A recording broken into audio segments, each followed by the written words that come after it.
Hello everyone and welcome to week 4 of LPL Split 1 2026 here on LPL English, the unofficial broadcast for LPL in the English language. My name is Marco Rafa Alexander Arambide. I'm joined by the one and only Mandem representative all the way across the pond. It's Bloxer on the cast with me. First of all, we got some exciting series tonight, and even though we are going to venture into Group Nirvana, Bloxer, it is an important one, a pivotal one to either of these two teams going forward, potentially in the playoffs. Absolutely, this is a winner progresses on into the next stage of this tournament. Loser, they've got a long bit of off-season before the next split starts back up. There was every possibility that this wasn't going to be a matchup that meant anything, that LGD were already going to have secured their spot in the next round, that OMG weren't really going to show anything for us this split, but things have changed around in the last couple of matchups, and all of a sudden we've got this pivotal play-to-win moment here between these two teams. Luck of the draw, Bloxer, and we get to be the ones that tell the story firsthand. But of course, we got to remind everyone who is just tuning in after a while or needs a quick refresher on where everyone else is in the standings. Let's go ahead and pull that up right now. Group Ascend has been quite a party over the past few days, but anyone's Legend of BLG recently have secured their spots going directly into playoffs as one of our top 4 seeds. The final 2 seeds have yet to be determined, and it is up for grabs for anyone between Weibo, JDG, Top Esports, IG. Perseverance, WE are at least going to be playing in the upper side of that Knights Rivals brackets against either the 1st or the 5th or the 6th seed of Ascend, yet to be determined for everyone else on Group Perseverance other than Thundertalk, who is going to be playing more than likely against LNG at this point. I think that's kind of set in stone just based on the series score. Yeah. But for Group Nirvana, that's where we are for our first series tonight. And it's between LGD and OMG. The fact that both these guys have the same series score, winner goes to Knights Rivals. Yeah, because of the way that the seeding overall works, you have to take into account your win-loss and then your head-to-head matchup. Well, the win-loss will end up being exactly the same. If these two teams end up with an OMG 2-1 for LGD, they would have won both of their matchups, which is why they would then progress. So it just means win and you're in, lose and you sit out for quite a long time. You join Ultra Prime and just not getting to really do anything for a while, and this is really important for these teams. You need to get this little bit of progression, otherwise a split in which you play in Group Nirvana, don't get anything done, it just doesn't really say too much good about your team going forwards. You have to wait until Split 2, Bloxer, and who knows, major changes could be made if the team is really trying to push for drastic results going into the 2nd and then eventually 3rd split of the year, or they could take the developmental approach and just say, guys, just trust the process. We're going to get there eventually. But of course, let's go ahead and dive in to our first series, starting with our rosters. LGD on one side. Let's take a look at who they are fielding for tonight. Should be the same across the board. Sasa, Hong, Tongyuan, Xiaoye, and YCX. Both of these rosters, as we get a chance to look at OMG later on as well, Bloxer, these were two teams alongside LNG that really surprised us in their Demacian Cup runs, respectively. But the split overall has been a more difficult road ahead of them. And this series tonight could at least give them a fighting chance to continue proving themselves here in Split 1. It's a sort of situation where over the course of the Demacia Cup, I was really impressed with what LGD were able to do. Obviously, they got themselves very far in that tournament, and then they come into the beginning of this Split 1 here in the LPL, and in their first matchup, 2-0 Ultra Prime, they kind of destroy them, and it looks good. It looks like what we were seeing during the Demacia Cup has borne out. They lose to LNG, but that's not majorly surprising. LNG, like you said, another one of those standout teams, and just looking at the roster of LNG, people were expecting that they were going to top out this Group Nirvana. That has borne out as we expected, but it was that first loss to OMG that really began to put some cracks in the armor of LGD. We started questioning how good they really were overall, whether they were going to be able to get themselves out of Group Nirvana, and that first loss may well come back to bite them in this second matchup versus OMG. You win that first one and all of a sudden OMG need a 2-0, you're in a much better spot overall when it comes to getting out of this group. It really has hurt them quite a lot. When this team has been good, they've been brilliant through playing through mid lane, bringing in together their jungle and support. It's been a really nice overall unit when they look good. When they look bad, it's been disjointed, and they've just been losing out in lanes, which just cannot happen here. And the beautiful thing about both of these rosters, if we take a chance to look at OMG's roster that they are fielding tonight as well, both of these teams have similar stories in their mid laner pool, where Haichao and Tong Yuan had very, very difficult 2025 years, both on the for Haichao, LNG roster, and Tung Yuen on the RNG roster. They did not make it very far. At least Haichao can say at least he made it all the way to Split 3, but was still one of the overall worst teams in the LPL. And Tung Yuen with RNG, they didn't even make it to Split 3. Both of these guys want a redemption year, and when they are in form, they are the ones making the difference for their teams and giving them the spark necessary to drive forward those victories. But Rio has been the recent standout for OMG because in their last matchup, Bloxer, I mean, this guy has proven that even if he is a newcomer coming up through OMG's developmental system, he can still pack a lot of firepower. Absolutely. I mean, this was a really incredible game from him. He comes in kind of out of nowhere. We're not really expecting to see any big changes out of OMG. Drops up in this Ultra Prime matchup and just completely takes Ultra Prime to task. His game here on the Jinzhou was pretty impressive. He was just a really good team fighter, a really good engaged tool. He was just pushing the pace of the game forwards in a way that they hadn't had previously, but it was their second game that they played versus Ultra Prime, where he played the Vi, where he was all over the map early on, and as you were highlighting with the mid lane, Haichao has not had some particularly impressive performances overall, being one of the weaker mid laners we've probably had in the LPL, and yet here, in these two games, alongside Rio, he looked so much better. He felt truly unlocked in the second game, was able to just get all over the map, completely take over with an incredible Silas performance, and if these two are able to have this much synergy already when he's only just joined the team, only at this point in the series, think about how much better they could get going forward. It's crazy to think that Rio, who we briefly saw in Demacia Cup, was not right away giving OMG results. No. So then they bring in Juhan, who is a former world champion, and kind of becomes the engine that helps patch up some things for OMG. But as we saw throughout Split 1, Juhan was making a lot of mistakes and was being almost the biggest fallacy for OMG in trying to create these advantages. And so once they bring back in Rio, we're thinking, oh, okay, well, I mean, Rio didn't look that great in Demacia Cup, but what's going to change here?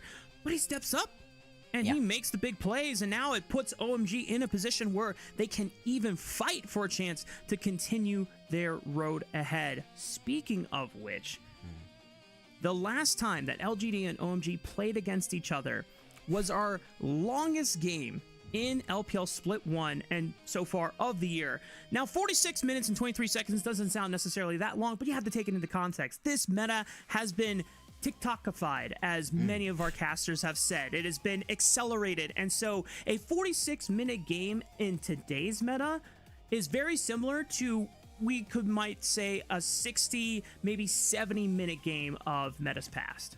As much as the overall game time in this current patch hasn't actually come down anywhere near as much as expected, it's pretty much equal to what it was previously. Nothing's going longer. That's the main change that has really come through. You're not necessarily ending the game too much quicker overall, but you're not moving beyond 35 minutes. Almost every single game has ended at this point. So this game going this long is truly a bit of a wild one, and it was a wild game to watch. It's also pretty funny that OMG were a part of the shortest game that we had, 23 minutes 12 seconds versus LNG, a little bit of a stomp down, so they have the range clearly, Rafa.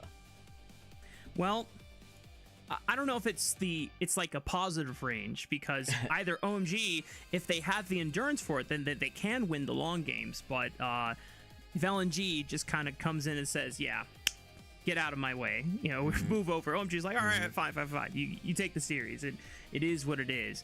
It is funny to see, though, that 46 minutes is just considered super long, but with gold being pretty much more common to get in this pace, I mean, this is where we're hitting already 7-item 80 carries at 46 minutes, which just seems like an 80 carries dream that if you were playing super early on, you would have loved for a meta like this, where you can just be max build and just be single-handedly being the most important member on your team at this point in the game. But before we get to walkouts, which are coming up pretty soon, we have one more thing to display.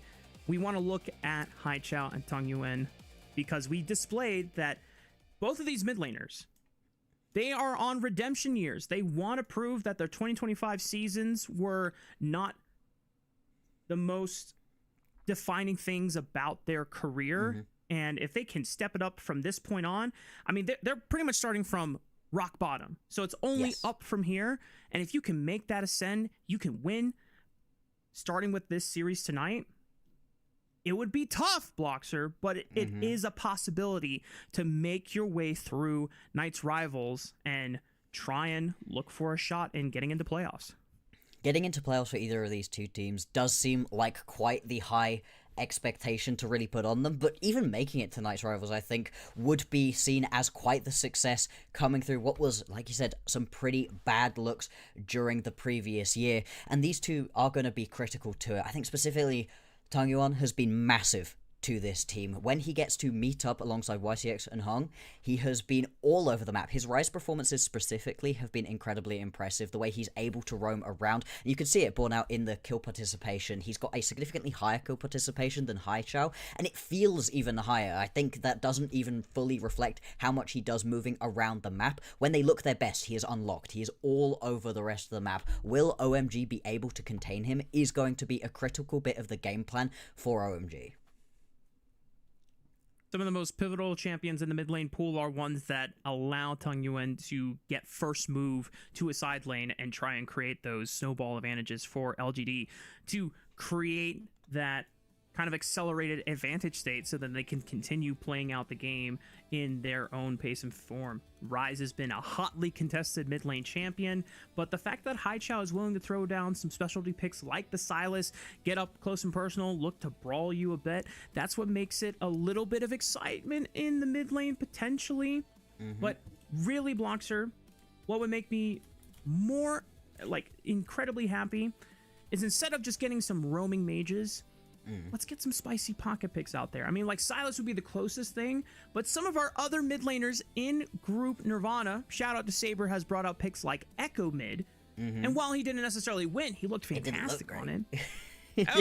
Okay, you know, it didn't look great because his team wasn't doing that great. That's fair. He was easily the best bit of the team in that game. It wasn't his fault that things looked bad right there. I mean, we have had some pretty interesting picks going on in the mid lane. The counter to the Azir coming through with the Ziggs, that has looked pretty good. Able to just maul through some towers, gives you that extra side lane pressure. That could be something to potentially look towards. It's not so much a pocket pick, but the Akali as well to punish some of these squishier mid lane champions. The Orianna, for instance, that could be something to look towards as well. If these mid laners do want to be the main focus, as we are kind of expecting them to be during this matchup, then they have a lot of picks open to them. The meta at the moment is not pigeonholing you. It is wide open. Based on stats so far, you know, it would almost seem like that's not the case, but we want to assert and make sure that people believe that there are more picks that you can pick in mid lane instead of just Ryze, Azir, Orianna.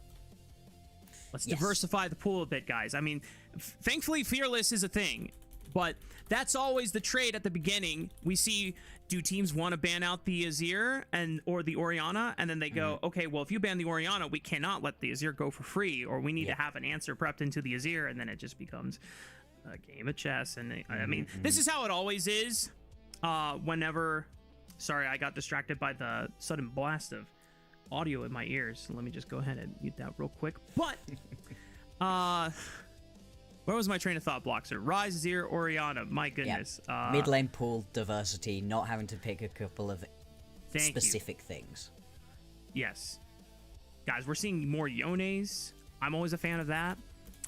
We're seeing, obviously, Akali comes out every now and then, not as frequently as at least in recent memory. I feel like Akali is being picked super often in our first 2 weeks of the LPL split, and now recently it hasn't been the case.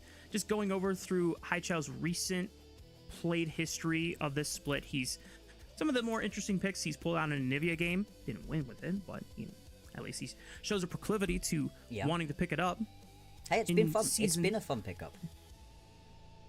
Season pass. He's got a Vladimir. You know what? I don't like the idea of the Vladimir so much. I think you can go a little bit, as much as we're talking about pocket picks, as much as we're talking about changing things up, I think you do want to go a little bit more standard than pulling out the Vladimir at the moment, although crazier things have happened. Maybe we get to see the Yone, potentially. That is something that we have also seen Tongyuan pick up for himself. And you don't just have to look towards the mid lane for the craziness. We've seen quite explosive matchups happening in the top lane. Jungle's been a little bit less diversity, really. You mainly are moving between your kind of tankier looks in the Mundo over to the Nocturne.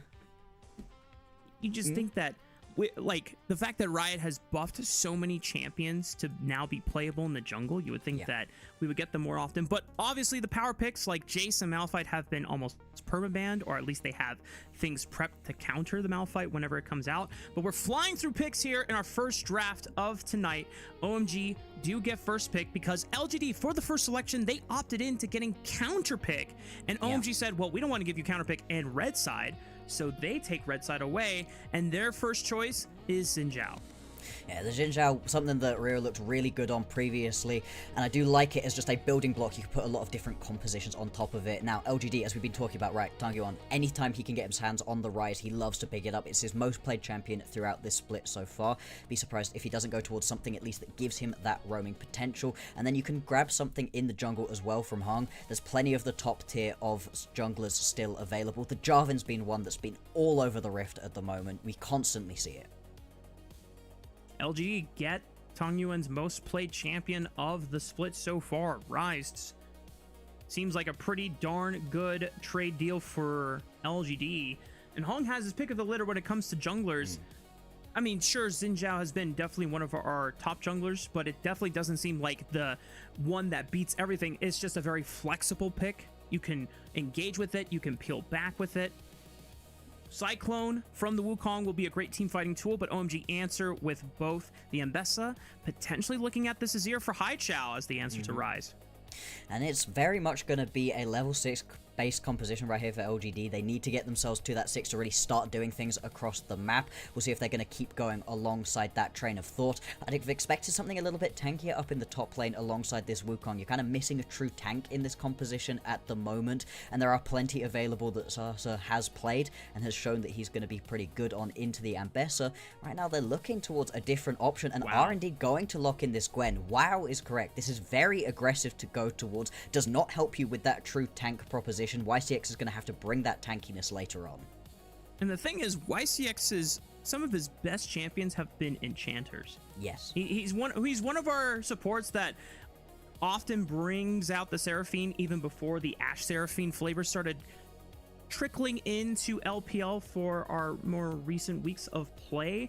So this is really going to challenge YCX to be the frontline that does it all on a support budget. I do like the Ziggs call out. Just from OMG's perspective, if you're trying to eliminate ways for Starry to be safe in the backline and dodge out on all this diving potential that LGD are trying to threaten with, I think that Jhin would then be the next proposition you want to ban out in a way, because even though I don't like Jhin as much as an AD carry, into 3 carries that can be squishy later on, actually can thrive. Yeah, it could potentially be interesting. Worth noting as well that the last time these two teams played, it was LGD picking themselves up the Draven Nautilus as their bot lane, and they did pick up a win with it. They picked up a win with it versus Ultra Prime as well, so something they clearly like going back to. Not sure if this is exactly the composition you want to be playing into. Leaving a Draven with an Ambessa and an Azir versus it might be a little bit risky, but you do just need something tanky with some non-committal engage right now in that support role. Everybody who has any engage at all at the moment has to go flying in from LGD. You need something that you can think about going in on or not. Couple support bans end up being the case for OMG. LGD hovering over Shalia's signature Draven. I wouldn't say it's the most formidable Draven we have in the LPL, especially when you have someone like Jackie Love that has been around for quite some time, but it has been something of a comfort pick for Xayah in games past. And when AD carries like Yunara are up and available, it's quite bold to just slam it blind. OMG say, yeah, well, we'll just go for the Yunara. And the Braum pickup just to try and act as a way to interact with the squishier front line from LGD. It gives you that little bit of extra survivability right here, and it also does just block a lot of what LGD are looking to do. The fact you can jump up, put that shield up, it will stop a lot of LGD. currently, they're looking on towards a quite aggressive support. I would be surprised if that comes through. I'm even more surprised to see the Renata. I do like the combo of the Renata and the Draven. That can be a pretty fun lane down in the bottom side. And also, there are a lot of champions from OMG that are looking to jump in. That ulti, that hostile takeover from YCX is going to be a great no button, but you are now a very squishy composition. You've got no tanks whatsoever to try to play around.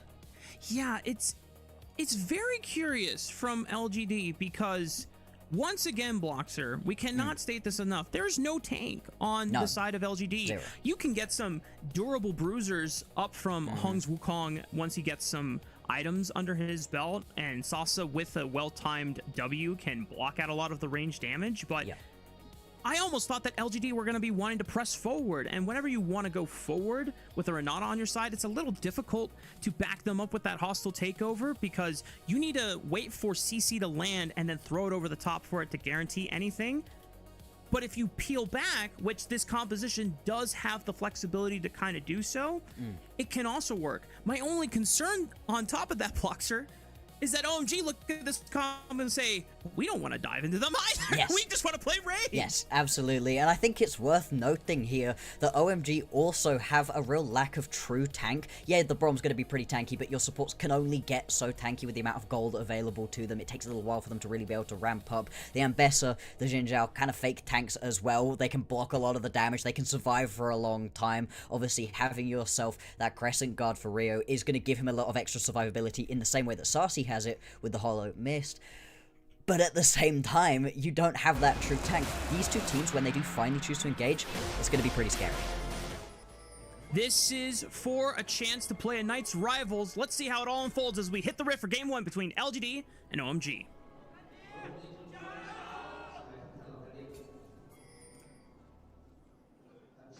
Is that it? I think that's it from the Wow, the gyros. that was only one gyro. Okay, well, one singular gyro. now, you know what?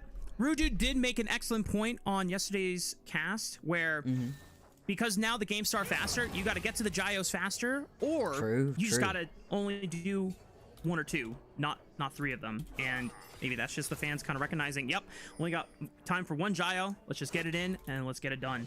Hung is going to go for an aggressive invade. Look, he's peeling off of the blue buff and he's going to try and challenge OMG's Rio on his camps, and he sneaks around the fog. How? Okay, that's some really nice pathing right there from Hung. Gonna be able to steal this set of chickens away. If he walks back out the way that he came, doesn't step a little bit too far forwards, he is gonna get away with this completely scot-free. And because of the side, just about doesn't do it fully. Although, do you know that that's been taken away? Rio is obviously gonna spot that the camp has gone right now. And I like the response right here from Hung too, to head straight down towards his bottom side camps to completely cut off any hope here from Rio to take anything back. I mean, low-key, Hung's Pokemon just kind of sold him out there. And then once he realized the blue pet was just walking in that little circle, he's like, all right, well, I already got the camp. Doesn't matter if he sees me now. Would have been nice. But the fact that he was able to sneak in without W, pretty damn impressive stuff from Hung to just be able to hug that pixel on that wall. Yep. As Haichao does take a bit of a damage trade from Tong Yuan in the mid lane. I mean, as much as it is unfortunate that you get spotted out at the last moment, you are still going to know very quickly on as Rio that something has been stolen away from you, and the important thing is getting in unseen, because it means there's no collapse. You don't have any worry of Haichao being able to roam up towards you. We'll see what this impacts later on. Obviously, getting yourself towards that upgraded smite and that level 6 as quickly as possible is going to be critical right here. And Hung as well, pushing on forwards, got the teleport in from Tonkyuan too, obviously just to rejoin the lane for the most part, but it does mean that Rio already getting pushed around here in his second start in the LPL. First invade definitely felt very impactful. Second one, a little too late. Rio's already got his bot side camps down, and at the very least, Hung will have a vision timer for the next respawn camp. Well, Tong Yuan might be in the world of trouble here. When Becomes Lightning does land, Tong Yuan holds his ground against the minion wave, has Hung right behind him, and Rio's the one that is getting forced out. Barely does not go down, does not need to use the flash. I thought certainly one of two things was going to happen, either his death or a summoner spell usage, but he stays calm, cool, and collected, Bloxer.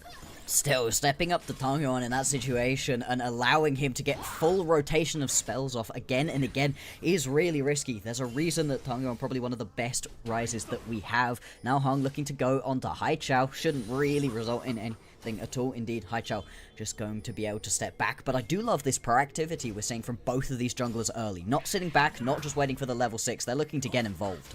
Yeah, he's just trying to force Haichao back off so that Tongyuan can get first move onto the second rotation of these Raptor camps. Unfortunately for Tongyuan, his health bar is not nearly as high as Haichao, and so Hong is going to call off the play. LGD, both of their mid-jungle duo, we highlighted them as the driving force of this team.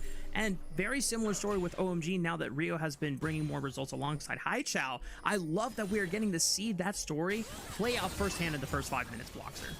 Absolutely, the junglers and the mid laners working together already, expecting that to continue on. And as soon as these supports are unlocked from their lanes, they could well meet up alongside their junglers and go and get involved. This is probably one of the first matchups that I've seen so far in this current patch where we haven't spent a lot of time bot lane, where bot lane hasn't been the main focus. Both of these ADCs really just sitting back, farming up. A decent little CS lead has opened up right here for Xiaoya, so see if he's going to be able to continue on with that one, because obviously having the Draven here, you need to get ahead. I imagine that for LGD, once they hit level 6, maybe they can help a brother out and get that first cash in. Decent wave pushed in by Harry, but Sasa does manage to get a recall off and is building some early armor just to be able to deal with this Ambessa in the laning phase. Both of these top laners are going to be wanting to scale on up, so I don't imagine that any solo kills will be happening anytime soon. First dragon has spawned, and so far LGD still have the push advantage against OMGs. We'll see if Hong can leverage that push advantage and try and look for a first dragon objective. Level 6s should be coming up soon for both junglers. Absolutely, probably pretty close to picking that one up for himself. The reset coming in through from Rio as well, so he's going to be coming back out onto the map. Decently strong with their cool fields in inventory, but still, like you said, with the bot lane push coming on through, with the mid lane not really being able to be established in their favor either, it will be pretty tricky for OMG to move first onto this objective. And I do think first move could be important. Nice flash from Tongyuan. He's just going to be able to get himself away from that play. Emperor's Divide traded for a flash. We'll see if Rio and Haichao can work together and make a punish before that flash comes back off cooldown. Hung, because he is the first one to this crab and has the push from his bot lane, will ding level 6. Okay, not quite. That would be enough experience. Can OMG challenge this? Not really, because Rio is all the way in Narnia on the top side, just clearing out his camps. But that is level 6 acquired and the first dragon of the game for LGD. So losing out onto that flash mid lane for Tongyuan, not going to cost his team anything too much. Rio was right in this situation, just head topside and keep trying to farm up. That was very, very unlikely he was going to be able to actually steal away without any lane priority for himself. And so it is just going to be that first Drake going on over. A small gold lead as well has opened up for LGD. Just a little bit of that laning advantages coming out from this Draven Renata double range lane into the Yunara and Braum. We'll see how well it can carry forward. Even though most of our conversation has been around the jungle mid duo and how proactive they've been, Bloxer, I think you were right to call out that this Draven is a little bit of an investment time bomb that LGD need to make sure that they can actually propel up and leverage, because if there's any time OMG make a visit to bot lane and take Xiaoya off the map before he gets a chance to cash in, then that will be quite the crash of an investment there. I mean, what, 168 stacks at the moment. He's really at the point at which you want to be grabbing yourself a kill. Neither of the junglers been particularly interested in heading down towards the bottom side so far. You have seen OMG hang around a little bit there for Rio, but nothing too much going on, especially now with those 11-7s hit here for the top laners. Both of them could get involved with any big team fights coming up. Teleports available across the board as well. So the next big objective is going to be explosive. Grub's obviously going to be spawning right now, and straight onto them goes Hung. YCX is also the first support here on the move to help Tongyuan get that push in safely. Remember, there's no flash on this rise for another 2.5 minutes. OMG can try and take advantage of that if they can spring onto the rise without LGD being able to answer. But the fact that YCX has level 6 and Moham is now here could have been an opportunity for LGD to turn around, but they get the first 2 grubs. We'll leave the third for Rio to pick up. And in the end, both teams just handshaking the game so far. I mean, with Harry having as much of a push top lane at the point at which those grubs were taking, there was no reason for you to go too aggressive, Starry. Tongyuan, if he can tank it up first and give the cash over to Xiaoye, beautifully executed. First blood and the cash in goes over to Xiaoye's Draven. And Haichao didn't even arrive. Did he get his teleport cancelled on through as well? Really unfortunate set of plays for OMG, and exactly what we were highlighting they needed to avoid having happen. Cash out for Xiaoye. He's going to head back to base and get well on the way towards that first item. I see a flash burned by YCX. If we get a replay, I'm looking for a flash handshake just to cancel. Yep. Oh, pitcher in pitcher? Must be. Teleport. Flash. Goat. Handshake. Yep. Goat. Exactly. Exactly what you called out there, Rafa. And exactly what was needed in that situation. If Haichao is able to arrive right there, has himself the Empress Divide up as well, that would have at least been a trade kill back. I think it still would have been worthwhile for Xiaoye, but the fact you don't even have to worry about that because of your support. Look at that. Support bot lane duo happening even across the map. And because of that cash in, Xiaoye now has a 1.2k gold lead individually against Starry's Yunara. He hasn't been able to complete a first item because he went for first, I believe, the Serrated Dirk, but now is opting in for that Bloodthirster Rush, which very common in a lot of Draven matchups because so much bonus AD you get off of those spinning axes. The sustain you get paired alongside with it from a BT Rush. Woo! Oh, yeah. You are never pushing that Draven out. No, and the fact that you can just stand in those team fights for so much longer is excellent. And it doesn't even matter that your next set of items, Collector Eye Edge, they're going to be pretty expensive because of that extra injection of gold that you get through both the cash-ins from the stacks, but also just the quest. The bot laners have so much extra gold available to ADCs at this point. It's made these very aggressive crit builds perfectly reasonable to go towards.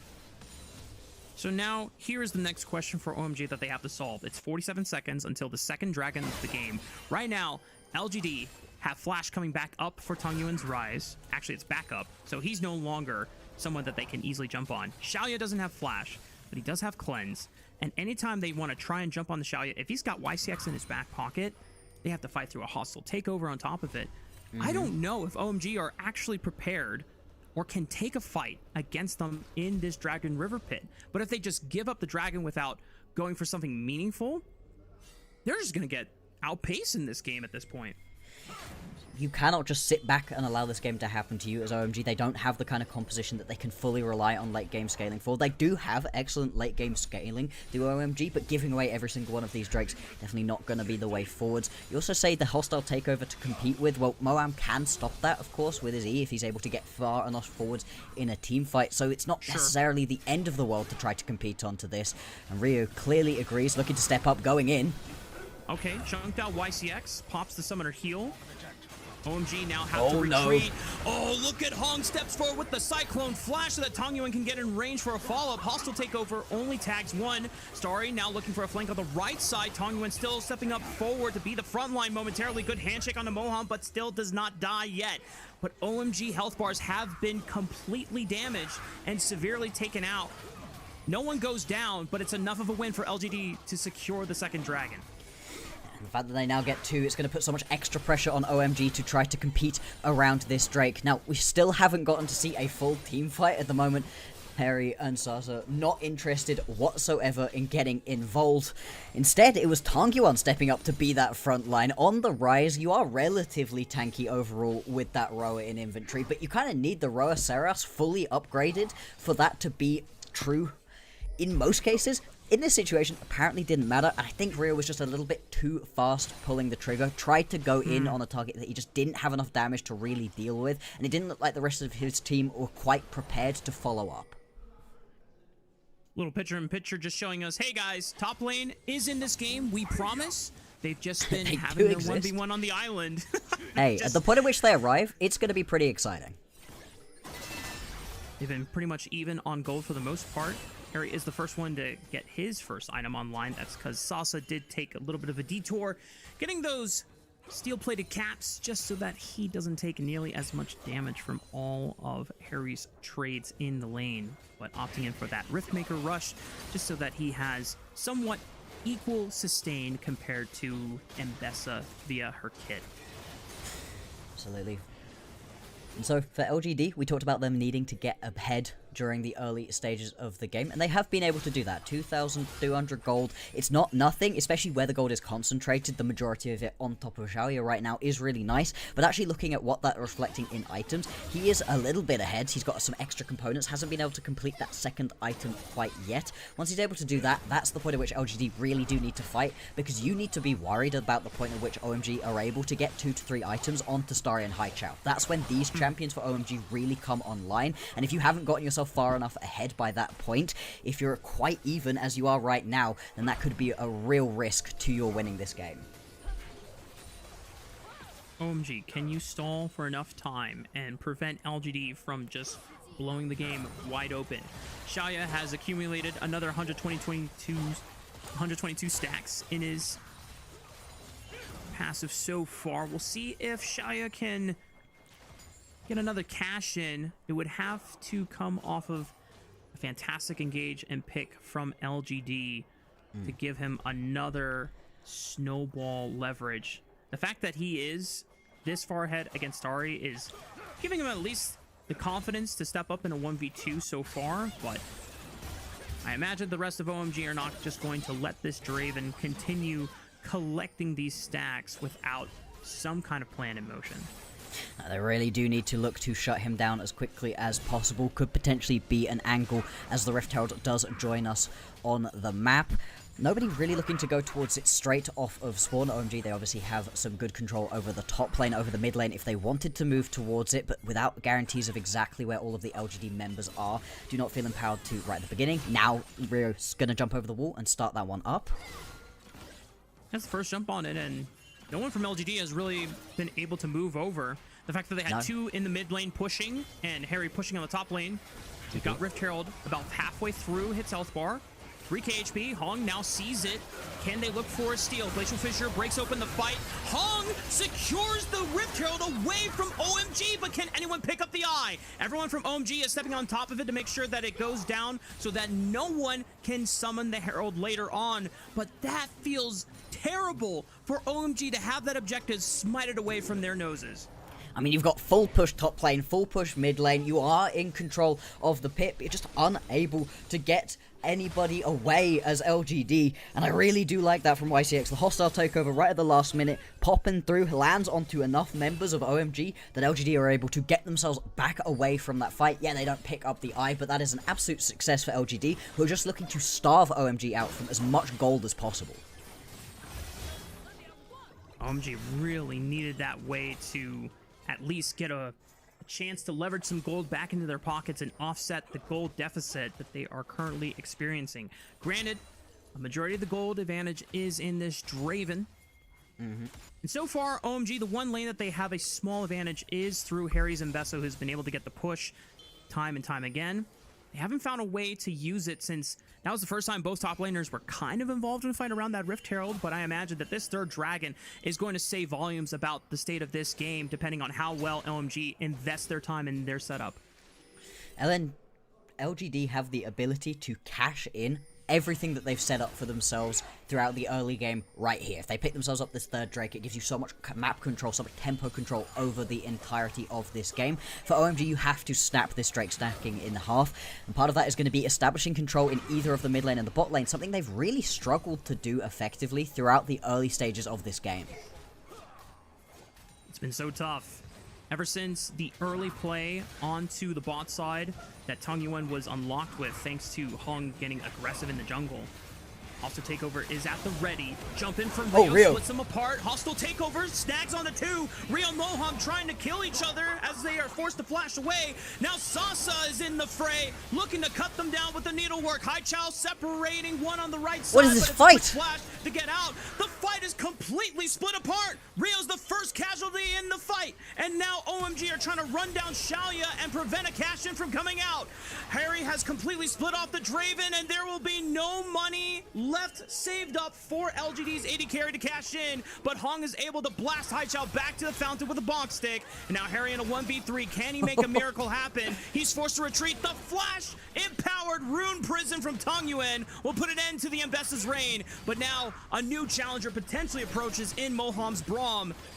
He doesn't have Smite, so there's no chance in trying to yoink this one away. It's 3 dragons to LGD in game 1 of this series.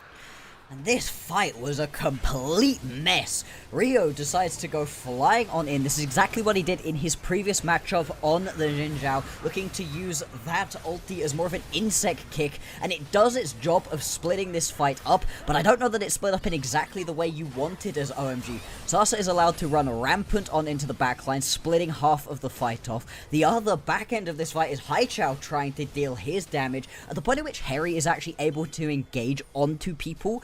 It looks a lot better for OMG, but they've just spent far too much time chasing down onto these squishy members on the bottom side of the map that they have had their squishies killed or pushed away from the fight. A complete mess, and these are the sorts of fights that you really do want right here. You would think would be good overall for LGD, and that is borne out. Messy split up fights where every member has enough damage to be able to do their own thing. And the results are kind of half and half for OMG. It's not the best fight that could have happened, but it's not the worst fight that could have happened. 3 dragons is now really tough because now you have to fight for every single one to prevent Soul from being completed by LGD. But you didn't give over a cash-in over to Xiaoya's Draven, so the gold advantage has not moved relative to where he was before. He does have a collector over Starry at this point, so he is still terrifying, but he's not Thanos level. Well, you say over the top, but unfortunately that is going to be the next item completed right here. And oh boy, this Yanara is now looking pretty strong. Starry is now in a pretty good position to be able to take over the game if he feels like he can with those Fiend Hunter bolts. Obviously, synergizes incredibly well with the ulti. Ryu looking for something a little bit sneaky right here, a little bit of a lane gank. Sasa does have a lot of damage and survivability available to him though, and just about gonna wander back down. Oh no. He doesn't know. Oh no, Sasa does have a flash available. Okay, well he just runs to the right side. Skip and slash, apparently, was all that was really needed to be able to get Sasa back away from this fight, and this has been the problem for OMG that we have seen. As much as Rio looked really good on the Vi during the early game, he wasn't actually particularly impressive in the early stages of the game on this Xin Zhao. It's much more about what he was able to do for the team fights, so he's going to have to keep looking for these big players, looking to use that Crescent Guard as a bit of an insect to push these team fights about and split them up a bit more for OMG to be able to find their kills. And I like that you've called out the instinct for Rio to just recognize front-to-back fights are not really in our favor, especially when we're down this much gold. Let's just try and split individuals and isolate them for our carries to jump onto. Just like with YCX, he does get tagged with the full Braum passive. Rio jumps in, Crescent Guard, but the Hulk takeover well-timed, and it allows YCX to live. But Xiaoya doesn't collect on another cash-in from Rio's body, as he's able to sidestep the second part of that whirling death. Somehow blocks her. It's another fight where no one dies on either side. Yeah, I mean, that's the joy of the hostile takeover. I mean, the point at which YCX was picking this one up, you knew it was going to be a brilliant counter into an OMG composition that wants to come leaping at you, being able to just turn them away, say, no, thank you, we'll take this fight in a couple of seconds' time, has been really important so far. We've seen also YCX, getting that stop on the teleport onto Haichao. He's overall played himself a very competent game of Renata, but it does mean all of these fights to be have been stopped out. As much as that's been fun so far, it's not going to be the case for in 1 minute's time. Once this next Drake comes up, both teams are going to be forced into this fight. It is crazy when we were a little skeptical about the Renata pick coming in as the last pick of the draft, but I think one thing that you mentioned that puts OMG's position much differently than how we anticipated it being. OMG don't have the luxury of just sitting back and poking because they're behind the curve. You have to make plays by going forward, and the fact that YCX and Xiaoya are in the position, well, as long as we're the first ones into the objective, OMG have to come into us, and then the hostile takeover gets insane amounts of value. If OMG are ever the ones first into an objective, it's a little bit better, but it's so hard to do when they're this far behind in gold. And one of the things we had a big problem with the LGD composition for was the lack of true tank. Well, when you're ahead, it really doesn't matter. That allows the Howler Mist to have that extra bit of use. It means the hostile takeover is that much better for you to be able to deal with. You can get past a lot of that true tankiness in your composition with just the damage that you can output, and it's making it very tricky for OMG to be able to actually step up and deal their damage onto these main carries. Right there, OMG trying to take advantage of a little bit of the range they use to poke them out, but being nearly down 4.5 thousand gold. Yeah, I mean, LGD know that OMG are the ones forced to try and steal the dragon or deny the dragon soul away from them. TP? We're TPing in this fight, really? Okay, that's cool. I thought you would just want to continue pushing on the top side, but LGD want to try and finish this game right here, right now, off of this fight. Rio pops the Crescent Guard. Glacial Fissure hits no one, but it does split up the fight even more. Hostile Takeover only tags one. Great use of the shield by Moham to block that for the rest of the team. Haichao looks for the play. Emperor's Divide running to Hong, but the Cyclone isn't the answer. He's the first casualty. The rest of OMG trying to continue playing through Story and Haichao as he is eliminated, and so is Story. Here comes Sasa and Xiaoya ready to cash on in. Triple kill for Tong Yuan as he once again leads LGD to victory and sends Rio packing. Tong Yuan just dealing the damage right there during the fight, managing to land so many bounces through. Also just going to teleport himself up to the top side and make sure that Rio will go down. That does leave Sasa a little bit vulnerable right here, just about going to be able to jump away. I think Rio's going to give them a bit of a runaround right now. It doesn't matter, you're going to lose a mid lane tower for this. Now you can peel back as Xiaoya. It's wasting time, but I mean, I don't think you care. At some point, LGD might just say, guys, is it worth it to chase this Xin Zhao across the map? Well, think about when he dies. There's a Baron up, and he's going to be dead now for a long time. The rest of OMG are trying to book it to the top side just to establish vision control, because you have to know that this will be the next objective that LG look at without a jungler for 42 seconds, but I guess it's enough time bought for OMG to get the push in mid lane, start sending invested to the top side. LGD cannot go for the Baron just yet. No, that's a really good response right here out of OMG to be able to stop what should have been a Baron to all rights. Like you said, the push through mid lane, just pretty much going to snap this one in half. 20 seconds now until Rio is back up and available. You're still vulnerable potentially, but there's no way LGD can fully snap engage on this one. Actually, they think that they can. Not sure this is the right decision. He's got to be a little careful. No flash available. Still a cleanse, but if he gets swooped in by an Emperor's Divide, it will not matter. Everyone from LGD is in the pit. Public Execution does not land because he used the stasis to block it. Baron secured. Can they fight out of the pit? The Emperor's Divide onto 3, but Haichao is the only one that can hit. He takes out Tong Yuan, but now has to rely on Harry and Starry to clean up the rest. OMG have to rally behind their two remaining carries. Rio's back from the grave, but Shaya gets another cash in, picks up the double, and I think LGD are running away with this one. Well, they're going to get themselves, I say out. Rio still hunting, still looking for a potential final kill. Xiaoya kind of caught right here. He's got the Baron empowered recall. No! Oh my goodness! Okay, well, Rio is going to put an end to Xiaoya's reign on the Draven. Thankfully for LGD, their AD carry got multiple cash-ins in the fight already, so there are no stacks lost, but man, we're gonna go all the way back to the dragon fight.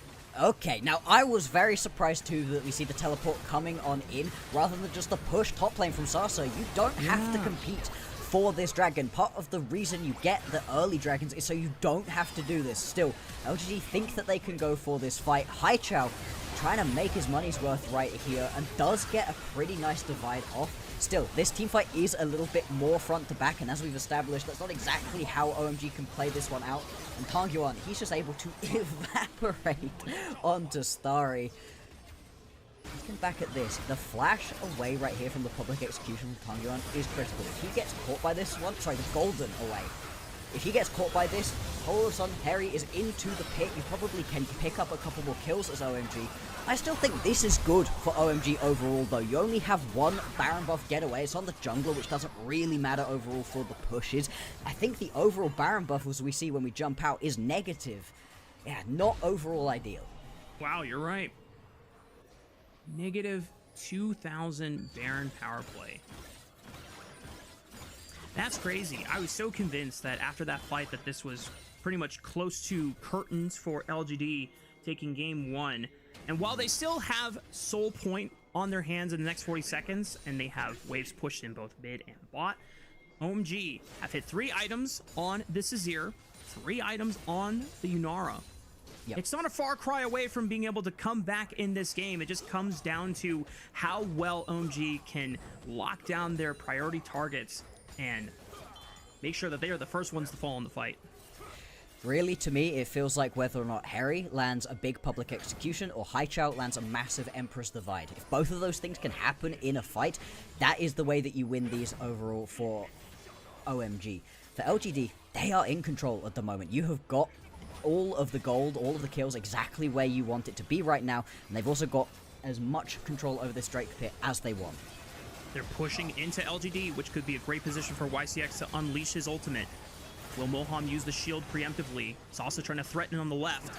3k HP on the dragon right now. Wind becomes lightning, brings it 2k. Hostile takeover right on Haichao, tries to flash away. Rio does secure the dragon and deny Soul Point once again. Moham is trying to make sure that he can protect his backline, but Starry is all the way in Narnia. How did he get over there? Tong Yuan will try to run him down, and Haichao has made it clear out of the fight because he was chunked to bits. Starry, no way he gets out. He's out. That is He's crazy. Out. Somebody cue the Yakety Sax theme, because Haichao TP's back in the mid lane, ensures that his bot laner is safe. Harry joins the fray, so does Moham. The public execution on the Tong Yuan, and not even a bailout will save him this time. OMG, deny Soul again, shore up the gold deficit, and they're pushing through mid. Yeah, I mean, there's long death timers right now. 20 seconds until Xiaoya is going to be back up and available. 15 until Sasa. I don't think they're going to be able to end right here, but what a swing in this game. OMG, they weather the early game storm. They come back from the deficit in Drakes, and they're going to get themselves into a controlling position in this game. Holy moly, Bloxer. This is bonkers. This is what happens. Yeah. You've got yourself a composition that comes online at 3 items. We knew this out of LGD, and this is why I think they could have pushed through the mid lane during that previous fight, not gone for the overall fight during the Drake pit. I mean, this really should have been everything turned around right here from YCX. Beautiful on that hostile takeover, but it just doesn't matter. The fight gets so incredibly split. Harry and Starry go onto the top side to try to get Harry, to get Sasa. They get him, but all of a sudden now your fight's way too split out, and OMG are just able to pick your members off one by one by one. What once was a near 8,000 gold advantage has been dropped to 2,000. And at 31 minutes to the game, 2,000 gold advantage does not give you nearly the same amount of confidence as it would have 20 minutes ago. OMG now feel completely comfortable in this state where they're 80 carry, yes, still down 3k gold, but Xiaoya has not been protected in these past 2 fights. He's been immediately singled out, and every time that OMG are successfully splitting apart these fights and creating multiple skirmishes rather than a true 5-on-5 front to back, it makes the overall value of LGD's composition feel very, very deteriorated. But I mean, Rafa, you tell me how you protect a Draven versus the composition that OMG have at this point in the game, right? It's really tricky. You don't actually have that frontline tank we were talking about who could just sit on top. You don't have any way to be able to keep him alive beyond YCX sitting there with a hostile takeover. Now, that has worked for them so far. It isn't a plan that can't have fruit, but Rio I mean, has this GA, could just happen. so he can just go in with the This. impunity, and Xiaoya, the main gold advantage has been dropped. Sasa goes in, dodges the Emperor's Divide with the W, but he can't dodge the rest of the damage coming in from OMG. 2 carries eliminated from the Rift for the next 40 seconds, and OMG get a free pass on this Baron. Case in point. Exactly what we were just discussing about being unable to protect onto your ADC. And like I said, that's just going to be a Baron going straight on over right here for OMG. They weather the early game storm, and they get themselves into position to win this first game. Just a crazy turn of events. And OMG thanking not just their lucky stars, but also their ability to coordinate such chaotic fights against LGD. It has now resulted in them regaining control and momentum of this game 1. And if LGD drop a game like this in this fashion, when they were the ones driving the early tempo, getting super aggressive into Rio's jungle, making it seem like Rio could not do anything to answer back against Hung and Tungyuan's use of tempo and map play, what does it say about the rest of the series, Bloxer? Absolutely. I mean, this is exactly what we saw from Rio's Xin Zhao in his previous game. Early game, not particularly strong, but his late game drive to just go in. He only has a forwards button on his keyboard, and he presses it consistently. I really like the way he's been playing it. It looks like they're going to go again right here underneath this bot lane tier 3 tower. These 2 Baron-empowered cannon minions are making short work of the tower, and this game may very soon be over. Yep. First inhibitor turret and first inhibitor of the game finally breached, and it's for OMG, not the team that had the 8,000 gold lead just 10 minutes ago. OMG now on the precipice of winning game 1 of this series, putting themselves one step closer to qualifying for Knight's rivals and making a run to the playoffs. Haichao and Harry being the ones to step up and poke out Tungyuan away from the rest of his team. Quick flash from Hong, looks for the Cyclone. Emperor's Divide is thrown out, tries to create space. Haichao is eliminated, but OMG still have 4 members strong. Starry is pushing through the Nexus turrets. Hostile takeover, complete whip, only hits onto Harry. Rio knocks up one onto Xiaoya, puts the Draven behind, and he can't do enough to save this game. OMG take game 1. Okay, OMG. They're looking way better with Rio involved. You know, there was a lot of talk with Junan, and is it really going to be the jungle that needs changing around? I don't think anybody particularly expected this specific swap to be where we were looking for a big turnaround all of a sudden from OMG. But it really has been a night and day difference between the way they were able to play in their first couple of series of Split 1 and the way they were able to play out in their last couple. Just impressive for OMG to weather that storm and wait for their time.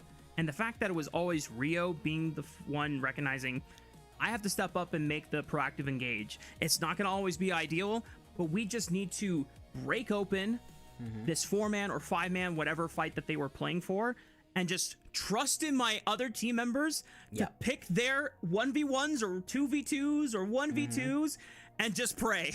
And every time it was rewarded. Yep. Hey, if it works, right? Let's see if they can continue this one on. Now, in this game, when you're looking at what happened here for LGD, there's a couple very obvious problems that came out from this game.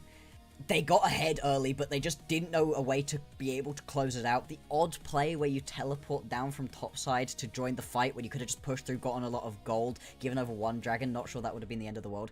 But actually, I've got a very specific place where I think this game just became unplayable, and it's in the top lane for LGD. Sasa didn't have a particularly flashy game for himself at all. He was getting pushed in early on, which was giving a lot of extra available space over to Rio to do what he wanted to do early, when early, because of that invade that we saw out of the jungle, he should have really been pushed around. Rio shouldn't have had as much space as he did, but because Sasa wasn't winning, he wasn't able to. And then when we got to the team fights, Harry was infinitely more useful on the Ambassador, was able to get so much more done with the public execution. It felt like every single time Sasa jumped in, did a decent chunk of damage with the needlework. I mean, Gwen will deal damage, but wasn't really able to provide any use for the rest of his team. Yeah, I still go back to the decision to join that dragon fight when Cloud Soul was already lost. I mean, you were right to call it out. It's like, hey, why are we TPing? No one can answer you right now. I think in that position, obviously LGD have the gold advantage, and so I think it's logical to say we have the gold advantage. We should be winning every 5-on-5. But you're late. You also had a free. Yeah, you're late. The setup was late. Yeah. And if Sasa's already has the inside track to pushing through top turret, and you want to open up the game and create map pressure that way, that's also a safer output. And I know that sometimes as the play-by-play caster, I'm always down for more chaos and more fights. But if you're looking at it from just a, guys, what are our options here? What is the best option? TPing in 10 seconds earlier to be there for the fight, Probably Fine. the best play. Good. But TPing Not in late TPing instead in. of just committing, not TPing in and just committing to the push, and actually just having LGD kind of give OMG a tug on the way out to make sure that, hey, we're not committing to the fight, but we're not letting you get a recall in. We're not letting you collapse back over to topside and giving Sasa as much time as we need to push in and threaten the breaching of your base. It's very much an either or, but not both situation, and they went with both, and it did not work out for them overall. And you'll see during these replays that we're going to get through right here, man, these fights are messy. These are split fights. These are really horrible situations in which to try to play out a game as a Draven. You want somebody in front of you that can be tanky. That's my other big problem right here with the Gwen. If you can imagine this Gwen as almost any of the other standard tanky top laners that we've seen, a Malphite, an Ornn, a Cassante, even the Ambessa, as a sort of pseudo-tank up in the top lane. That would be providing you more peel, more help as your Draven. Instead, we are pretty much leaving Xiaoya to die in almost every single one of these fights. It's not like Starry's necessarily faring too much better overall, but the difference is Harry is actually getting work done in these fights in a way that Sasa isn't able to. Yeah, Harry's not someone that we talk about that often on this OMG lineup, especially in their recent victories, but this was one where things were quiet top lane, but Harry was slowly beating out Sasa in the push. He was winning the overall priority advantage, and his threat, or his impact level and what he could threaten was almost leagues ahead of what Sasa was able to bring to these fights completely. Public executions didn't always land, but it was burning a cooldown or actually tagging someone and allowing Harry to be a difference maker even when one of his carries were the first ones to fall in the fight. And now looking forwards into the next game, you've used up a lot of your favorite champions right here as LGD. And this is the team that you lost to. Everybody's losing to LNG. LNG losing is just par for the course, but the other team that you lost to were OMG. Losing here means that you are eliminated from getting into that Knights Road. You don't get that next level of competition here. You don't get to continue on with your year. That's got to be weighing heavy right here on an LGD squad that had such high expectations off the back of a great Demacia Cup performance down in Group Nirvana, where you have all of the opportunity available to you. Yeah, it seems like other than LNG, any one of these other teams could have made the run to be second seed. That's why we see LGD and OMG in the running right now. This series means everything in chance for going further, not necessarily qualifying to playoffs just yet, but it is an opportunity to continue that road ahead into extending their overall time in Split 1. I imagine that we're just waiting to see what the player of the game should be. I don't know if it's just me, Bloxer, no, but it's going. Okay. Well, nice. Deserved. Honestly, when you look at your team and you're like, guys, one of us has to make the engage, and it wasn't necessarily always Rio. Sometimes Haicha was throwing himself in there as the first one to create the play. Sometimes it's Harry looking for a public execution, but a majority of the time it was Rio being the difference maker and denying Soul Point not once but twice at critical moments where LGD still could have taken it. Well deserved. Absolutely, and the fact that he's been able to come in and just light a spark underneath an OMG team that was flailing, that wasn't able to get their feet under them, has been really impressive. Yes, it's a little bit funny to see that KDA scoreline on a player of the game. Usually it's a little bit more of an overall impressive look on the stats, but you've got to watch that game to really feel the impact that Rio has had. You've got to watch all of the OMG games to really feel how he has changed this squad. That's right. Well, that is game one wrapped up in the books here for OMG and LGD. One more game win away for OMG to be able to qualify into Knights Rivals. But before we toss over to break, we want to remind everyone at home that if you would like to support LPL English, then consider becoming a coffee member, because coffee is the best way to support the LPL English project, since the vast majority of your contributions will go directly to the show. A lot of the initial payments do go into upgrading the broadcast, but a huge bulk of it pays on-air talent and content creators. So subscribe to our coffee linked in the chat to unlock perks like early access to content and the ability to ask interview questions for our unique on-site interviews. More OMG and LGD action coming your way right after this.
Welcome back, y'all. We're getting ready for game number 2 between OMG and LGD.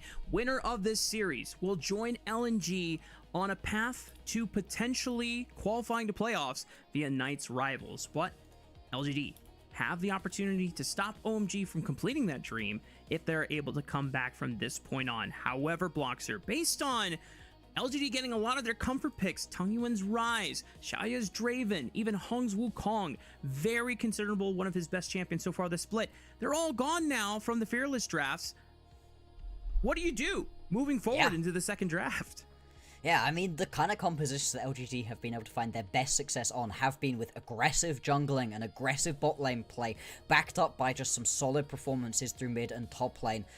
And that's just really not what we've been able to see right here in this first game. And if they have to go back to the drawing board, if they have to play a completely different kind of composition, we have seen them attempt different, slower paced compositions a few times. Hasn't necessarily worked out for them so well overall. There are still some fun champions available to us. It'll be interesting to see specifically what goes on in the bot lane right now, because that was one of the quietest bot lane matchups I think we've had during the early game throughout the entirety of this LPL Split 1. Yeah, there was kind of interesting to see a Draven lane be that calm, because normally whenever we expect Dravens to be locked in, we're always imagining, you know, the Tyler 1 Draven back in the days of old, or even if you're like super old like me, you think of like Fabi Draven over on top lane. I guess that's technically a different setup, but always you see Dravens like trying to fight to the death and go for that cash in early. But with the passive mechanic and trying to go for a big cash in, it was reasonable for them to just let Xiaoya collect all those stacks, and then off of a good priority play, which LGD did a great job of, moving Tung Yuan in with the Realm Warp, stopping Haichao from collapsing and responding. It just feels so tragic that that was all thrown away off of the decision to fight the Soul so late. Yeah. I mean, it can't all be boiled down to that one single moment, but it does feel like it's indicative of a lot of the problems that LGD have had for themselves, where they go for fights where they don't necessarily have to. When the synergy looks good between this team looks great. They look like the sort of team that could genuinely compete versus an LNG, but it really hasn't all come together for them overall in a lot of situations. Over on the other side of the rift, though, for OMG, what a confidence boost to bring in a jungler who, like you said, wasn't exactly popping off for you really in Demacia Cup, but you had to make a change right here, and is all of a sudden completely taking over the map for you. Not early game necessarily, but during the mid to late game, he was excellent. Yeah, he was getting pushed around in the first 15-20 minutes by Hung and Tung Yuan just getting early priority over, but the fact that at least Harry was a nice pressure point that relieved a lot of the stress that might have been on Rio's mind when he can't play through bot lane, he can't necessarily play through mid either without bringing over multiple members to offset the pressure difference, but Rio found a way. Even if it wasn't necessarily clean, he just knew that something needed to happen. And sometimes that's just what you got to do when you're in a position where, okay, if I go down, but my carries live and they get stuff done, it's the worthy sacrifice. Absolutely, that's the sort of situation in which you live for as a jungler, and it isn't necessarily what has to happen in this game either. As much as we've been talking about how his Xin Zhao has been pretty back, when he had himself that Vi in the previous series, he was all over the map early on. He can play the early game incredibly effectively. So as we jump on into the second round, we'll see what's going to change, what is going to be the same coming through from these bans. So far, pretty standard what you are expecting to be taken away. Interesting to see if the Rumble is going to go right here. Yeah, otherwise that would have very much been the first pick. Well, OMG gets first pick here. The next premier mid laner would be something like the Ashe, maybe Ari if you want to, or not the Ashe, Talia. Just responding to the fact that Ashe has been locked in here. Okay. I mean, I honestly, I was not expecting an Ashe first pick from OMG, but that just tells me right from the get-go, should be setting up for probably Ashe Seraphine if you want to go for that flavor of bot lane that the LPL has been on for the past couple of weeks now. Yep, and that's exactly what they use in their Ultra Prime matchup to be able to pick up that win, paired it alongside the Vi. That's where a lot of those bot lane plays came through. LGD, they've done their homework. They know that you don't now want to give Rio over that Vi, and will pick it up for themselves. LGD, that means you're kind of locked into playing a bit more of an early game based composition. If you want to get the full efficacy out of this Vi, you need some winning lanes to try to play around. Could be an RE blind pick coming out from Tung Yuan if you want to just go ahead and secure that for yourself. Even though he's only played Talia once, I imagine that that's something that Haichao could use alongside this Pantheon. But they're going to keep the mid lane option hidden for now. Just go ahead and guarantee the Ashe Seraphine combo. And that does mean it's not Pantheon support. It will be Pantheon jungle for Rio. And I like that. That's the sort of champion that it seems like would fit really well into Rio's wheelhouse, something you can play very aggressive on, and alongside this Ashe, the pick potential of this composition is already off of the charts. If you compare it up alongside a roaming mid laner, that can be a really good way to play out the rest of this game. LGD, they're going to round out their side of the composition with the Nami. That does give you some pretty aggressive looks bot lane if you want it early. Obviously, you have to be careful into an Ashe. You step a little bit too far forwards, get hit by one arrow, and retreating becomes almost impossible. I'm going to be 100 Bloxer. If OMG are not banning tanks from LGD, then I don't think you need to throw any other bans towards Sauce's way. I think you just probably focus on the mid lane pool. And so far, OMG recognizing, hey, an assassin would be not poggers for our very squishy bot lane setup. So let's just eliminate that from Tung Yuan. I really do like what the bans are, back and forth mid lane bans. I think make a lot of sense right now, especially with the junglers you have. As both a Vi and a Pantheon, you'd love to have a mid laner to go roam around alongside you, go get involved in some of these other lanes, and also taking the Sylas off of the board. It's what Haichao had his big pop-off performance on. It's another roaming mid laner taken away. The only remaining one at this point is really going to be the Talia. I think that would work really well for LGD, and they are indeed going to lock it in. Yeah, I mean, Vi Talia combo, that is a... one of the tale as old as time 2v2s or jungle mid combos we've seen since even last year. Now, OMG could respond with something like the Aurora.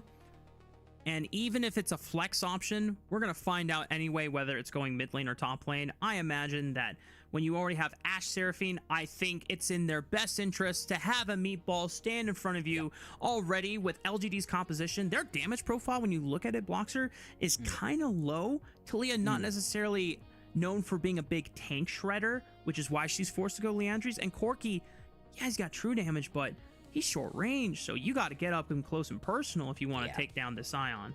Oh yeah, if you're hitting the Scion's happy with that because you're in range. You are sitting very, very close to him right now. The final lock-in will be the Rek'Sai. Okay, so you're going to get yourself a little bit of interest up in the top lane. Can push the Scion around just a little bit, but this might also draw these junglers up towards the top lane, when previously I would have thought they would have very much wanted to be looking bot lane as much as possible. Yeah, so Rek'Sai, definitely a lane that in theory could give LGD priority via top lane. But I'm going to be 100% with you, Bloxer. If it's not Flandre playing Rek'Sai, I don't really trust anyone else in FPL to play this nearly as efficiently as Flandre. So, yeah. He kind of makes it look like the best pick in the world, and everybody else picks it, and you're like, I see why this is not as popular. Could you just play Cassante? Yeah, there are lots of options you could have gone for right here, and the Rek'Sai isn't really giving you that much. Still, it can be fun, and I do like it in this composition. I think it gives you another avenue to try to find those engages. Alongside a Vi, this is now two champions looking to get straight on into the backline, and alongside Tung Yuan being on the Talia right here, that Unrivaled Earth, making it harder for some of these mobile champions to move around, that is going to be pretty good for them too. Still, I think when we look at these compositions holistically, I do very much prefer what OMG have for themselves. I think they've got great pick potential overall, and their front-to-back teamfight is nothing to sniff at either. My overall hype for the OMG composition is just the fact that you have global tools on your side. You can fire an enchanted crystal arrow, and if you know it's going to hit, you just already preempt that Pantheon Starfall to come in and just get ready for a beatdown. Let's see how this game unfolds, and if OMG can sweep or LGD can start a reverse sweep in game 2. Remember that the winner of this series will lock themselves into the top 2 spots of Group Nirvana. They will secure themselves a spot in the Knights Road and get to continue on their Split 1 in the LPL here. It is a critical win for whoever can pick it up. Doesn't look like anything out of the ordinary when it comes to runes and overall masteries being taken. Double range bot lane for both teams here. They're going to be wanting to fight for push, but the overall sustain advantage, I'm curious. I don't know if it necessarily leans towards Seraphine, but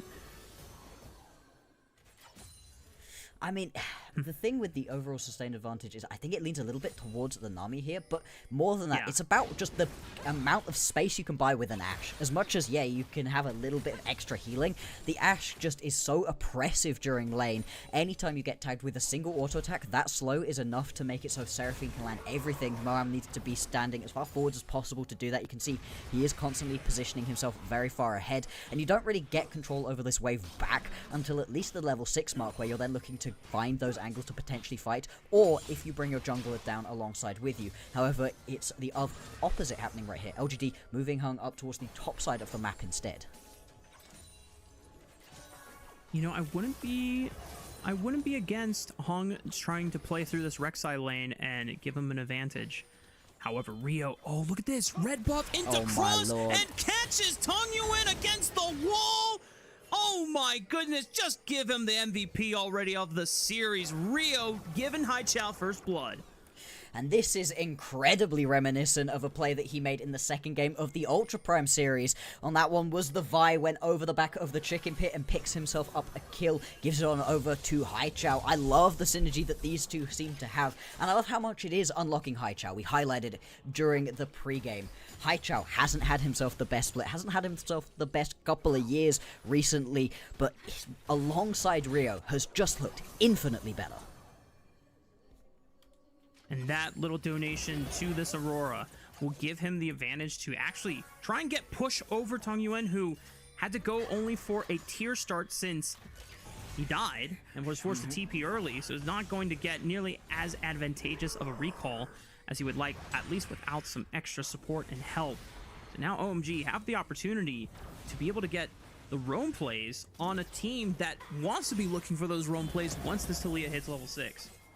And Rio right now pinging that he wants to potentially go in, try to steal away some of these chickens. Is spotted, doesn't get knocked up though. He's so Rio aggressive. can now step up. Yeah, he has these Comet Spears, and Hung already missed the Vault Breaker, not tagging him. But Rio's going to respect the space, knowing that Haichao does not have control of the wave at the moment, even with the early kill on the Tong Yuan. Did not blow the flash, so we'll back off for now. And we have a look towards the top lane. This is exactly why you pick the Rek'Sai into the Sion. You just have to survive through the very early stages of the game whilst you have the Sion blow through all of their mana. The second that they're out of mana, you instantly win this lane through the pure sustain that a Rek'Sai has. You come out of the ground, you hit somebody 3 times, you jump back under the ground, use all that fury to get yourself back up to full health, and you can now bully out until the point at which Harry goes back to base, gets more mana, and then it becomes a more even matchup overall. The difference is, of course, that the Rek'Sai is going to be a lot less useful during these big team fights, unless it gets itself a little bit further ahead, and even then, a Sion, even from behind, will still be incredibly effective during these team fights as that frontline tool you need to body block for Haichao and Starry. Yeah, curious to see if Salsa is going to go for the Bruiser build that we see a lot of the more proficient Rek'Sais around the world go for, some things like the Titanic Hydra into the Shojin, or if he's just going to try and build off tank very early on. Like after Titanic Hydra is just, okay, yeah, Unending Despair, armor, MR, just make sure that I am as much of a tank as Sion, which is kind of a hard thing to do. Yeah. Since Harry just gets so much free HP off of the Soul Furnace passive, but it just comes down to what LGD's goals are in these team fights. I could see a slightly more aggressive build coming through overall. Nice little dodge out with the ulti, not really looking for a kill in this situation. What you're looking for really out of Sasa is his backline access onto Starry, an squishy, immobile carry in the Ashe, even with Flash Barrier and a Seraphine alongside. You should still be able to at least get into the backline, knock him up, make it much harder for him to play out these team fights, and if that happens, that's a lot of the damage from OMG taken away. Rio has started up the first dragon of the game, but Tong Yuan and Hong are in the area. Neither jungler are level 6, but that favors Rio a lot more since Hong would really love to have cease and desist to make a play for this dragon. Bot lane comes up from OMG. Good seismic shove prevents Tong Yuan from getting jumped on. It's still 1400 HP on the dragon. They go in on that? Oh no, Hung pays for it dearly. YCX and Xiaoyu are just gonna get run down, no. and my goodness, Bloxer, the first move that LGD makes of the game ends in complete disaster. And I don't know why they thought they could fight for this one, OMG. They've already started themselves up the objective. They've got themselves control as well. And you're just playing into such an oppressive early bit of damage right here. I mean, this from Tangyuan, this should be the end of it. You turn around and you walk away. And it looks like he wants to, but Hung, nah, he decides we can go in. He's so alone. And the fact that Xiaoyu has to jump straight over the wall into the face of these champions. I mean, the person that did the most damage in that team fight for LGD was the Drake. The Drake nearly kills Rio. Nobody from LGD does. And Sasa now has the flash? Oh boy. Things are... Well, LGD in for a penny, in for the whole thing, and might as well just repeat the visit onto the bot side now that you knew that the Ashe had no flash. See this and desist at least set up the play, and you know what? Credit to LGD. They're not going to let a mistake on that dragon play deter them from continuing to going forward. But there's a key difference in this version of going forward that this is. The Vi is excellent on pick in a lane when you just get to walk up to somebody, press cease and desist, and go. Team fighting on a Vi, one of the weaker aspects, especially once you get into the late game. You want littler skirmishes, you want these ganks to come on through, so I just don't understand why they go for that first play. You're right though, they at least managed to get something back with the second. I think both me and Bloxer are trying our best to not crack up on the cams just because the first play was just so bizarre. But sometimes when things hit the fan, you just gotta, you know, lean back in your chair. You gotta roll with it. Readjust and being like, all right, guys, just next play. Let's just, hey guys, they don't have flash. Let's just visit bot lane. And to their credit, it does shore up the deficit just a teeny little smidge. But Rift Herald, or Grubs, I should say, has spawned now that it's past 8 minutes. And OMG trying to be the first ones to get into the pit. Should be able to at least grab 2 of them right now. Don't know that you're even going to be able to compete for a third as Hung. He's instead just going to head down towards the bottom side of the map. Harry, with some mana on his champion, can step up right here. Has also gone straight towards that Bramble Vest, looking to cut through as much of the healing for both Sasa, and once you get into those team fights, YCX, that's going to be pretty effective going on forwards, and is making this lane a lot more playable for him. Xiaoyu steps up forward. Great use of the cleanse on the arrow.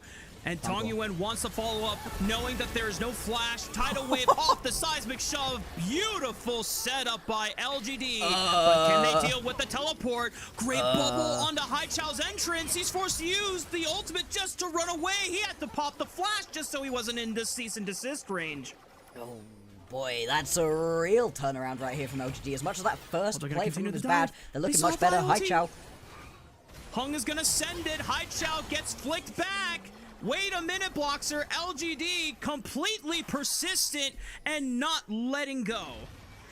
What did we say during the early draft phase? This is a composition where you're looking to grab yourself a pick onto somebody. You're looking to grab that first initial kill, then you turn it into the rest of the team fight. You're very short ranged in terms of where your damage is coming from. You've only really got yourself the Talia that can deal from quite far away, and that's not going to be enough damage. That's not the full burst that you could get out of a lot of other champions. So you need to grab yourself that first initial kill to find the rest of the fight. And I love the fact that now LGD are looking into these lanes. The fact that laning phases are now longer with the changes for the role quests gives you extra time to keep exploiting a composition that loves to play around these lane phases. I like the turnaround here from LGD. It does give them now a little bit of an edge in the game. It's not a 1,000 gold lead yet, so not even near the point where OMG should feel concerned, but at least we are just very happy to see that LGD, off of the first dragon play, just say, okay, that doesn't matter. Let's just continue pushing forward and making sure that they are not letting the mental war be won by OMG. Absolutely, and it's also pretty helpful right here for Xiaoyu because he's up by 600 gold, despite the fact that he's down by a decent chunk of CS. The gold has gone exactly where you wanted it to be for LGD. Not just have they turned it around, but they're doing it in an incredibly effective way. They've now got themselves just a little bit until the next Drake is going to spawn. 10 seconds on that one, and with the reset just coming through from Rio, he's going to be in a good spot to try to turn things back in OMG's favor. We have yet to see the Grand Starfall be used by this Pantheon yet, so he's been waiting for the right moment. Second Dragon does spawn now, and LGD are in a better position if they want to at least contest for it, but their bot lane is late on collapsing. Curious to see if Xiaoya might have Trinity Force already completed. Don't it might be... Walk away. Fair play? Fair play? Just go. There's 0 universes in which going for that would have been a good decision for LGD, just like the previous time out, and they learned from their mistakes. Not going to be able to walk this one away. YCX! Uh-oh! Great arrow onto the fish, and the Grand Starfall is far enough that he can look for YCX even after the flash, and Xiaoya gets caught by the Encore! There is Between Worlds from Haichao. Xiaoya manages to at least trade with a stray rocket into the back of Starry, but Hong now looking for the follow from Tongyuan if he can get a rage. Cease and desist! It's not going to be in time! Tongyuan now in trouble as he's able to speed on out thanks to his skates, but OMG saying thank you very much for the donation from Hong Zvi. That's not going to be Haichao 4-1-1 up by 800 gold over Taiwan. And that's a really nice look from OMG to use the pick composition, get themselves a little bit of extra efficacy out of that one. On top of the 2 Drakes that they have, as much as it isn't as far in favor as for OMG as we thought it was going to be, this is still nice. Now, I like this initial play right here out of Maram and Starry, but they do get collapsed upon very quickly and have to turn tail and run. The fact that Xiaoya is able to turn this kill back around, that's the early gold that he was given coming to fruition. It's a final rocket that just about lands. Really unfortunately not able to get away from that as Starry. This is odd. Rio flashes back and gets Maram knocked up. I thought that was going to be the kill, but Tongyuan just not quite able to get over the wall in time. Great understanding from Rio's Pantheon to ensure that, hey, this might look bad for my backline who's also going to get knocked up, but this Talia cannot follow up on the combo in time. And once again, the gold lead still not necessarily in either team's commanding control. It's just being flipped back and forth, but the fact that OMG have secured the first 2 dragons of the game, and it's an Ocean Soul Bloxer. That brings a lot of concern over to the members of LGD, because if they cannot blow up their priority target off of the first rotation and that use of ultimate tools on the engage, I don't think you're killing them later on in the fight through the Ocean Soul sustain. And it just gives that extra level of use over to Harry as well. Already being able to weather the storm early on from a pretty aggressive look from Sasa. And now, with an Ocean Soul potentially, he will just be almost unkillable, can just sit in side lanes. It takes away a lot of the side lane priority that LGD would otherwise have between a Rek'Sai and a Talia. Tongyuan? He does have Flash. Immediately just burns it to get out over the wall. He knew what was about to happen had he not used it. No, he really needed to get away from that one. Still giving up a lot of control over this pit. 50 seconds until the Rift Herald will be spawning. Top laners do have teleports as well, so we could well see a big brawl going on up on the top side of the map. They're trying to maintain range into Salsa so that he doesn't get a chance to TP over just in case, but there's still about 30 seconds before this Rift Herald spawns, so both top laners will do what they can to keep the other down and prevented from being able to join the fight. Looking at item spikes right now, pretty much everyone on the Rift has their first item bloxer, and with level 6s already past available, I think if LGD can find a pocket of vision where they can spring the trap before OMG are able to collapse, that is their best chance at being able to turn this Rift Herald fight around for them. Very much so. These straight up front to back team fights are going to be very tricky for them. They're not going to be able to get quite close enough, I think, in a lot of the situations to find as much damage as they would otherwise want. Still, LGD, they are putting a lot right here on the seismic shoves from Taiwan, finding their mark, and he's been really good on this champion, so I wouldn't be too worried for them in these team fights overall. They do just need to have as much setup as possible around these fights. Walking into darkness is going to be really tricky, and especially into an Ashe as well, who can give you that extra level of vision through the E. You have to win the vision war already, otherwise you're definitely going to fall behind. There's a control ward from OMG in the pit, so they see LGD starting it up. Arrow looks for Xiaoya. He does have the cleanse, finally uses it just to make sure he's not in range of Rio's stun. TP. He has Tongyuan behind him. TP is coming in. Hong steps up, takes a lot of damage. Rio on the wrong side with the shield, gets knocked up at the cease and desist. The jungler's the first one to fall. Story is next. LGD make 2 quick picks, and that should be the Rift Herald secured. Oh, the shield being the wrong way. I don't know that Rio's able to survive either even if it's going the right way, but that definitely leaves him vulnerable. And LGD, they're able to get themselves back into control of this game. So far, it has definitely been an LPL gold graph back and forth between these two teams. This is going to be a banger, Bloxer. I can already feel it in my bones. The way the first game played out, it seemed like LGD was just in control from start to finish up until the one fight that kind of turned things around in OMG's favor. But this one is just one team lands a punch and you think, okay, yeah, now they have control. Never mind. Nope. There's an uppercut coming out of nowhere. And then suddenly both teams are kind of not stumbling at this point, but they are getting battered and bruised. Rift Herald's going to be put down into the mid lane, got plenty of those crystals to break off from the tower if you feel empowered to go for it. It is, however, Taiwan riding it, so yeah, I don't think that you can go for that one. No, I think he meant to go into that wall. Going forwards right there would have led to his demise instantly. Rio was itching to go in. Oh my goodness, Hai Chao forced a flash once again from Hong, threatening with that ultimate. Bloxer, I think this is the second time now that you've had to witness a Rift Herald not get used mid lane. You guys can't see it, but Bloxer just rolled his eyes and was like, yeah. Oh, yeah. Yep. Once again, these teams, they absolutely love thinking that it's going to happen, being like, oh, we can take this Rift Herald in, but Tankyong was never really going to be able to. Still, and going to start this one up. Goes in, tidal wave breaks open the fight. Hung does secure the dragon, denies third away from OMG, but Between Worlds causes a lot of commotion, but Haijo gets dropped anyway. Decent knocker from Salsa onto the front line, but Starry can still fire away with these arrows. Hung finds his moment, cease and desist into the Talia combo. Boom! There it is! Well synchronized from the LGD core, and now Shaya gets the pepper in these rockets one after another.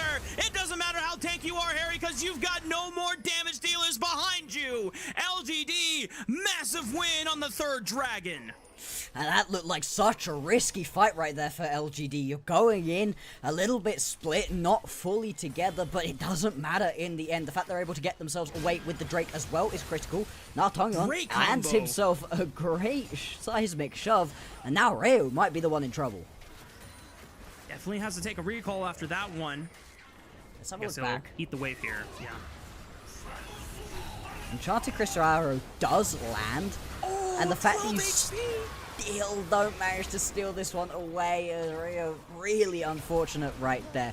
On the back end of this fight as well, the fact that Sasa just gets killed right here, I thought this was going to be the end of the fight. He even tries to go on the ground, survive it a little bit longer, it doesn't matter. But watch what Hung is able to do.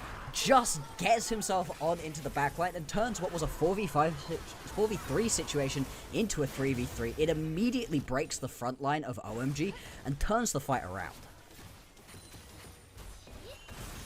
It's really good presence of mind from LGD to continue talking to each other in that fight. You can tell that the cooldowns were being kind of counted off to each other, and once Tong Yuan had his full rotation up and available, that's when Hung, patiently waiting for the moment to just flash forward, guarantee the combo onto Starry's Ash.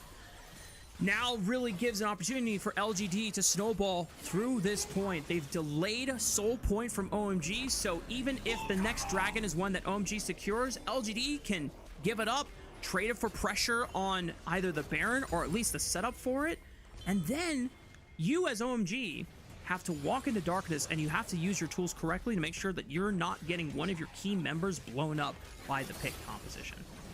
Oh, they going for this fight? Okay, just about enough space gonna be available for the OMG members to run. Tidal wave, parts OMG members, but no one is really in danger. It just guarantees that LGD walks away after taking the tier 1 turret.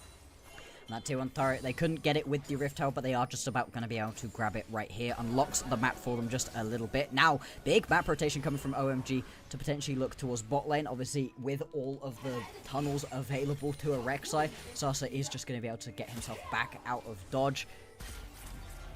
Okay. Okay. A warning shot. Saying hello. It's a pretty short cooldown at this point in the game, so you don't really mind just throwing that one out. It is worth constantly just hitting that Enchanted Crystal Arrow, seeing if you can land it. Something might stick. There might be an opportunity for you to get that Grand Starfall in and find yourself a pick. That one obviously does just fizzle out. Yep. Sometimes you just gotta let the other team know that you stand on business, you know? It's like, hey, There's more where that came from, buddy. So You got to keep your eye in. Make sure that you're still going to be able to land those snipes once you get into the more important bits of the matchup. watch yourself before you wreck yourself, is what Story's saying on that one. Oh, someone stop me before I go into dad joke territory. No, the pace of the game has slowed down and now Rafa is unlocked. Unlocked doesn't have to talk about what's on the screen. Yeah!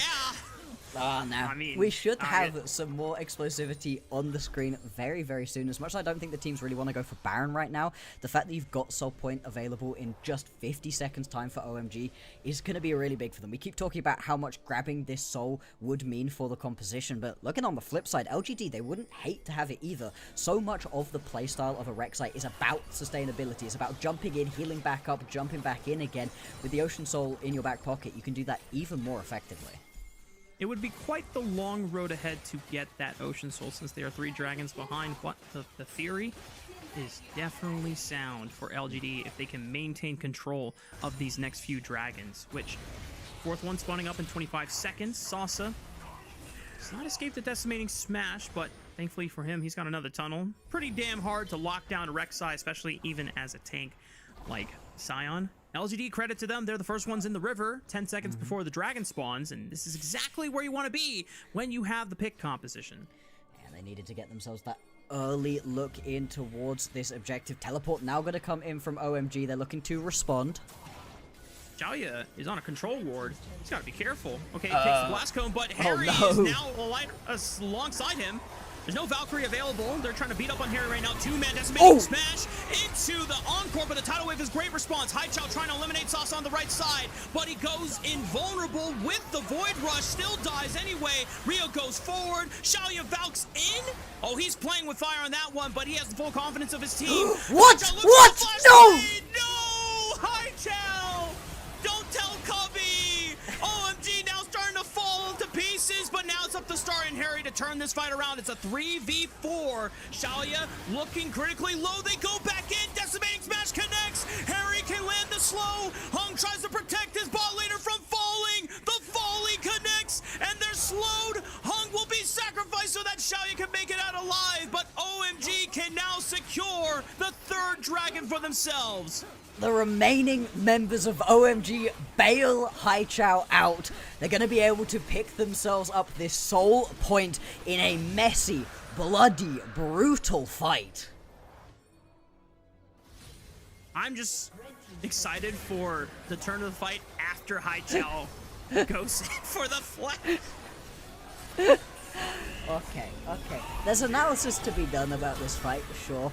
I really like the layering between Harry and Moham right there, getting a lot of their CC down. I also like the peel that you have through this from Haichao with no ulti, right? Critically with no ulti. He's insane. He just misses. I don't even know that he gets the kill if he hits it, and even if he does get the kill, he definitely still dies. Still, this point is really impressive right now. Watch the positioning out of Starry. The way he's able to float just at the very edge of this quite short-range composition, constantly landing these slows. The slows are the critical thing right here. If you're able to just cleanly kite out this fight as LGD, you win this fight. But Starry does just enough to be able to slow up the members, landing as many volleys as possible, and it makes it impossible to reposition mid-fight. Barely dodged another stray rocket coming out, this time not falling to Xiaoya in the trade. Hong says, we are killing this Seraphine. Cease and desist already used, and Sasa easily able to follow up. There is no more encore available for OMG since they already used it as well. And now Rio and Haichao might be in danger in a 5 versus 2 dive, but the minion wave is killed off, and OMG maybe have a little bit of time to stall for, but the next minion wave is coming in fast, and Starry cannot join with his teammates because he's being cut off by the rest of LGD. Rio chunked out. Rio is completely blown out, and Haichao on the other side trying to link up with Harry, but Hung has found this Aurora. There's no flash available for Haichao, but Hung already used the cease and desist. Haichao might get a chance to get out alive, but now Harry is completely isolated in a 1v4, and unfortunately for him, he's just a tank, and this meatball will get no value whatsoever, and Haichao does manage to survive. It's Baron. look at where this fight lands. You end up having multiple members going down right around the Baron, and LGD say thank you very much. It is going to be mid-wave established right here by the OMG members. Still, though, they need to be careful about getting away. Sassy has a lot of chase. They are going to be able to do so. LGD now, they're going to get themselves Baron onto all 5 members. What a crazy game, Bloxer. I know we said that this was turning out to be banger territory, but oh man, maybe for the wrong reasons, because there is some sus play happening every now and then, but I'm here for the entertainment factor, for sure. Oh, true, true. You cannot claim that this is not a fun match to watch, right? Whether or not we're talking about good, clean League of Legends, it's Group Nirvana, who cares? This is a brilliant watch, and I want a game number 3. I want the qualification match that sends you into the next round of the tournament to come down to a game number 3. LGD, they have primed themselves to be able to do that. 4,000 gold in the lead, as much as they haven't had control over most of the objectives in this game. With the Baron up and available, that's going to allow them to siege onto these towers far more effectively than they were otherwise. We'll see what OMG can do to try to stem the bleeding. If I'm in the position of OMG, you are grateful that you secured a 3rd dragon for yourself, because you can always just wait for the Baron buff to expire. Oh no, Rio! Rio! Oh no, oh, Rio! Oh no! I'm so sorry, King. The flash into the wall was unfortunately caught in 4K, and you're gonna have to live that memory down if this ends up going to game 3. Oh yeah, oh yeah. I mean, knowing observers in the LPL, we may well get a cinematic replay of that one. For right now, the push is going to continue on, and now, without the threat of the Grand Starfall, it means there's so much less pick potential from this OMG composition. They've got push going on in the mid lane, they've got push going on in the top lane, and right now this Baron at power play is going to net them a huge increase of gold. Rio's not up for another 20 seconds. Looks like it's not going to be enough time for LGD to reach the base anytime soon. They're waiting on this minion wave through mid. I think at the very least they'll get a little bit of plates off the inhibitor turret, but they're not going to be able to take out the turret fully. Hang on.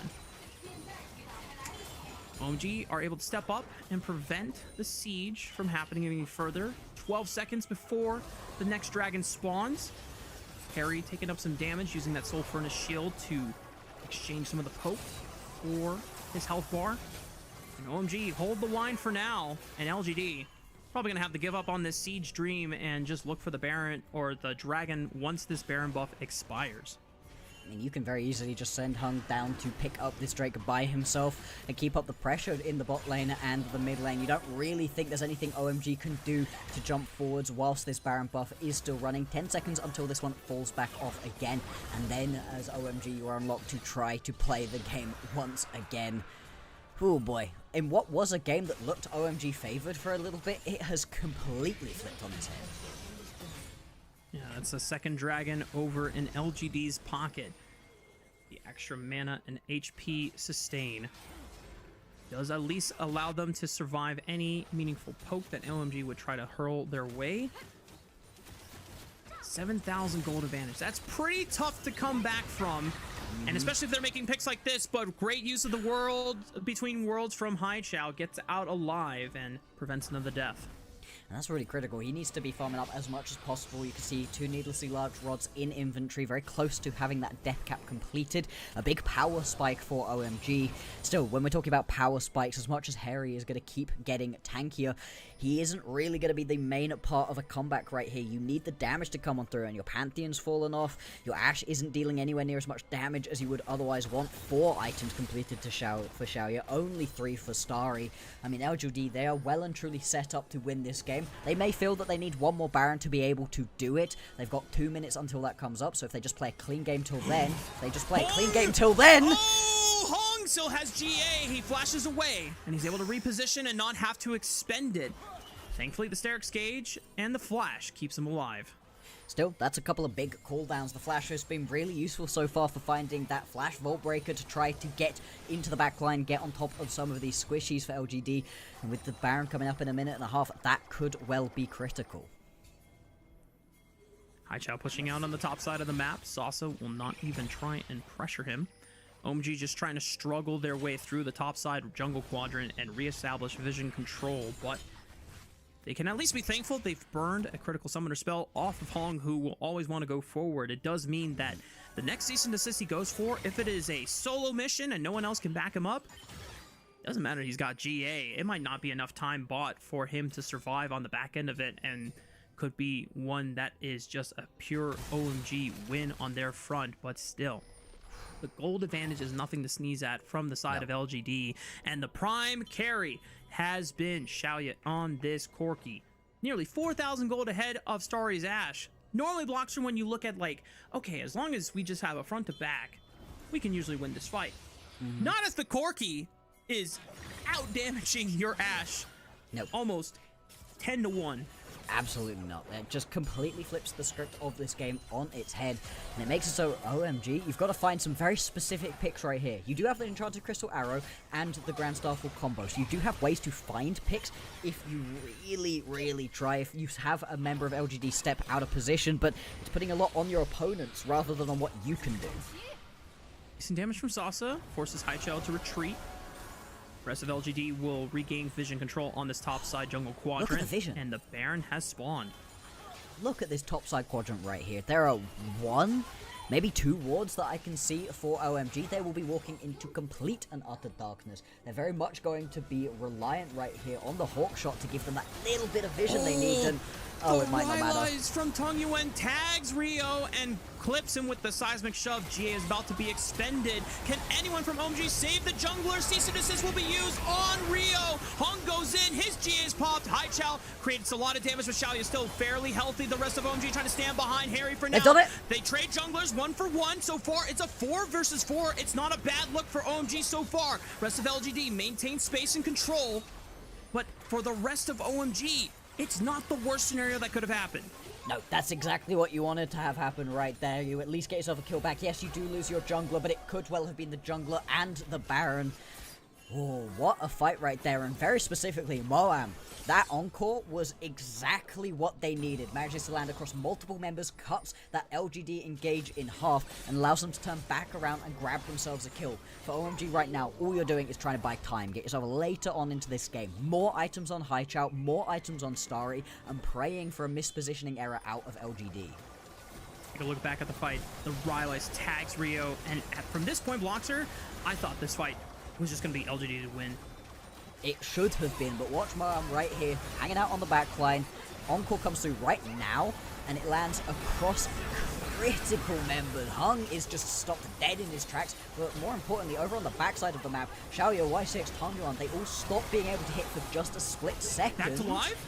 YCX forced to flash away. Tidal Wave will clip Harry as the seismic shove and bubble also connect, but Harry's way too tanky to die off of that first rotation. Sasa with a great flame, and he and Hong split up the fight. Starry is the first one to fall. Rio will be next. Hari will be third, and Haichel cannot bail out his top lane. LGD are ready to take this series the full distance. Bloxer, with all 5 still alive, they can push in for a game 2 win. And we talked about what needed to happen in this game for LGD to be able to come out on top. They needed to find themselves a couple picks. They needed some sniper accuracy out of Tangyuan to be able to hit as many of those seismic shoves as possible. And it has been a really good look from him. LGD pushing forwards onto the base. It will be one final game to decide who makes it out of Group Nirvana and who's sitting out. Haichel, one last Hail Mary attempt to blow up the minion wave. Encore comes out. It's a whiff. The first Nexus turret falls, followed quickly by the second. LGD take game 2 and push us to game 3. And that's a proper LPL game right there. I'm excited to see the goal graph after that one. Probably going to be pretty back and forwards. It's not 2-1 yet. It's 1-1. It's 1-1. Hang on. We've still got another game. That is not going to be the victory right here for LGD. No, we get a final game between these two teams to see who progresses and who has a very long little bit of off-season before they get to play again in Split 2. Well, we did ask the question to LGD. How are you going to bounce back after expending a majority of your comfort picks in game 1 and tossing a huge gold advantage around that third dragon fight? And you know what, Bloxer? They came back with insane firepower and relentless persistence. I think that is the key phrase, because even when that very first dragon fight, do you remember that? I like, it's gone from my memory because everything after they did pretty much reversed all of the wrongdoing that happened in that very moment. It was a very different game to game number 1. I felt like overall game 1 was pretty clean from both of these teams. They made some mistakes, as you'd expect from some of the lower tier teams in the LPL, but it wasn't overall egregious in a lot of places. Yeah. This second game was marked by some just massive decision-making errors from players from entire teams. Like you said, that LGD look early where they go for a fight they had no business attending. That was pretty bad. But then you've got Haichao flashing over a wall, whiffing everything, dying immediately, very nearly costing his team. It very much felt like OMG were trying to bail out a couple different mistakes that their members were making, and LGD towards the back end of this game were cleaning things up, were beginning to actually hit on their objectives, and that's what was able to give them the edge to take the win. Yeah. That and Rio Pantheon flash into the wall. Oh man, oh boy, oh boy. I really hope the LPL TikTok makes something with that. Like we gave you the moment in the call, and even if you don't take the call, just the flash alone, that's a hit tweet or a hit hit TikTok, Insta Reel, short, whatever platform it's gonna be on. Because if you don't have banger plays, then people love watching banger failures. So, like, very, very true. And hey, we were talking about the gold graph. It is very back and forth until the point at which LGD finally kick into gear, and Xiaoya nearly 50,000 damage done in this game, which is incredibly impressive considering we were pretty worried about how much damage he was really going to be able to do. If he was stepping up close enough to the Scion, to the Pantheon, we thought, well, he's probably going to be getting taken down, but he was getting backed up beautifully by some lovely backline play from Sasa and Hung, getting themselves into the backline, making sure he wasn't getting taken out, was able to keep stepping forwards. He was also incredibly accurate as well with those rockets. Xiaoya definitely making up for the Draven game. We were curious to see if not having that Draven game go their way was going to be the ultimate undoing in mentality fashion, but Xiaoya just being even more aggressive than he was on the Draven, if I'm going to be quite honest, and stepping forward with the confidence that his team is backing him up in all those plays. I mean, having a 4,000 gold advantage over your opponent 80 carry, that feels pretty darn nice. And when you get a lot of crit scaling into Corki, yo, those auto attacks start ripping. Yeah, he was absolutely tearing people's heads off during the latter stages of these fights, but still, it was not easy. It wasn't straight up front to back team fighting where you know which your target is. You were getting attacked from every which way, and that's where I want to give a lot of praise right here to Tongwan. He was brilliant in the first game on the Rise, even though they weren't able to win it out. He was a big part of why LGD were able to hang on for as long as they were. But in this second game, he was hitting seismic shove after seismic shove, making these fights happen. Specifically, it was like he had a red dot on Rio. Anywhere Rio went, he was just getting sniped back with those seismic shoves, and it meant though that there wasn't any way for OMG to try to play out these fights. Hands was not ready for the guaranteed seismic shove on multiple targets. The slow, you just can't get away. At some point, as soon as you get hit by anything, you cannot get away. And also, you can't run away from me, but you also can't jump back in because I've got the Unraveled Earth up, and you're just going to get stopped that way too. A really good counter into what the Pantheon and the Aurora are trying to do. I mean, he made it look like a point-and-click ability. Are we sure seismic shove is a skill shot? It didn't look like it in Tong Yuen's hands. No, absolutely not. So, game 1. OMG, they have a later game scaling composition. They managed to come back from a bit of an early game deficit and make it work.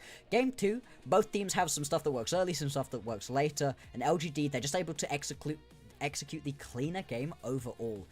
Looking into this game number 3, with a lot of the big picks taken off of the board, for both of these teams, I think the late game scaling option is far more available at this point than the full early game. When it comes to full early game, there's only a couple champions really left available. The Nocturne will be one of them. Other than that, I mean, we haven't seen much of the late game scaling really at all.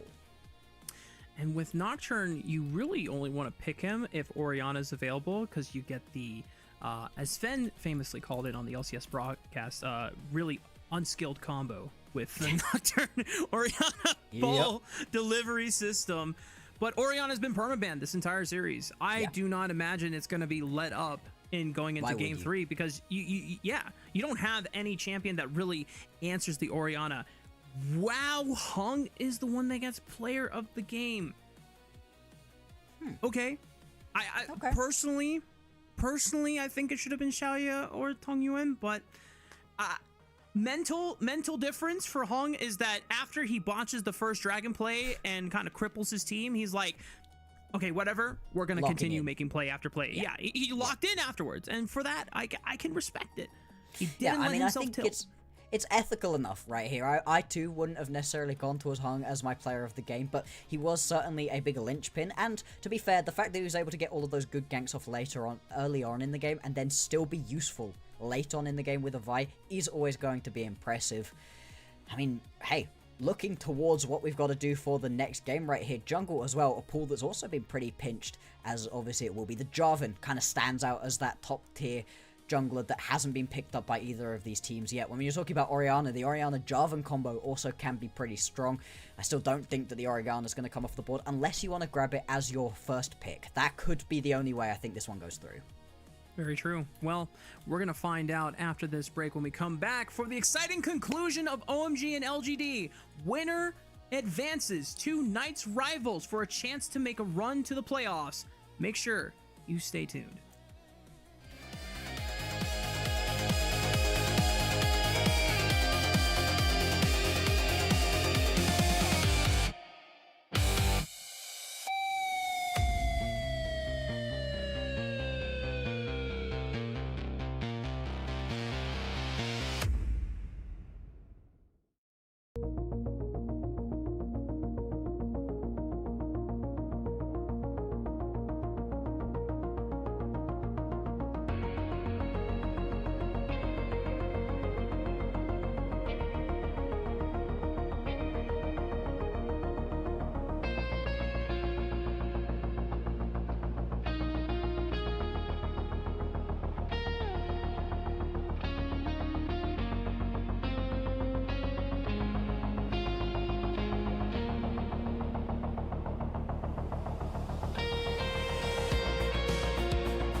Welcome back, gamers. Getting ready for game number 3 between OMG and LGD. If you are just tuning in, this series is the most important one in Group Nirvana for the remainder of the split, because this series, the victor goes to Knights rivals alongside LNG for a chance to make a run to playoffs.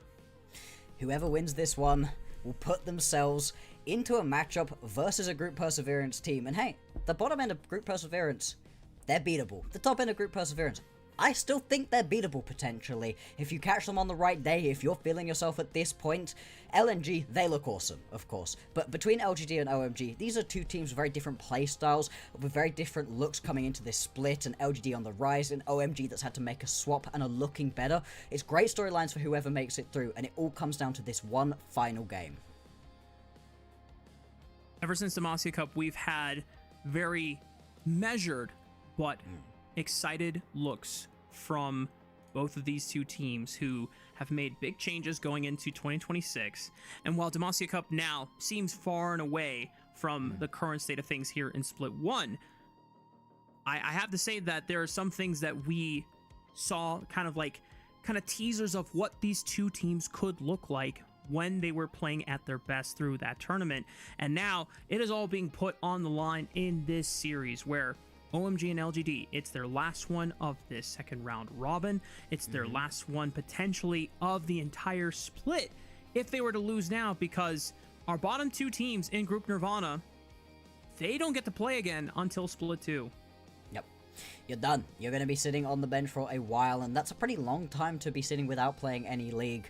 You really do want to get yourself onto that next set. And I really like that you bring up what was happening in the Demacia Cup and how it reflected what we saw at the start of this split. Specifically, when I'm looking for LGD and what they need to do to be able to win this next game, it showed us that Taeyong was on top. He was all of a sudden resurgent and was just looking excellent. Specifically on the rise, which obviously is already gone because of Fearless, but on lots of champions. And the way he was at his best was when he was able to pair himself up alongside Hung and YCX. Now, him and Hung have had a lot of play together so far, but I think what's critically making it difficult for LGD to play at the moment is the fact that YCX hasn't been able to leave the bot lane. He's been forced to stay alongside Xiaoya, and a lot of that is because of what Starry has been able to do in the bottom lane. He's been putting a lot of pressure down. Moam as well has been able to get a lot of pressure for himself too, and if you can't get that 3-man roam happening on the rest of the map, it doesn't feel like LGD are able to play the game their way.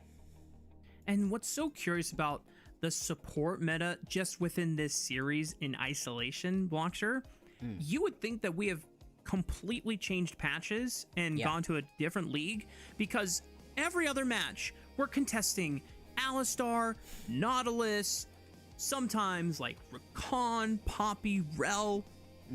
It's been mostly enchanters between both of these two supports so far, and we expected that out of YCX, but I think just off of the fact that OMG needs to be able to compete in the laning phase so that Starry doesn't lose pressure at all. Moham, after playing the Braum in game 1, said, I mean, we were going to try to do the Seraphine Ashe combo in game 2, but here we go, Blockster. Game 3 draft has begun. Nocturne, even if the Orianna was not going to be available, they still respected it enough to take it away from LGD.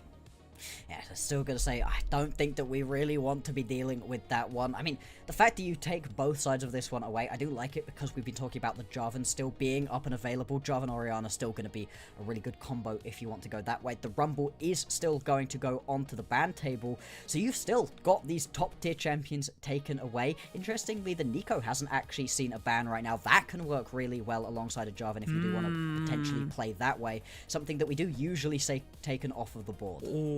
Oh, I really like this hover from LGD. Karma has been one of my picks that I feel like is very heavily underrated as a support right now. I don't know if you want to pick it super early on, but if you can pick it in a spot where you know that OMG cannot have a designated Serpent's Fang user to limit the shields, Mantra inspired are just so oppressive to deal with, and Caitlyn Karma talk about bot lane dominance for LGD. Oh, well, we needed them to find a way to be able to either roam around with YCX or to dominate in their individual lane, and they go so with dominating individual lane. This puts your bot lane as OMG in a very tough spot where almost anything you play will get pushed around. You need something that can sit quite far back, farm from quite far away.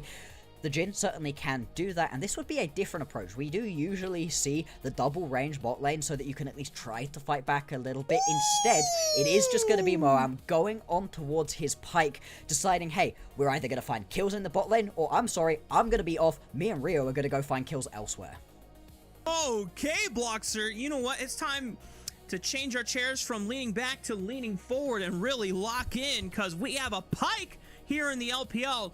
I think it's our first one of the split. Definitely not necessarily a novelty in years past, but oh, I am here for it. With the Poppy lock-in, it's a good way to answer against any of OMG characters that want to dash in and try and access your backline. The Steadfast Presence, always a great response. Yeah. But the other thing I really love about this Pyke, it would have made Jarvan's life very miserable if he had to go like a lethality route just to have access to Serpent's Fang. Pyke can build Serpent's Fang. Yeah, exactly. You can now build to have more of the damage focused into you. You can now be tankier overall as Rio, which really does help you out in this situation. And this is a composition for OMG that's looking for a quick pick to start off a fight, and then you can blow somebody up. Or you've got the ability to just jump in as Rio, fish in a barrel for Starry to just shoot on into with the curtain call. You've got quite a diverse playstyle. LGD, they kind of need to run at you and just deal their damage. Running back does work decently well for a Caitlyn and a Karma. It depends on what the remaining champions they pull out are going to be. I think you really need yourself some kind of control mage in the mid lane to really round out this damage profile. OMG. What is their last ban here? They've already taken away Tongyuan's Akali again. If they're trying to eliminate any early playmaking potential, Ahri could be the next look on the ban list.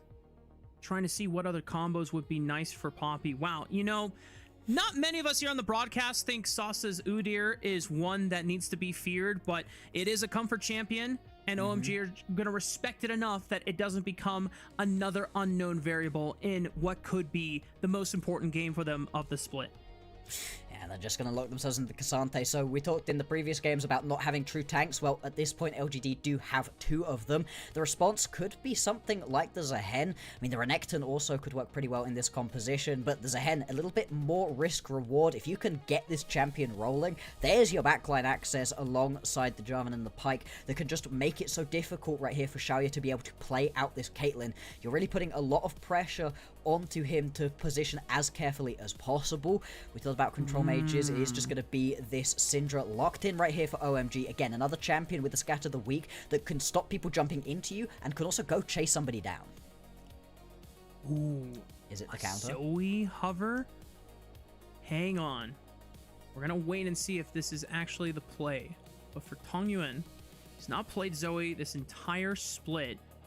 Little shout out to maybe Care with the Aurelion Soul Hover, just trying to look at his options. But if you consider how aggressive OMG are going to be going into you, I think Victor's totally fine using that gravity zone to slow down the engage of the fight. Try to kite back with this composition that you already highlighted. Kind of seems like the identity that LGD want to play for anyway.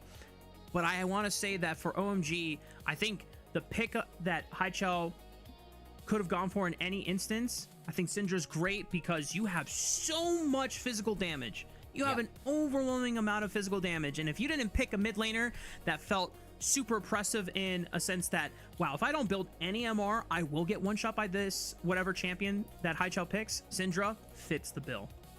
Absolutely, it really does like being that sole magic damage dealer to be able to just rip through your opponents. You are quite squishy overall though as OMG. We've been talking about true tanks versus fake tanks. Well, there's a hen being able to come back to life obviously does give you that little bit of extra survivability, that extra tankiness, but over on the side of OMG, you got some pretty true tanks to be able to play with right here. This should be a really interesting matchup.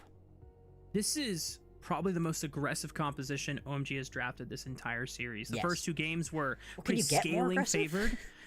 Well, maybe instead of a Zehen, you get a Renekton, you know? Because Zehen... I don't know. I think the Zehen makes you feel more empowered to go jump into the backline, right? Everything about this champion's kit is telling you we have to go flying in.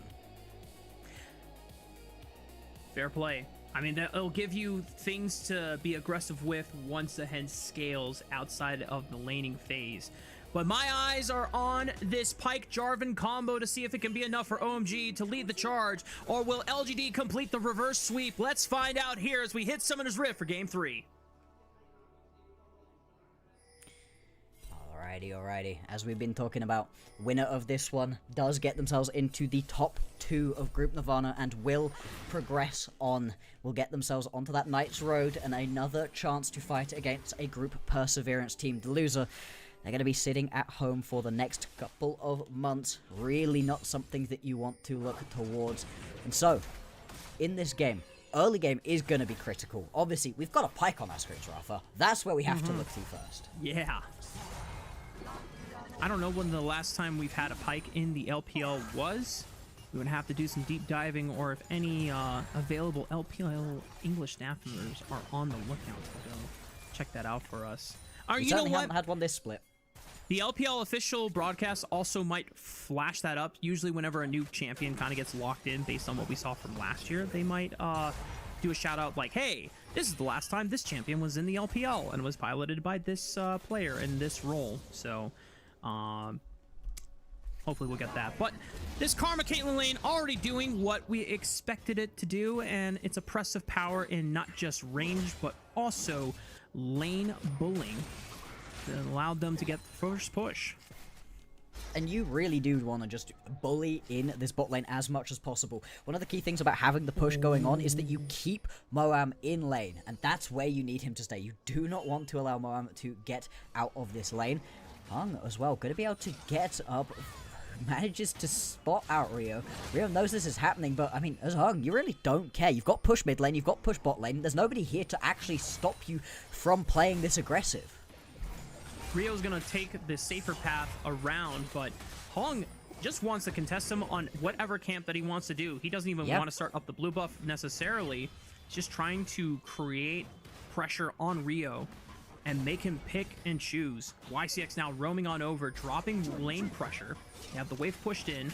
Moham is trying to back up the Jarvan, but it's not going to be enough or really anything to create pressure, since the mid lane has also found a wave timer to be able to collapse on in. Hong still has Smite available. He has the Gromp on board. They pull him in with the Undertow as well as the Deadly Flourish. But Hong... Oh, he steals Rio! It! Okay, you know what? Flashing for the Gromp secure. We'll see if that gets punished later on, but as a jungler, I respect that. It's like, no, you will not take everything away from me, damn it. Well, you just can't afford to allow everything to be taken away from you right here. Still, he's going to find himself down by about 10 CS just 3.5 minutes into the game. That is going to be critical, especially for a champion like the Jarvan, for whom the ulti is going to be so important. And you can see it's also just going to be a double scuttle as well. Straight up, Hung gonna skip out onto taking any of his topside camps, grab himself this scuttle crab, and keep on going. This is a miserable start right here for Rio. I mean, this feels like it has been the name of Hung's game this entire series. Try and make Rio's life miserable in the early game. If he's got winning lanes, you might as well try and inflict that pressure and make it a waterfall effect, cascading all the way from the lanes into the jungle matchup. But OMG, they've at least shown their resilience and how well it pays off when they weather the storm. We'll see if they can do it again, as the Q does land onto YCX, but the Tether does pull him back in, but the Deadly Flourish connects. Decent damage. 3 more bullets in the chamber. YCX will not flash just yet. Finally flashes away from the Bone Skewer. Now Starry and Moham are going to have to respect the ramped up Caitlyn with the lethal tempo, but it is a flash down on this Karma. Yeah, I mean, the Karma as well. Oh, hang on, shall you? Okay, just about going to be able to use those fancy feet to get himself back away. Dealing good damage back as well, despite the fact he's pretty much out of mana and in a 2v1 situation. This is the pressure, though, that the Pyke can put down onto you. As much as the Caitlyn Karma should be in control of the lane, the second that you start being pushed onto the back foot, if you get hit by that Bone Skewer, you can get taken out very quickly. It's already shaping up to be an exciting game, Bloxer. Just how aggressive Moham is looking, even after getting pushed in by Xayah and YCX early on, knows that they have the all-in potential if they can find a good CC combo. Moham now sniffing around mid lane. There's no wards that have detected his presence yet. Tong Yuan, though, hanging a little too far back for Moham to get anything.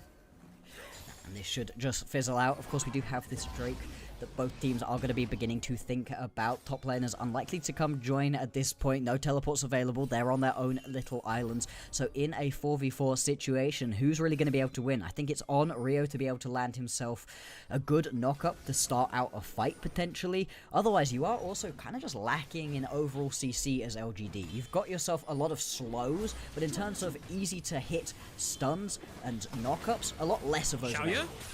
Bone Skewer tags him. Deadly Flourish does not connect, though. Xiaoya is still completely fine, does not pop the flash or the barrier. Dragon, already at 2,500. Can Rio get in? He's right on top of the Dragon. They pull in YCX. Oh, no. What's the target selection? Where are we going? Are we doing the Dragon? Are we looking for the kill? LGD secure the first Dragon, but YCX is the first one to drop in its first blood, going over to Starry's Jin. One more bullet in the chamber. Flashes for Hung. Gets dropped by Xiaoya in the cross, but he goes down anyway, and it's a double for Haichao's Syndra. I mean, 4 kills to 1 right there. LGD at least managed to grab themselves a single kill back onto Starry. That's exactly what you needed right there from OMG. The kill gold as well, going exactly where you would have wanted it. Haichao, Starry, both picking themselves up 2 kills apiece. And look at the rotation right here. I really like what you do with the Bone Skewer from Moam to start this one out. And then he dives on into the backline, making it so that you have to turn tail and run as Tangyuan gets stunned up, and it just puts Haichao in a perfect position to press the outplay button, picks himself up that first kill of the fight. He can come along and collect his taxes on the second. And now, Bloxer, if I am both junglers, especially if I'm Rio on this Jarvan, I see that Caitlyn has no sums.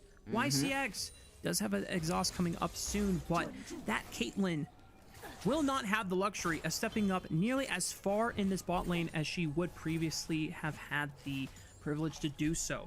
OMG now starting the game off with a 1,500 gold advantage. Nothing to run away with quite yet, but this is the first time that OMG have really had the explosive start in this series. And let's see if they can hang on to this one, because with the composition they have, you really do want to. You've got some good late game scaling options, but you have a very flat curve towards getting there. Need to have those 2-3 items in inventory to really make a lot of the fighting work for Starry and Haichao, unless it's messy like this, unless it's going to be very split up. And OMG, they have shown us that they can make these fights messy. We've had 2 games in a row at this point where the fights do not stay front to back for very long. A really promising start for Moham on this Pyke, who, ever since he came over to the LPL from DK, has not had the greatest showing here in the LPL, but this pick definitely been the most exciting that I have been for him on this OMG roster. Looking to corral the members of LGD, and Steadfast Presence used way too early. Flash for the Cataclysm into the Scatter the Weak stun. Hung doesn't get a chance to use the Keeper's Verdict. Here comes the Curtain Call, looking for more members. Xiaoya getting slowed up, takes one more bullet, but pulled back in. Wait a minute, Xiaoya, did he fly back in? That's crazy. He doesn't get punished for that. He had to step a little bit further forwards, otherwise he was going to get knocked up by the flag and drag, just about going to be able to get away, but still OMG grabbed themselves another kill. They get push happening in the bottom side of the map as well. If both these recalls come through, you get to keep pushing. No. Okay, you are going to stick around to Xiaoya and YCX. They're not going to lose out onto another full minion wave at least, but OMG, they keep control of this game and they accelerate it further. 2,000 gold now going to be the advantage for them, and it's pretty evenly split across all of the lanes. I'm really curious if we get a replay on that specific interaction, but until then, LGD are going to make quick work of these grubs. No chance for OMG to even pick up the third one. It's all 3 going over to LGD. Indeed. They've had control over these objectives. YCX does get pulled back into the Scatter the Weak. Okay, good thing that Unleash power was not available for Haichao, otherwise that would have been a head karma potentially. And this is really rough for LGD. Their bottom lane was supposed to take over, keep in control, make sure that Moam wasn't able to go get onto the rest of the map and harass everybody else. You haven't even got your lane quests done, and yet everybody's all over the map. Moam does not care. He is unlocked. This is the stuff of solo queue nightmares right here, Bloxer. When a Pyke is unleashed and can inflict his free will onto the map. Hung is not going to be able to find the lineup that he was looking for. Haichao steps away from the wall just in time, and now these chicken nuggets might be given up from LGD. Got 4 members. Bit tricky right here as LGD to step up. You could see Xiaoya on the map trying to rotate around to join up with the rest of his team, but again, as this Caitlyn, you want to be pushing in your lane. You want to be grabbing as many tower plates as possible. Caitlyn has a pretty big boost at one item and then needs really 3.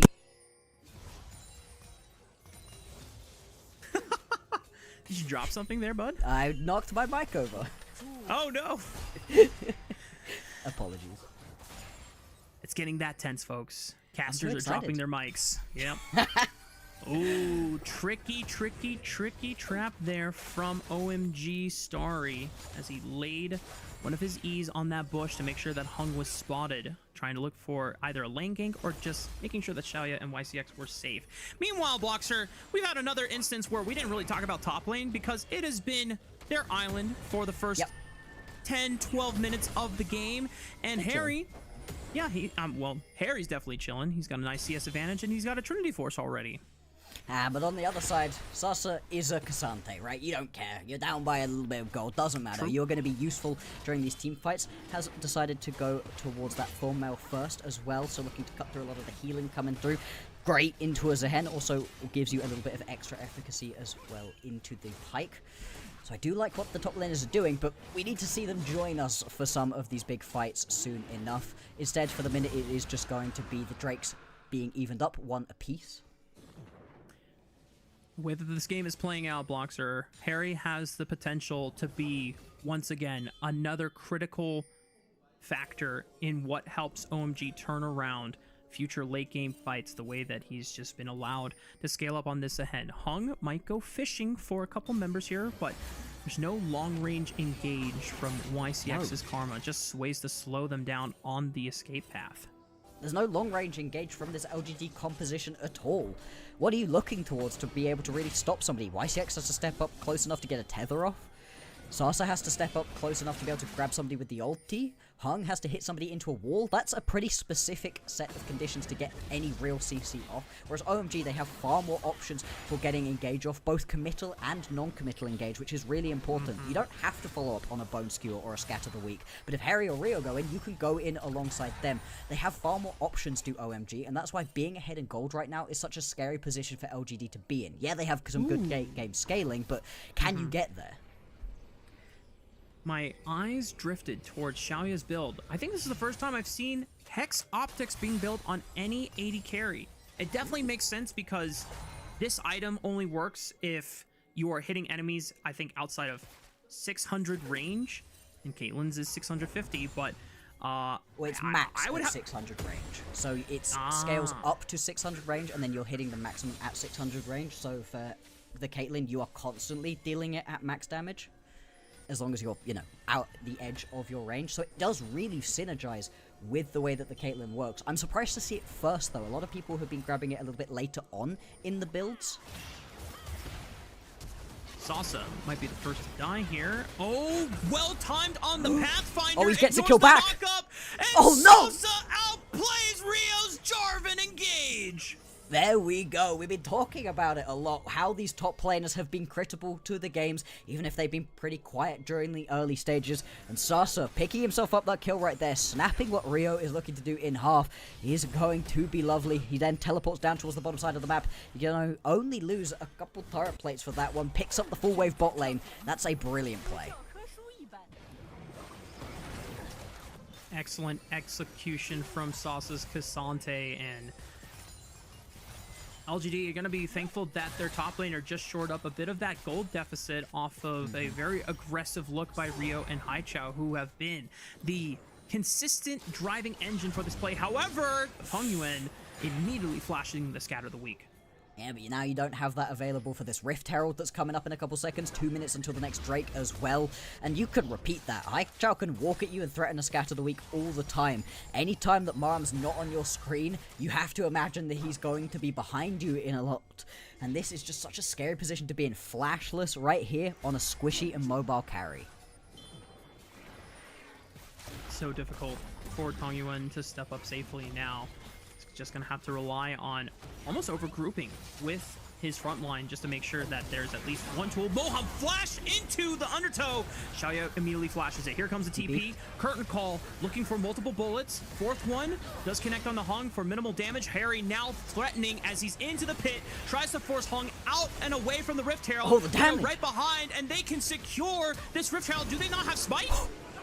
Okay, well, Harry kills YCX in the back line, and Haichao does secure the Rift Herald. Guess Smite was down for Rio. That could have been scary for OMG, but now the rest of them just need to make sure that they can get away. Sasa cannot look for the engage since Moham pulls him away from Starry with that bone skewer. Just about gonna save the life of his ADC right there. Moham still stepping up, trying to just clear through this wave. And in the end, we have a look back at what ends up happening. Rift Herald does get picked up by OMG. They're also able to grab another kill here onto Harry, so he's getting himself back into this game. And as much as it was an OMG lead earlier on, LGD, they're finding ways to fight back into this one. It's still not quite enough. They have to still come back from a 3,000 gold deficit. And while there have been some decent moves, like you said, it's still OMG getting one step ahead of them on every single play. And I have to imagine that the biggest factor has been Moham on this pike, constantly applying pressure, constantly fishing for picks and ways to just make LGD's composition start to crumble. Because if you can stand and just allow OMG to engage upon you, you have ways to disengage that. But then you throw a pike who's just fishing for hooks and trying to pull you apart, oh, then it gets a little complicated after that point. Absolutely it does. I mean, as we watch this Rift Herald charge on through, LGD do not have a single flash to their names. That is in no small part because of Moham just constantly fishing with these bone skewers, and people are terrified of it for good reason. It's not just that he has a bone skewer, but it's the combo he has with everybody else. Starry, Deadly Flourish can instantly land, and now you're locked up for so long. Same thing with the Scatter the Weak. The whole composition here from OMG works very well together, and it empowers Moham to just keep stepping up, keep blowing people's flashes. I'm actually curious to see what Moham wants to build on his first item, because with the Serrated Dirk, I thought it was going to just be an immediate Serpent's Fang rush, but they might feel confident enough that they're so far ahead they do not fear the shields coming out from YCX's Karma yet. Might just be looking for an Umbral Glaive rush just to maintain more vision control on the map. Starry walks away. Was a little painful on the way out from all the damage. He needs to be quite careful to not step himself up a little bit too far forwards. As much as we've been talking about OMG being in control of this game, LGD, they've still got champions that are beginning to ramp up, getting closer to being big problems. Tongyong specifically, we keep looking to him as a main carry for LGD. He's got himself the Blackfire Torch completed, getting on towards that second item as well. Really needs 3 items though to be as effective as possible, so they just need the game to slow down a little bit for LGD. Hope that he's going for not only the tier 3 sorcerer boots, but also the Shadow Flame. Extra penetration, knowing that LGD are forced to mostly build armor for this heavy physical damage composition. Oh, great buff from Rio! The flag and drag! Outplayed, unfortunately, Hung, but Rio just showing how good his Jarvan mechanics are. Sasa comes into the fight, but it's a 1v4, forced to flash away from another flag and drag, and there's the Cataclysm to lock this Cassante down. Dodges out of the Scatter the Weak stun. He is so tanky because LGD cannot get quite in just yet. Tonga finally finds an angle, but the Grim Deliverance over the top continues to push LGD back. There's the all-out. Sasa has one last chance to turn this fight around. The Pathfinder will not be enough to break open the fight for LGD. OMG pick up 2 kills, and there's nothing for LGD to gain. Chat, you know what to do. You know the copy pasta right here. Holy Cassante Gaming. I mean, that should have been a complete and utter disaster right there for LGD. They do still lose out onto the fight, but it's so slow that you can't really turn around and grab too much for it in the end. We have a look back at this one as Rio. Beautiful cancel right here. You have to put down the flag first and drag at the exact moment in which you get pushed back with the Keeper's Verdict, and he just about manages it. Now, are we going to watch this? Because we need some Yakety Sax music on the background. What is this? What is this? This is a Cassante with 1, maybe 2 items. I'm not sure if he had that second item completed at this point. If he doesn't get hit by that final bone skewer from Moham, he walks this one out. He dodged so many other abilities beforehand, and crucially, a majority of the damage that he dodged out was from Haichao Syndra, so the fact that he's able to get so much value off of the early armor rush into essentially a 4 AD damage carry composition it is going to provide a lot of value as long as he's able to space out the Syndra damage, but OMG able to reap their rewards, take out the tier 1 turret in the mid lane, and now with all 3 tier 1 turrets completely erased from Summoner's Rift, OMG can now start inflicting better vision control more aggressively and deeper into LGD jungle territory.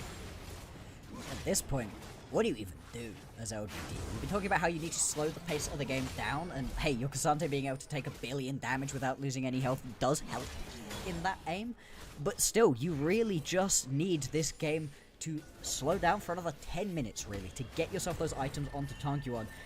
OMG, they're not allowing this to happen. Moam specifically keeps stepping up, keeps making it so tricky to just take things in your own jungle. This is 3 people body blocking for Hung to be able to take 1 camp in his own jungle right now, and it's only the enemy support doing the harassing. It's so oppressive to play against a Pyke that is this free to roam around the map, this detached from what his ADC is doing. Starry and Moam barely have seen each other during this game, and that's just fine. May only be level 8, 1 level down to YCX, but the pressure he's inflicted has pretty much equalized that and has given so much rain for OMG to play with, because LGD members have to always be careful of a bone skewer from out of nowhere into a deadly flourish route. Now LGD do get a chance to group up as 5 briefly and regain control of this topside river. OMG, they're just going to play for the 3rd dragon instead. I mean, why not, right? You don't need to make this game more complicated than it is. Going for the Baron is going to expose you to potentially getting jumped as well. Although they have a lot of control over this top side of the map. If they do turn onto it, it's going to be quite the dark road for LGD to be able to step up into this play. What they really need for LGD is to be able to just pick somebody off, find somebody on a rotation that's alone and take them down. Obviously, the target you'd think would be easiest to get on top of would be Moam with this Pyke. He's always alone, stepping up to your team, but there's so much movement ability on this Pyke that can you really lock him down? And I cannot emphasize enough how important it is for a player like Moham, who has been on the world stage before, but was heavily criticized during that time with DK, then comes to LPL and really needs to prove himself. Wasn't really given a chance to do so in 2025 with the previous iteration of the OMG roster. But this game could lead to a Knights Rivals run into playoffs for OMG, and it would really turn his story around going forward into the rest of 2026.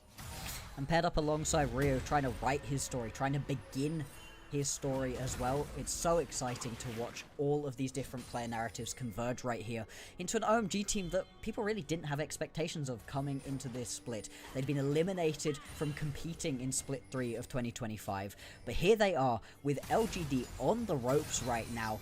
5,000 gold their advantage, 3 items completed on Thestari as well. They're in position to take this Baron and to look to threaten in onto the base. There's only 1 control ward from the side of LGD that gives them brief vision of that river entrance.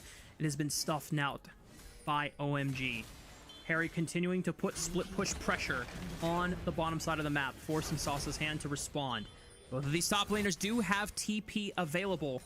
Rio just saw him go in for a flag and drag, but nothing was burned on the side of LGD. There's a control ward in this blue buff bush. Starry on the right side. Are they looking for the engage now? Another flag and drag threatening for some cooldowns. Hung stepping up. Hai Chao backing up Rio so that he can escape. Sasa with the early TP. Harry just walks on over. If OMG just back off, that's a free teleport that they just gained. Yeah, really nice right here from LGD to be able to just push their way forwards, get involved, but OMG, they recognize that, they back out. Like you said, they're going to put themselves in a nice spot, having teleport onto Harry right now. We do still have teleports apiece onto both teams. Tangyuan can go catch waves over in the side, does indeed go and match Harry onto this side lane. And you saw in that fight as well, Tangyuan was stepping up to a couple of members and dealing big damage. He's going to drop the Arcane Storm. He has Xiaoya with him.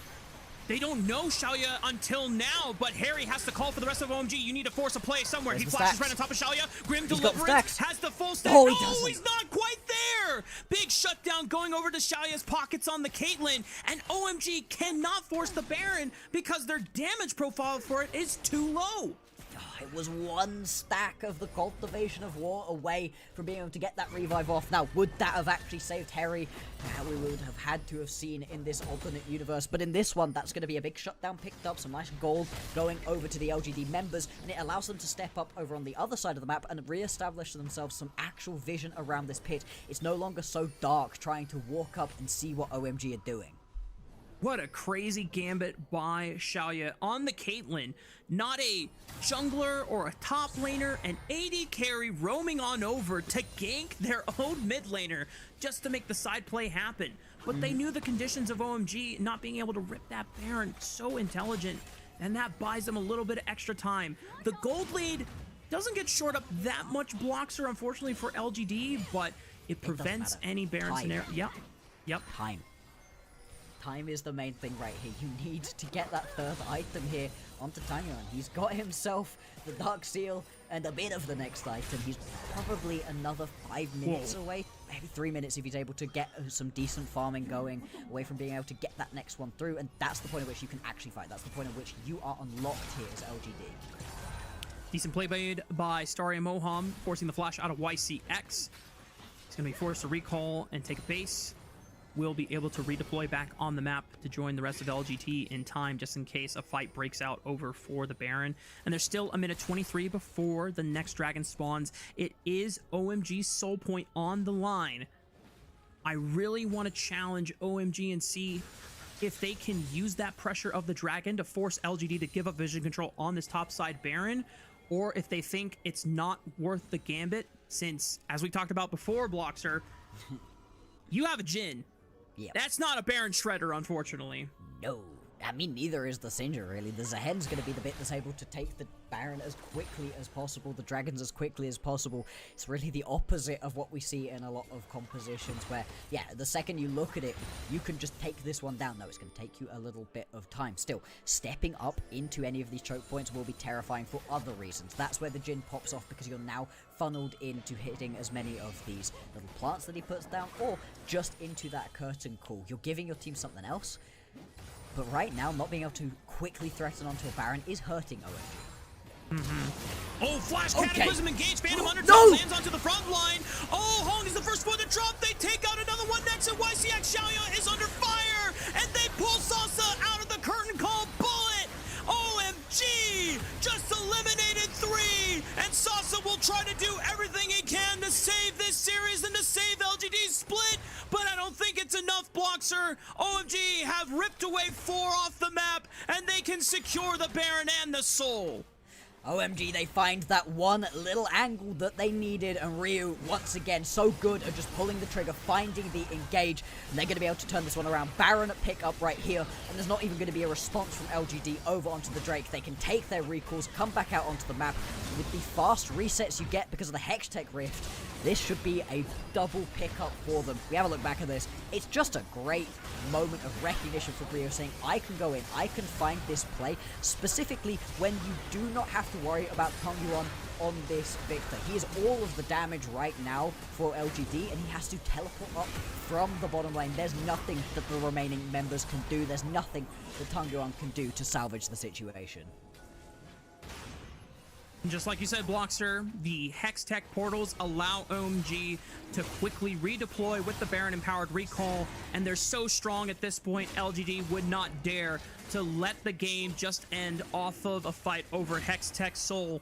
They're going to have to dig deep if they want to continue their split and make a heroic defense inside their base. I mean, can you at this point? Baron empowered minions are going to be pouring in through the mid and the bottom lane. You can see the push going on top side right now from Tankyuan, but without the teleport, that's leaving the rest of his members quite open. Good use of the all-out from Salsa, gets out of the Cataclysm. It's an ulti for ulti. Cassante will not be nearly as strong in the next upcoming fight if OMG continue to push. Tankyuan? Is he going to come back? I mean, you get a tower for that. You lose out onto a tower and your inhibitor, but I guess that is golden. Actually, he's going to stick around. Really bold right here from somebody without a teleport. Oh, look at the damage from Haichao Syndra One shot onto the support. One shot onto the jungler. And now Tongyuan, oh, it's Sasa trying to TP in and cut off the minion wave and buy even more time for LGD. Tongyuan did manage to pick up a death cap. But will it be the saving grace for LGD without your jungler and support for another 30 seconds? It's hard to believe. And OMG are ready to take this series and continue their path into Night's Rivals. The first Nexus turret is going to get dropped. Xiaoyue and Tongyuan are trying to hold the line, but it's a quick flash from Starry, not even needing the fourth bullet to execute his opponent. Tongyuan sidesteps the scatter the weak stun, but you can't sidestep this loss. OMG win the series and grant their passage into Night's Rivals. What a turnaround right here from a team that looked terrible, that looked like they really couldn't get anything going. They make a swap at jungle, they bring in Rio, and they come out on top. They destroy LGD in this second game. There's one or two moments where, like, maybe LGD can pull it back, but no. The game ends with a 10k gold deficit, and what a performance from every member in that one. They all played their part, they all did what they needed to do, and they get to progress. I didn't even necessarily get a super explosive Pyke performance from Moham, but he still played an exceptional, absolutely. It wasn't any crazy, like, death from below montage solo queue plays. No, it was just constant pressure, looking for bone skewers, tag teaming that up into deadly flourishes for long range engages and pick potentials. And that constant pressure up until the point Haichao scaled up and just could one-shot the squishies off the map. Yeah. That's all you need sometimes. Solo queue Pyke players, if you're looking at this, you don't always have to go for the 1v9. You can just continue to create moments like that. Yeah. It's good, clean League of Legends. It's buying space for your team to do what they need to on the rest of the map. I mean, I think the most emblematic play of it was we watched. It's just an innocuous little thing, but it's Moam harassing 3 members of LGD trying to take their blue buff. And they are terrified of him. They're constantly peeling back 3 people to escort 1 jungler to take a blue buff. I mean, that's untenable. You can't play the rest of the game if that's what's happening to you. And now that Moham has shown a pocket Pyke pick going forward, I'm really excited to see how well OMG can fare against either Ninjas in Pajamas or Edward Gaming, because I think LNG is destined to play against Thundertalk Gaming at this point. Producer Caddy, if we could look at the standings graphic real quick. I know that it might not be updated, but I just want to remind everyone at home, what are the potential opponents for OMG, if possible? If it's not possible, you can just tell me no in the comms, and like, oh yeah, go. There we go. Thank you. So, NIP and EDG have one more series to play. Very similar position to LGD and OMG. The winner, I don't know if they play each other. Oh shoot, we're gonna have to look this up, Bloxer. Give me Think so. 10 seconds. I think they play. Oh, it's so cooked. NIP play against Thundertalk, and EDG play against WE. One series is significantly easier for the team that wants to get into the upper playoffs. Yeah. And the other. Yeah, it's well, Thundertalk, they won a single game versus EDG. That's the only single game they've won, but they did win a single game versus EDG. Maybe they can beat NIP. Okay, so NIP are probably going to be the second seed coming out of this group. We could probably sign that one down. Are probably playing against EDG. Yeah. It's not a guarantee, but that's probably what's going to happen. It would be really chaotic if EDG beat WE, because then I don't know how tiebreakers work with NIP potentially, or more than likely, winning the series against Thundertalk. It depends on game score. I couldn't do the maths in my head right now. Yeah. We'll have to get back to you with that one. We should have an updated standings graphic coming through as well before the next series, but either way, you give yourself a chance. That's the main thing. You talk about it all the time, traditional sports, and whenever you're in esports. Just give yourself a chance, get into the dance, and then see what happens. See if you can put something together, because this team feels like they are just building on something. I mean, Haichao really just had himself a chiller of a game. As soon as he got himself a couple items in inventory, taken over, that's not an LPL Gold draft. It was a very confident win here from OMG. And Rafa, it's not a good time at the moment to have strong opinions on mid laners. Both Cubby and I have been made to look like fools.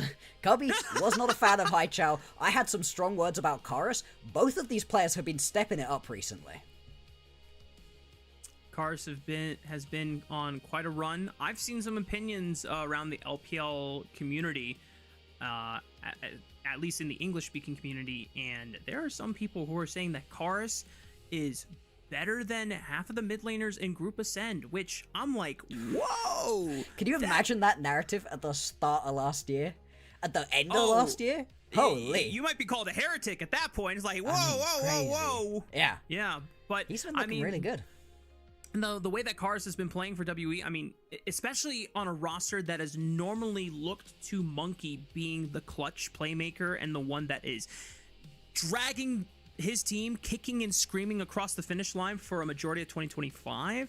It's been Cars and it's been rookie AD carry about that have been quite the surprise factors for WE's run so far in Group Perseverance. But because we have an interview with Haichao on stage and we still have need some time behind the scenes to prep for our second series of the night, we're going to bid adieu to Blockster. Thank you so much for joining me on the cast for our first series, and congratulations again to OMG. We'll show in between the break screens that who gets player of the series as well as who gets player of the game. My money would be on Moham, at least for player of the game. I don't know who you'd give player of the series to, Blockster. That's a toughie. Player of the series is much, much closer right here. I think overall, I'd probably give it to Rio. I think he had himself a really solid game in game number 2. And I mean, even in the game that they lost the LGD, he was still looking for plays. He was still trying to push the team forwards. He just didn't have the support around him.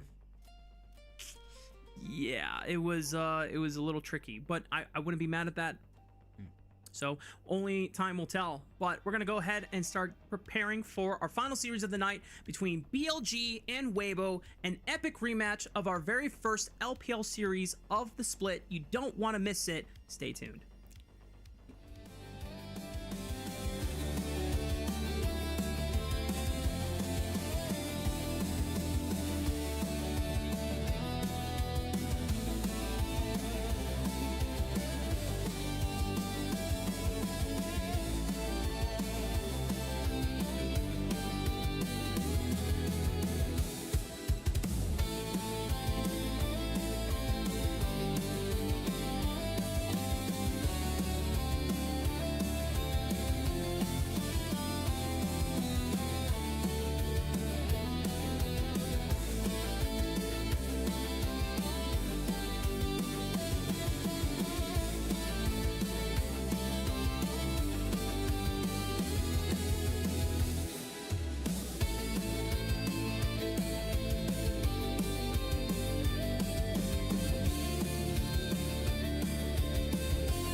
Welcome back, gamers. Getting ready for our final series of the night. It is Weibo Gaming taking on Billy Gaming.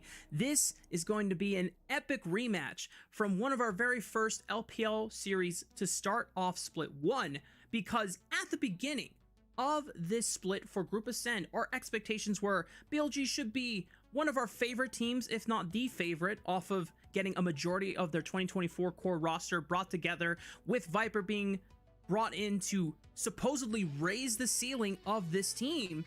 And Weibo Gaming was kind of a hodgepodge of, well, this guy's not available to pick up, we can get him, but they've quickly become a sleeper favorite of the league so far, Gavin. Yeah, 3 series wins in a row, I think, is definitely something that turns a lot of heads, especially with the competition in Ascend. And I think that Weibo have done a really good job at rebounding. A pretty common issue that we had with Weibo, especially toward the first half of this split, Mark, was just generally that they felt almost a little too slow paced, right? And I think that Xiaohu individually, a lot of people were kind of raising their eyebrows at some of his laning phase plays, but I think he has been kind of the thing that has really allowed this team to come together, because I think he's fixed a lot of the issues that people brought up in the first couple of weeks of the regular season. Yeah. And now Weibo can kind of look forward, keep moving forward, and their opponent's BLG, like you said, in a bit of a slump state right now. Obviously, we expected dominance going into this split because, like you said, 4/5 of that very famous 2024 roster. Viper, a huge X factor and capable of carrying games, world champion caliber as well. And so far, we haven't seen them hit that ceiling that you mentioned. Let's get a look at those rosters one more time, just to remind everyone who is playing on these two teams. For Billy Gaming, it is still the roster that pretty much brought news around the world and kind of gave everyone the impression, oh man, BLG are trying to go far and for the gold. Bin, Shun, Knight, Viper, and On. The main roster that was pretty much a majority of the core of 2024, with one player swapped out from Elk to Viper. And of course, we know where Elk ended up. He's on the other roster for Weibo Gaming with Zika, Jeje, Xiaohu, Elk, and as well as Arha all together on that roster together. This matchup on paper was supposedly supposed to be very BLG favored, but even in that first series, Quacks, when we go back down memory lane, we think to ourselves, wow, like Weibo actually could have 2-0'd this series, you know? Like they were one desynced flank away off of Xiaohu's Aurora from 2-0ing the series. And I'm glad that you mentioned that flank, because I do think, yeah, I'm in total agreement with you that if that flank went a little bit differently, if Xiaohu just doesn't get hit with the Malphite ultimate, I think things really pan out differently. But looking at the Weibo lineup, you mentioned them already. I think one thing that's really interesting to talk about, and it has been brought up, I believe the last time that we saw these two teams play against each other, but it has to be the difference in style from these bot lanes, particularly for Weibo, because when Elk was on Weibo, when he was paired up with On, I think that this was a duo that was looked at to kind of weak side absorb pressure and facilitate a very mechanically intensive top side of Bin, Shun, and Knight. But Viper is a player who doesn't like to weak side, right? You give him the resources, he's able to carry a game. This has been kind of how he has rolled in every team that he's been a part of. So I think the big question that a lot of people have been asking, week by week with BLG, looking at their series is, okay, how is the resource allocation going to change now that we need to give more of that attention over to bot side? Whereas when we had Elk, we didn't necessarily need to give it all of that gold and all of that resources in order to carry. Now though, Elk on Weibo, I think is kind of on his solo arc, right? If he's like an anime protagonist, this is his arc away from the gang, and he's going on his solo mission. And I do think that he has done a really good job at exploring a new side of himself, which is being more prone to, going in the driver's seat and having those resources that he didn't really get to show he could get, particularly in big matches when he was on BLG. That's right. And we're going to have to dive even further into that matchup between him and Viper later on. But before we get ahead of ourselves, for Weibo Gaming, one of the critical things of this recent glow up for Weibo going from Dark Horse status to potential top 3 contender has been Xiaohu in the mid lane. This guy at the beginning of the split was making too many critical errors in the late game, but recently he has been the main reason why Weibo Gaming have clutched up in the late game. The growth we've seen, sometimes it might be weird to say about a player that has a legacy like Xiaohu. Sometimes you expect players to just, well, if they're good, they should just be good all the time. Pro players have on and off periods where they sometimes might not be in peak form, but as long as they're able to find that peak at the right time, and in this case, it has been recent for Xiaohu. He's going from, you know, baby kitten status, wondering where his mama is, throwing out Weaver's Wall unintentionally or intentionally to the deficit of his team, to now picking up player of the games like on his signature Rise and helping Weibo try and now contend in the top 4. I would have to see what exactly the result would be, but if they do win this series, I am very convinced that they should guarantee a playoff spot in the top 4 of Group Ascend. I believe that's accurate as well. I would also have to double check that, but yeah, I think it's absolutely warranted giving Xiaohu his flowers, because this is a player who, like we said at the beginning of the split, wasn't doing so hot. The laning phase was really not there for him. I think the timings on flanks, like we mentioned, and just the general timing on engages for team fights and being able to get involved on a lot of the mages that he's really enjoying this season so far. It just felt like he was walking up a little too far, getting picked or getting bursted on timers that shouldn't happen. Now, though, I think we're seeing him play a little bit better with the team, and I think the style of how he's actually coming back into kind of the conversation here, Mark, is that he has, I believe, the lowest average kills of any Ascend mid laner and has the highest average assists of mid laners in the league, period. So he's looking to try and maneuver around the map with Jeje, go toward the bot lane, go toward the top lane, and be more of a facilitative role player in the mid lane, but is also making sure to shore up those lane phase weaknesses so that lane dominant mid laners like Knight aren't able to exploit him in those first few minutes. And let's rewind the clock a bit here, Quacks, and remind everyone what that first rematch or that series between these two teams looks like. On paper, we gave BLG the heavy favorites. Demacia Cup performance was a little underwhelming, but they didn't have Knight back then. He was on break and taking a well-deserved rest, and the way that this series exploded off, it seemed very back and forth. I know that at some point in the game 1 finish from Weibo, they were able to find a huge turnaround off of Elk's Kaisa and Zika, but this game 2, oh, this could have been a Weibo Gaming 2-0 sweep, but Xiaohu goes right a little too early on the Aurora flank, completely cripples their attempt to make that pincer maneuver. And then, of course, we get into game 3 with BLG and Weibo, where not quite the same story, but it was similar, where Xiaohu was caught overextended, and then the rest of Weibo Gaming got caught afterwards. And one of the big things that we criticize about Weibo Gaming with this roster is like, hey, these guys have the potential to contend with an individually stacked roster like BLG. It just comes down to late game discipline. But the fact that they've been fixing it up, like you said, Quacks, there's some potential hope for this roster to go far in Split 1. Yeah, and I think it would be absolutely massive, especially for you know, players like Arha. I feel like not a lot of people talk about this guy, but you know, when you're paired up with a player like Elk, who at this point, I would say Elk has reached like kind of that legendary LPL tier 80 carry status, Rafa, right? Like I would say he's around that area, right? Like going into what is essentially your rookie year with an ADC of that caliber, and still being able to, you know, not let the pressure necessarily get to you, at least for a long period of time, as maybe he felt that initially, but now I think he's really come full circle and is working really, really well with Elk. So I'm really excited for a player like him, who isn't necessarily as talked about as players like Xiaohu and Elk, but still I think deserves to have some credit. I mean, Elk is trying to be as talked about as Viper right now because he is the man that replaced him on BLG.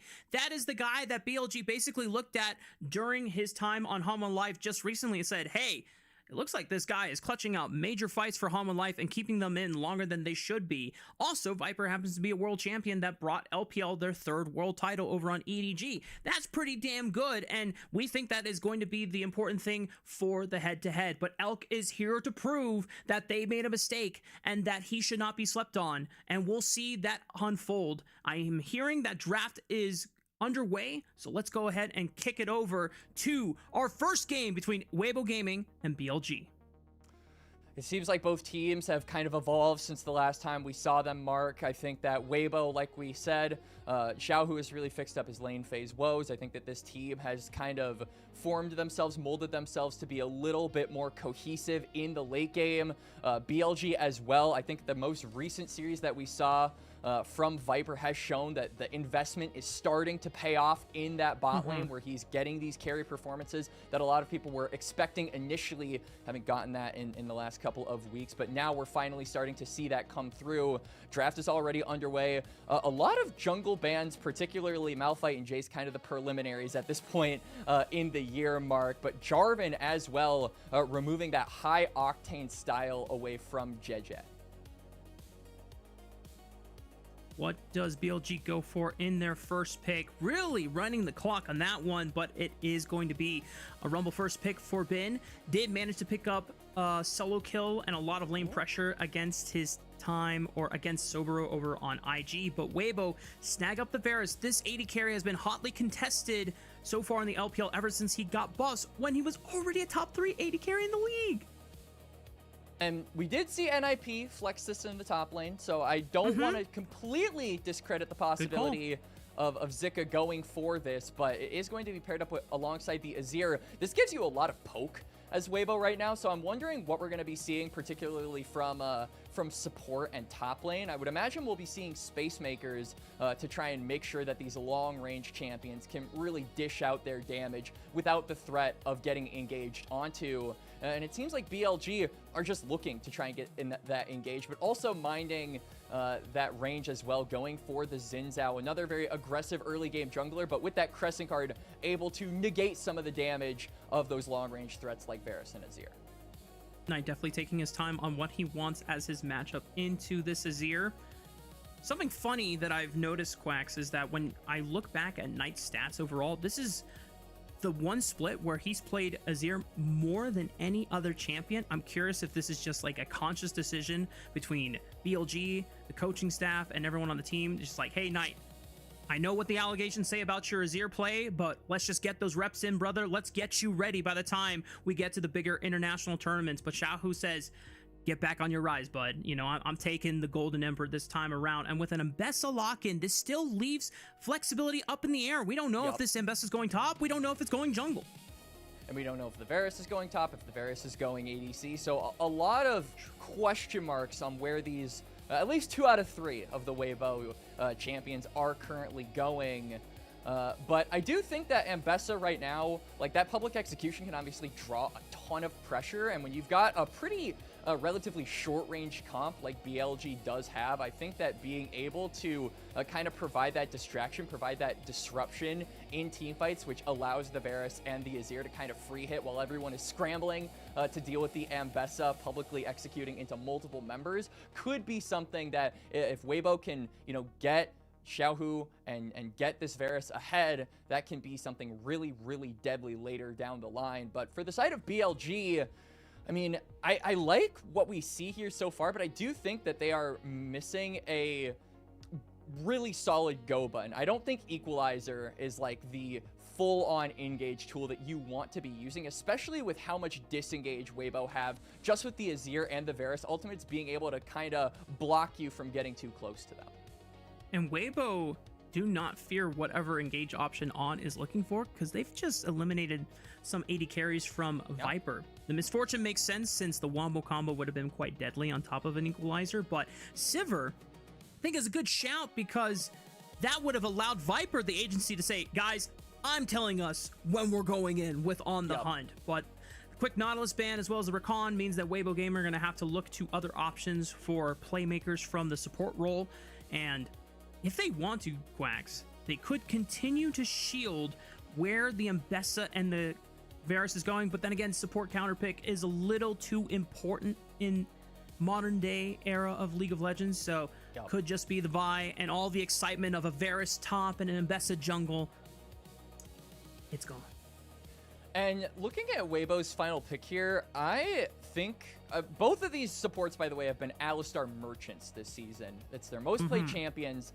I don't think Alistar is actually that bad here for Weibo, considering how short range they are and how much they just want to get in your face. I think that the disengage of something like a headbutt has a lot of value. BLG recognized this and immediately locked down 2 ranged champions that can really flex around that poke. I don't think they match things like the Azir and the Varus, but getting on put onto the Bard does allow him to play around that top side just a little bit more freely. So I'm interested to see when and where he leaves the laning phase to go, because I do think this champion has been really successful so far in 2026. When we look at this matchup, I think we are watching potentially some of the best bot lane duos that we've had, especially of recent memory. On and Viper obviously had a fantastic start. On in particular, reminding us why he was considered the best support in LPL for quite a period of time, especially during the BLG peak of 2024.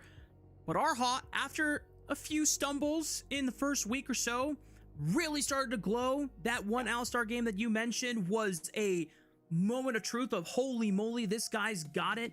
And he can, if he can up the consistency factor on it, he can really contend with some of the best in this league. And considering that this is now his first year full-time starting as like a dedicated starter instead of coming in just as a sub, I think makes that Viper Elk matchup even more exciting and more important to set the stakes of who was worth it or who should be dignified in this 2v2 matchup. For Weibo, I feel like it's just about keeping that momentum going, keeping the train running. Rafa, 3 wins series in a row so far, and they lost to BLG last time, so this will be a little bit of revenge for that. And like you said, Elk being able to prove that he is that guy. He doesn't need BLG in order to be that guy. And for BLG, I feel like a series win here, it's about reassurance a little bit, because a lot of people can kind of putting these guys in a shaky category. Now let's see how it all unfolds. BLG and Weibo Gaming will take to Summoner's Rift here in Game 1. Let's do it.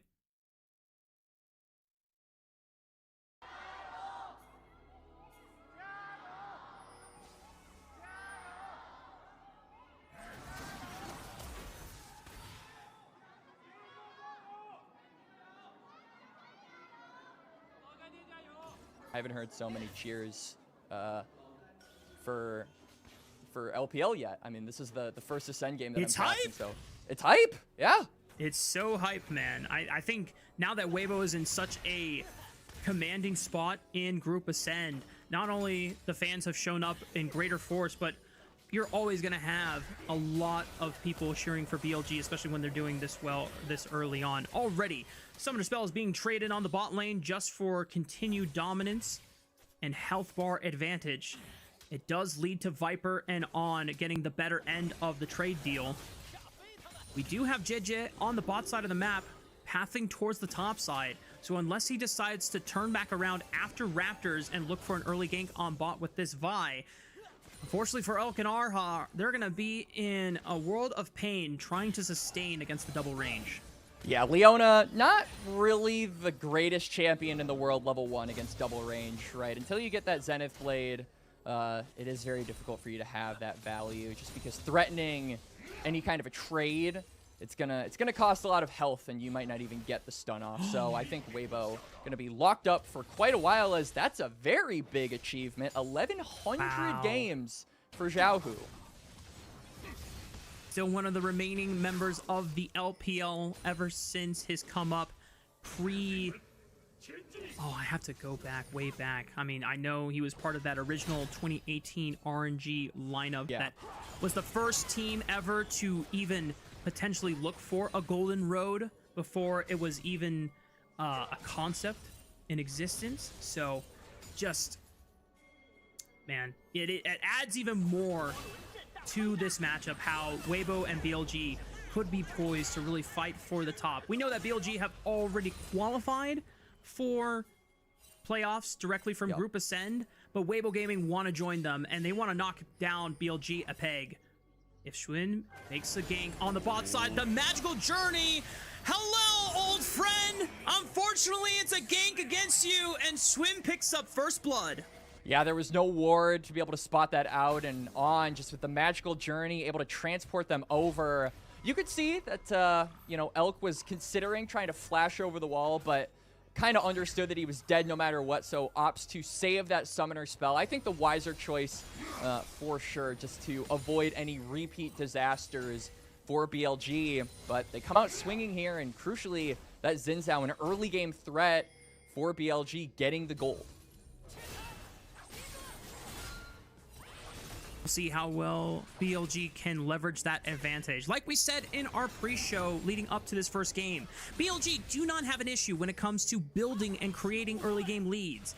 It's about maintaining them and not throwing them away. And unfortunately, a lot of BLG's slide in losses recently before being able to pick up their first series win with IG recently. If we look back at series like JDG or Top Esports, there were moments where they were ahead in that game, Quacks. They had the gold lead on their side. They were securely in advantage, and then it was just one fight too rushed, one fight not patient enough on the execution. So BLG, can they maintain this lead? Can they leverage this into a methodical snowball and give us a clean execution on the way out? Part of that execution that you're talking about, Rafa, you know, lies in the positioning, and I think that Weibo have drafted a comp where you've got all of these pick tools in bot and jungle to be able to punish a lot of mispositions if BLG do end up stepping too far or you know, putting a toe out of line. So BLG, they're gonna get punished if they aren't able to maintain that lead, if they aren't being careful about where they step in these fights, as Elk has to be very careful where he steps. Definitely thought that BLG were about to send another magical journey over the wall. They're going to do it anyway. Double Cosmic Binding lands, and Arha unfortunately assists in the play for BLG, giving Elk another death. And Elk is really not off to a hot start here on, like you said, landing that stun with the Q. Jun is there to follow up, and it's another easy kill over to BLG. This time Viper getting a little bit of that gold. JJ not really able to run interference on this Vi. We talked about him in the pre-show as kind of this very high-octane jungler who wants to help out the bot lane, wants to get around the map. JJ actually does have the second highest KP of all junglers, so he really wants to make sure that he is the guy, you know, making plays as soon as possible and just being able to snowball that ahead. But so far, just on Vi, it's very difficult to do so without that ultimate, so no real rebuttal possible from the Weibo jungler to assist his struggling bot lane. Yeah, he already committed to pathing towards the top side of the map, wasn't able to find anything to leverage with Zika, who's still behind in CS against Bin's Rumble, and even against someone like Rise, who outside of Flash doesn't have any way to escape a Vault Breaker if you commit the Flash. You're not guaranteed necessarily any damage onto it unless you have a game plan of saying, hey, you know what? We're going to burn Flash on this timer, and then we're going to repeat with Cease and Desist or Emperor's Divide and guarantee the kill on the next visit. Now, bot lane, On and Arha trying to compete for vision control on the bot side. So far, On is winning on it. Elk manages to at least safely push out this wave, but considering that he has died twice, he's not super far behind in CS, so it's not the end of the world for Weibo Gaming at the moment. And even though Elk is still holding on to that Flash, I mean, you have to be really careful whenever BLG have push in mid, because once Knight is freed up, you saw him even there, he was hovering around the bot side river, potentially ready to just Realm Warp there and punish Elk and Erha if they decided to walk up with that pushing wave. So just a lot of map awareness needing to be had here from Elk and Arha. So it's just going to limit, I think, what this Varus is capable of doing in the early game. And, you know, he is obviously a very big damage threat. I think we are going to be seeing the lethality. So it really puts emphasis on needing to have a solid early to mid game here for Elk. And so far, it's not a solid early game as Zika, oh boy. Well, Schwinn was left behind, didn't get to ride with the Uber. Zika manages to flash away, still has public execution if they want to re-engage under the tower. And, I don't know if BLG intended to leave the Xin Zhao behind, but Schwinn notices that Jeje just used his Vault Breaker, forced to flash over the wall. He follows it up, sees him assist, buys some time. Zika, does he have public execution available? It's actually already been used, and On ensures that Jeje goes down first, but it's traded back. And Zika gets the shutdown onto the Xin Zhao. Arha now trying to lock up On. There's no magical journey for him to escape. Zenith Blade will connect. Zika needs to be able to get in range to start using his abilities. Xiaohu, can he join over the wall? Yes, he can. The shifting sands will turn the tides of this game 1. Yeah, Xiaohu able to pick up another kill there, and Weibo getting some gold for themselves. Now Bin, though, looking for something, but Arha's in the area. I don't think you really have an angle here as Rumble, even with your heat meter getting very close to full. You have to be very, very sure that that burst damage is enough. Ambessa, definitely not to be trifled with. If you can't one-shot her, she can definitely turn the tides on you. So smartly doesn't go for that. Instead, is just going to push the wave as we do get a replay here. And, I mean, I feel like Jeje definitely, finally, is a word that I would use. He is able to disengage a play, is able to catch BLG in the act, and is able to run interference on that dive, save Zika from his fate, but, you know, kind of puts himself in a precarious situation. Really good buffer on the knock-up there. Buys him a little bit more time, and maybe is what makes the difference for Zika being able to get that return kill. Even nice for Xiaohu to roam on top to answer after Knight committed his timer to make that play happen in the first place. Still ends up being BLG favored since they are still ahead in gold, but not so much that it is creating a massive deficit, as we already saw that the first dragon was taken by BLG a few minutes ago. Second dragon is about to spawn, but Jeje does manage to pick up the grubs. I'm assuming it was all 3. Jeje is going to go for extra camps on the top side to continue at least clawing back a gold advantage against Schwinn. And I feel like JJ kind of has to do this because look at the bot side of the map, and BLG just have so much vision around that area, even in the jungle of Weibo. So I really feel like Weibo understand we have basically no business walking into that part of the map trying to look for aggressive plays. And they are going to just try and carve out this top side of the map. Shun, though, does at least catch JJ on the tail end of that invade. So they know that the Vi is on that top side. And again, I just feel like now it's BLG looking to stack those dragons. They should be able to do so with how much vision and how much control they have over that bot side of the map. They're a little delayed on it, and Weibo Gamer are going to have time to at least contest mid-wave, try and move into the river. There is vision set up by BLG, but they're not in position to punish once Weibo try to move and clear out vision control. So Arha will give them at least a bit of an entrance spot, but it looks like Jeje is committing to the recall, probably has Thunder Sky on base, and just says, you know what, we'll give up the second dragon, no big deal. We'll make a play off of our item spikes later. It just feels a little too hard, I think, for Jeje to play specifically, because even though you have, even if you had that item, like, you go in for an ult onto Viper, he flashes away, or manages to cleanse the follow-up CC from the Vi, and then On as well as the Tempered Fate to be able to block that ultimate. It's a really, really annoying interaction as Vi when you're dealing with Bard.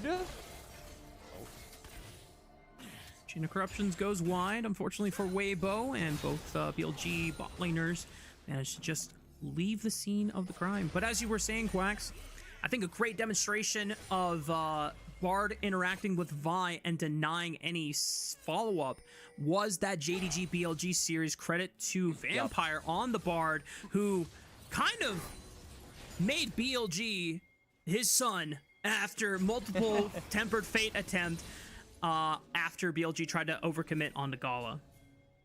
Vampire obviously not a rookie, but definitely a newer face, a less recognizable face. I'm gonna shut up real quick. Weibo might be walking into a trap here, but they're being very smart and very cautious about where they step. Xiaohu's not, though. Oh, Xiaohu doesn't quite find the angle and now forced to use the Emperor's Divide just to push them away, but doesn't find anything. Forced to flash over the wall. Knight will follow thanks to the magical journey. The quick flash from On for the Cosmic Binding Slow and the Empowered Room Prison. Knight will say, thank you very much, Tiger. I'll take that kill. Yeah, a little bit of an overstep there from Xiao, who goes in, probably wanted to look for a shuffle to initiate a fight, but unfortunately goes short and doesn't want to commit the flash to fully try and shove them in because he knows that BLG could just flash right back and respond, get themselves to safety under that tower. So does end up going down, does end up burning that summoner, and Knight crucially not having to expend his own flash to chase down that kill, that magical journey, allowing him to stick to the Azir. And so it will give a big advantage over to BLG for the time being. Ooh, good moves by Viper, sidestepping the Zenith Blade and continuing to lay some poke in onto Arha with the Mystic Shots. He just eat in. Oh, okay, I take that back. That was a little aggressive. Forced to pop the cleanse and the flash at the cost of a Solar Flare and a Chain of Corruptions, but still, that is a dub going over to Weibo Gaming's bot lane, having expended both summoner spells off the Ezreal. And now, I mean, JJ is looking at that Ezreal, licking his lips and saying, all right, I know who my next target's going to be, and On is going to have to use that Tempered Fate to try and bail out his ADC, which means that there might be one less engage tool available for BLG, depending on the circumstances of how this fight starts. As yeah, JJ is just camping in this bush, looking for Viper. Did JJ mean to take the magical journey? I'm gonna go toward no. You know, it happens, right? Like random misclicks happen. Have you know, we're both junglers, Mark. You play Hecarim, right? You've played Hecarim. Yeah. Has it happened to you where you're popping E and then you don't mean to like click on a minion, but you end up clicking on a minion anyway? Yeah. Happens to me all the time. I hate playing the champion because of that. And I feel like something similar probably befelled JJ there with the Vi going through the portal. You know what? He was probably trying to click towards Viper, but because On propped up the magical journey, it just caused him to be forced to take the E over the wall. So unfortunate, but also probably big brain play from On, is just saying, haha, gotcha. And Rift Herald now looks to be secured by BLG without any contest. The rest of Weibo are trying to swarm in fast. 4,000 HP. There's still time for Jeja to get in there and change the fate of this Rift Herald. But as I say that, the rest of BLG step up and say, no, you're not allowed in this club. And Knight will now have the free passage to just realm warp over to the bot lane, knowing that there is no play to be made on the top side of the map. Yeah, save the grubs. I mean, BLG have kind of had a monopoly over the neutral objective so far. Has been just absolutely roasts Zika. Hextrigger going to allow him to, you know, be a little bit more safe, but BLG going to be able to use that Herald likely in mid lane. I think with the 2 plates remaining, it probably kills right on charge, which means that Weibo are going to have to be extra cautious about pushing in that lane, making sure that the Herald threat isn't as relevant, which it certainly is going to be. If BLG can throw that in the lane, they can immediately move down to the river, and this could be soul point for them already, Rafa. So I think Weibo definitely want to try and contest this, but they might be delayed because they have to take care of Shelly first. You heard it here, chat. The flowchart has been laid out for BLG's prospects. Go mid, Rift Herald, unlock mid lane turret, go get Dragon. It's a classic. Be on soul point. Bam. Clean play. And it would be one that would make many BLG fans very happy to see unfold in a methodical manner, since, like we said before, early leads are not the question. It's 4-on-3, so BLG definitely don't want to be the ones that rush in. Weibo Gaming are the ones forced to take up space and use their numbers advantage to make this happen. Bin now walks to mid lane, has Equalizer ready, already past level 13, so that Equalizer being rank 2 is going to hurt a lot as long as they can get the lockdown prepped up for it. Tempered Fate goes wide. Elk sidesteps it. Bin is locked down by the Leona CC. Public execution on top. Bin flashes away to reposition. On is the first one to drop. Schwinn answers back. The Equalizer's great, but it's not that much damage coming coming through. Knight finally Knight. steps up and looks to turn it around, but Xiaohu is right on his tail. The flash from Elk looking for Schwinn as he flashes out of the piercing arrow's range. But Weibo Gaming have control, and they will deny the third dragon away from BLG. The three of the remaining members from BLG on blinking health bars can't contest this dragon. Weibo hold the line at mid. They look for their opportunity, and they manage to find it. They get the third dragon, deny that soul point, and BLG not able to cleanly execute on that macro play that we talked about. Number Fate, as we called out, went wide, but Bin getting snagged here was not part of the game plan for BLG. He honestly survived a lot of damage. Like, that was a lot of pressure that he managed to absorb, but I feel like the counter punch here from BLG was just not as effective. Shun, crucially, gets taken down way too low. He can't continue the fight, has to burn his flash as well. And so BLG, just without any real front line, because they're all so low, or in On's case, they are dead, they aren't able to continue. Weibo reap the rewards because of that, though. BLG still, even though it's a bit late on the Herald charge, they do throw that in mid. They knock down that tower, and now they're going to extend their pressure down to the bot side, potentially onto Xiaohu. Digit is here to cover his little tiger and make sure that he's not going down. Oh. Emperor's Divide? Does he not know that everyone else is here? Oh no, Xiaohu went for the play. Good the flash. equalizer goes completely wide. Good flash No by way. Xiaohu, as you called. Zika with the public execution. Temper Fate will hold him into stasis. He cannot follow up. Things looked incredibly dicey for both teams at various points, but it ends up with no one going down. Yup. I mean, it started off rough there from Xiaohu, as now BLG are looking to go back in. Going back in with the Realm Warp. Knight has a free access to Xiaohu on the right side. The rest of Weibo Gaming are forced off by the Crescent Guard. Xiaohu gets dropped. Arha will go next, and BLGs try to rally around through Knight's rise. And just like that, Quacks, it's been a little bit messy, but BLG are tenacious, trying to push their advantage forward. Bin gets snagged by the chain of corruptions, but El gets dropped! He didn't have flash from the fight prior! Zika will trade on to Bin, but now there's no one else to defend this Mbessa from saving the turret, from saving his own life. They're juggling the turret aggro, but they finally take out the turret damage, and now there's nowhere else for Zika to run. He's trying to use his passive, and the Drake Hound stands to make his grand escape, but it only ends up being a one-way trip back to the fountain. And right on cue there, we've coasted the 20-minute mark. BLG are up nearly 5,000 gold, Rafa. And this really is going to be the point where we put them to the test. This is the moment that has cursed them throughout the regular season. This timer right here, as we do get a replay. Xiaohu actually plays this pretty well. I mean, the flash to avoid the equalizer does a lot in allowing Zika to re-enter the fight, but some fancy footwork from Bin manages to keep himself alive. And then right here, on top of the Realm Warp, it's also the teleport back from the Rumble. All of the BLG members descend onto Weibo, and it just doesn't feel like they have the health bars necessary to fight back. Not to mention, Varus is super late to rejoin this fight as we're going back to live. I remember this spot was detrimental to BLG, but they're the ones that get the first trap sprung onto Xiaohu and Jeje. And with a clean execution on both the jungle and mid lane, and the Baron is up, this could be a free Baron for BLG. It absolutely is going to be, barring any crazy Gumiushi tier versus DRX level Baron steals. I do not think Weibo have a chance at being able to contest this. You can see Zika is on the bot side. We'll be able to get this turret, but it's a consolation prize at best right now, Rafa. BLG are running over this game with unrelenting aggression, and it's going to get a whole lot worse. All of them wearing purple.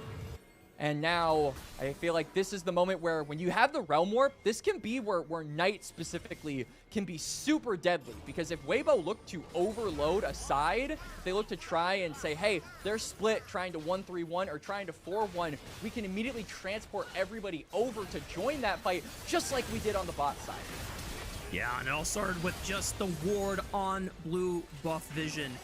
Jeje thought that he was securing just a quick camp here. Nope. That camp never belonged to you, unfortunately, and the rest of BLG were quick to spring. And the rest of Weibo Gaming now have to fight from a deficit, a massive one at that. Yep. Not saying, though, that it can't be done, Quacks. We know that BLG have thrown grander leads than this in the past with other opponents. And against Weibo, it is definitely not something out of the cards. But it's up to BLG to be the ones that decide game, set, and match from this point forward.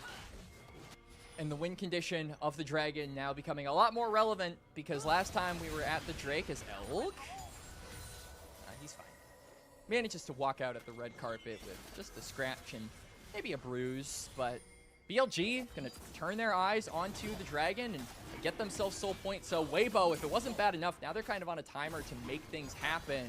And you can see they're looking for a cross map onto this top side to try and get some gold into these carries that desperately need it, so that when the soul rolls around in about 5 minutes time, they'll be better prepared. But I feel like it is still super difficult because there's a lot of standing gold on the map. There's still all tier 2s currently alive, so BLG can collect those with the Baron empowered minions.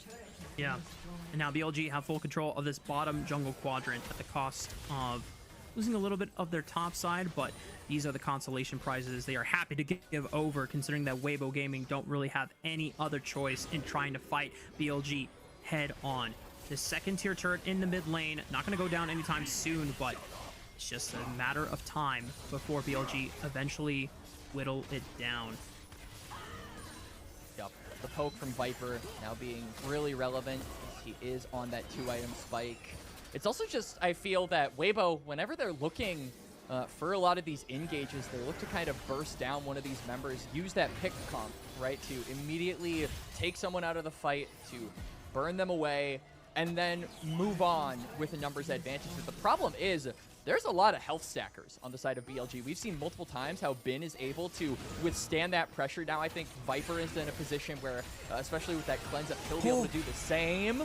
Cosmic Binding into the Tempered Fate. Can they follow up, though? That is the question. The rest of Weibo Gaming all rally behind their backline to make sure that BLG cannot immediately jump on top of them. Solar Flare onto Knight. Cease and desist will follow up. The rest of BLG have to run. Emperor's Divine onto the golden left hand. He flashes to the right side. He makes it out alive, and Bin has teleported to the play. Knight's Realm Warp will reposition them on the left side, dodging out from Xiaohu's flank. And now BLG will run the rest of Weibo Gaming back to their second tier turret. And BLG, another fight win, now will be able to take down that second tier turret that you mentioned, Rafa. And it felt like a little bit of a disjointed engage there from Weibo, because immediately when JJ casted his ultimate, you could see some of the members of WBG, they were like walking back. They weren't sure about going for that engage, but they had to commit. They had to go in. And Knight has Flash, he's got his Summoners, and he's so tanky at this point. He has a completed Roa, he has the Seraphs. There's so much defense on this Ryze's health bar. It's impossible to one-shot him at this point. And that has been, I think, the big thorn in Weibo's side. You can't get the one-shots off. You can't use the fullest effectiveness of your pick comp. BLG are able to look onto the rest of Weibo, who stack up to kill one member, aren't able to do so, and they clean house every single time. And one thing I have noticed this entire game, Gavin, is that Elk has used his flash tool incredibly aggressively so many times. I think almost every flash has been one looking for the kill. And, you know, part of me wants to say that, yeah, I mean, they're just trying to look for a kill credit, a shutdown to get it. But the voices in my head are saying it's personal. Elk is looking for revenge. You know, it's that, but also, I gotta respect Elk for, like, never using his flash defensively whatsoever. Those first two picks that BLG, rather, got onto Elk, he didn't flash either of those. First one was maybe valid. I think he understood that he was dead no matter what. The second one, though, it was a little bit questionable. So this guy says, you know, I go forward. I don't go back. I fight. I don't run. So I got to respect the commitment at this point, right? He's trying to make this series a statement. And unfortunately, right now for Weibo, it's not a powerful one. It's a very weak one, if we're going to be quite honest. And for BLG, though, it is a hell of a statement. And if they're able to carry this momentum forward, Viper Flash and a cleanser available. Good The Temper Fate will Temper Fate. stall this pick for now. Flash to the left. Arcane shifts backwards, and Schwinn makes the difference with the space. Knight is now the next target, but he cancels Jedge's ulti with the stasis. Emperor's Defy doesn't push him all the way back. It was into the wall. He still goes down. Can Viper clean out this fight? Sitka onto the backline, eliminates both carries, but Bin on, and Schwinn can still press the engage forward. And it's only their former teammate left alive on the side of Weibo Gaming. It might not be enough for BLG to push in for the end, but there is still a Baron to play for. And unironically, Mark, that might have been Weibo's most successful engage this game so far, because they look onto Knight, Knight goes down. They look onto Viper initially, Viper goes down, but it's still a losing fight at the end of the day. 4 members of Weibo fall. BLG turn their eyes onto the Baron. It just goes to show how rough the team fights have been from the perspectives of WBG as we do get a replay. And again, Viper, these health stacking individuals on BLG are just so hard to take down. He flashes over, Arcane shifts up, and then manages to survive. And then Knight does the same thing. Beautiful Zhonya's to cancel, like you said. And it takes them so long, so many resources to take down these 2 members that the remaining 3 from BLG are able to just get free kills because nobody has any summoners or spells in general up to actually fight back on Weibo's side. I'm really curious. You know what? We'll have to look at that replay another time because it looked kind of weird that Knight didn't get pushed all the way through with the Emperor's Divide, but It was a little weird. it was definitely strange. But at the end of the day, Weibo still knocked down Knight and gave him his first death of the game, and the result is still the same. BLG with a 9,000 gold advantage with Baron buff in hand. Mountain Soul on their side for the rest of the game. The odds are stacked in BLG's favor to close out game 1 with a dub. Schwinn is just going up with no fear, knowing that On and Knight and Bin, even though he's a little bit further, have his back and are able to reinforce him if things get a little bit dicey. That Baron buff is also still active, so they can continue the siege onto the outskirts of Weibo's base.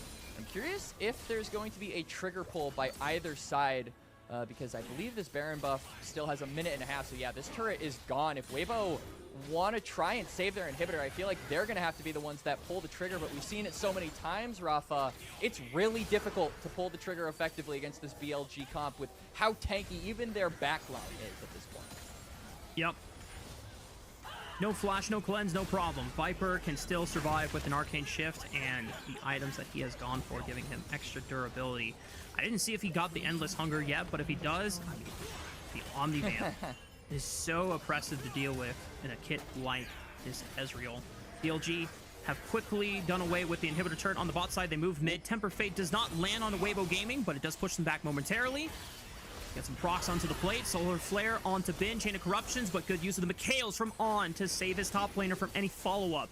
The next minion wave pushes in. The inhibitor turret should fall on this push. The bot inhibitor is also suspect to dying. Rest of BLG being very clean in their siege and methodical. The type of play that BLG fans want to see for this 2026 roster. Yup, double inhibitor, and now you can see the wave in top is stacking, is pushing, so they're going to look for a triple inhib. Weibo have to scramble to try and save that part, but look at the rest of the lanes. I mean, the minion wave is seeping in from the bot side. The mid lane wave is also pushed, and Bin has a flank. The call is coming from inside the house. Bin with the equalizer cuts off their retreat path, and the rest of BLG can just swarm on in. Flamethrower turned up to 11 and burns down Arha, and the rest of BLG will put game 1 to rest, and they will now advance to match point in this series. Elk waving hello to his former teammates from inside the base because he can do not much else. His old support gonna keep him company in the fountain with his dead body. BLG, a clean and surgical game, if I do say so myself, Rafa. A couple of hiccups here and there, but overall, I think, like you said, BLG fans definitely happy with how this win panned out. Especially with how some of their losses against JDG in both times, as well as their loss against Top Esports, happened. between this game one and how their series overall against IG, this is the rebound that BLG as an org, as a team, need to have going into Split 1 playoffs, because they're already guaranteed in group of 7.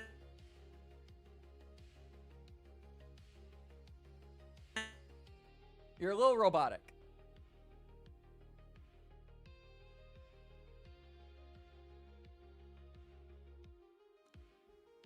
Are you an Autobot or a Decepticon? What side? Autobots, move out. Give me 1 second. I'm going to reconnect. Carry on for me, Gavin. I will. Hello, everyone.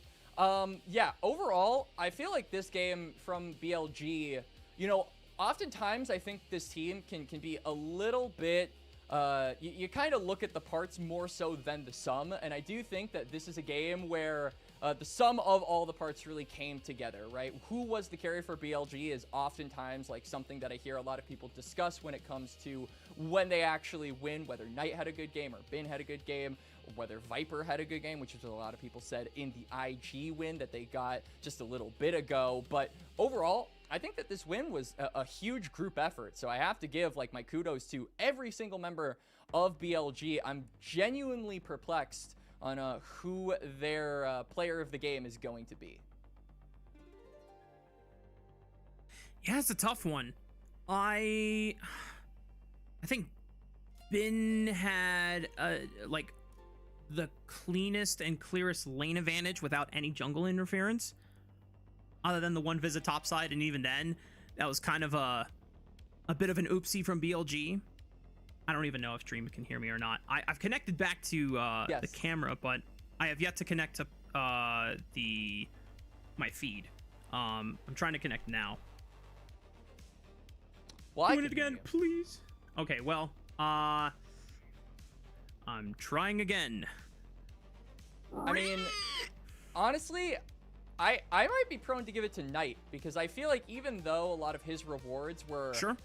you know, from the efforts of all the other BLG members, like this guy got aggressed onto by Weibo, welcome back, by Weibo so many times and managed to live pretty much every single one. I say pretty much every single one because it wasn't all of them. He did die that one time, so yeah, Knight, you're just an absolute griefer, bro. What can I say? One death, come on, man. And that was like Weibo Gaming throwing everything they had, and even like future investment plans too on top of it. They're saying, you know what, this savings, we don't need it. We need Knight to go down on this play. And for Weibo Gaming's credit, when you're down that much gold, you're kind of out of options. You got to do something at some point. You're not just gonna now. I would understand if Weibo would say to themselves, well, BLG have messed up in the past, so let's just wait for them to throw. But BLG are actively trying to be cleaner on the late game setup, how they close out these games post 20-25 minutes when they make these massive leads. It's been the main topic and concern for BLG ever since after the 4 series win streak into the 3 series loss slide. Yeah, that was the big criticism. Yeah, and honestly, I think it's now coming to a head where Weibo have kind of had the opposite trajectory, right? Lose 3 into win 3, essentially, and now are looking for their 4th. But I think the big issue was that they never really even felt like they were ever in a winning position this game, Rafa. I mean, immediately, I think that Xiaohu fell super far behind. Elk fell super far behind, dying twice almost immediately into the game. So a lot of the characters that we look at to go through and deal that damage really never had the opportunity to do so, because they really started the game off on the wrong foot. So just a more clean early game, I think, is honestly what is needed from Weibo. I think that this is a pretty uncharacteristic first 14 minutes from them, and I'm excited to see if they can do that in game number 2, because this is a series that last time, like we said, went the distance, and I'd love to see it go the distance again. Yeah, I think Weibo were expecting their topside advantage and pressure to be what would offset the focus from BLG hammering in gank after gank against Elks Varus early on, and they couldn't offset it. Even with a little bit of the super aggressive invade from BLG that was kind of mistimed with the Realm Warp and Schwinn being a little late and ended up being a 1-for-1, like at the end of the day, BLG still had incredible control over objective setups, and Weibo never wanted to contest them, but they couldn't make effective cross-map plays either. I imagine that going into the second game, the first point that they are looking at fixing is give this brother Elk some help. Like, Yeah. Have Jet try and track Schwinn better, or at least match him on the path timers, because if they're not able to actually get Zika ahead with his time on the top side while Elk is getting railed, yeah, you got to bail out this bot lane then. Yeah, I mean, Jeje, he's not, like, necessarily... I believe that's his 4th game of Vi, and he's a 25% win rate on it now. So it's been a pretty... it hasn't been his greatest champion so far, and that's just because I feel like JJ operates so well on champions who can immediately hit the ground running, like the Jarvan, like the Pantheon, like the Xin Zhao. I feel like those are really his characters, not the champions like Vi, who are just more effective and want to wait until 6 to really go and be that aggressor. Sure. Well, On ends up picking up player of the game. Valid. I think this was tough to really choose a single defining person.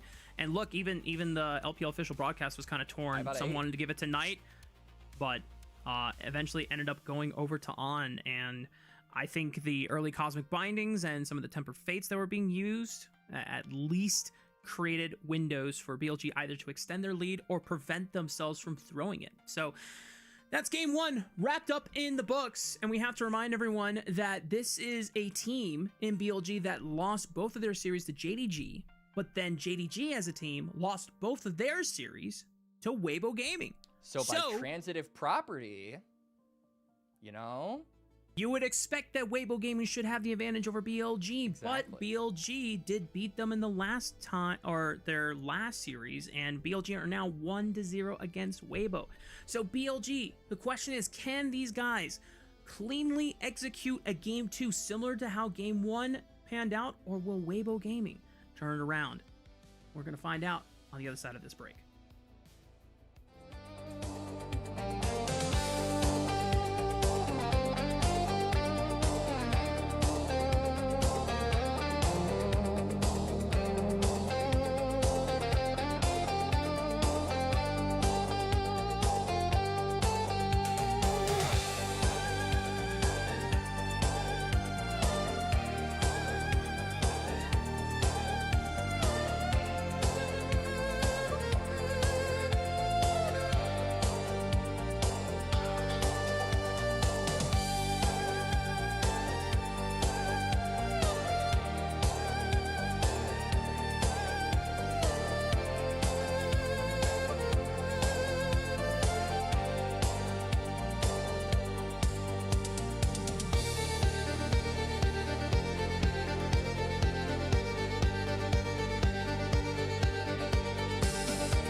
Welcome back, gamers. We're getting ready for game number 2 between BLG and Weibo Gaming. BLG are on match point of this best of 3 after a very convincing and very clean, for the most part. If we were to grade the cleanliness, Quacks, what would you give it? Number scale. I would say it's like a college campus cafeteria level clean. You know what I mean? Like, there's maybe like a couple of students over here that have like the chips and are being a bit messy, but it's really empty and it's very well preserved. So like for the most part, most of the tables are like pretty well wiped down. Maybe I'm alone in that. I've only ever been to one university, so okay. Maybe someone else went to like something super dirty, in which case my comparison is completely irrelevant. But I would give it, you know, if I had to answer the question for people with something that they could understand, I give it like a 9 out of 10. Okay, that's what I was originally looking for. We went on a bit of a detour, but you know, I learned that you had a pretty nice. It's not about the destination; it's about the journey. There you go, there you go. And I definitely went on a magical one, just like On did with his Bard for Player of the Game. Boom! Look at that.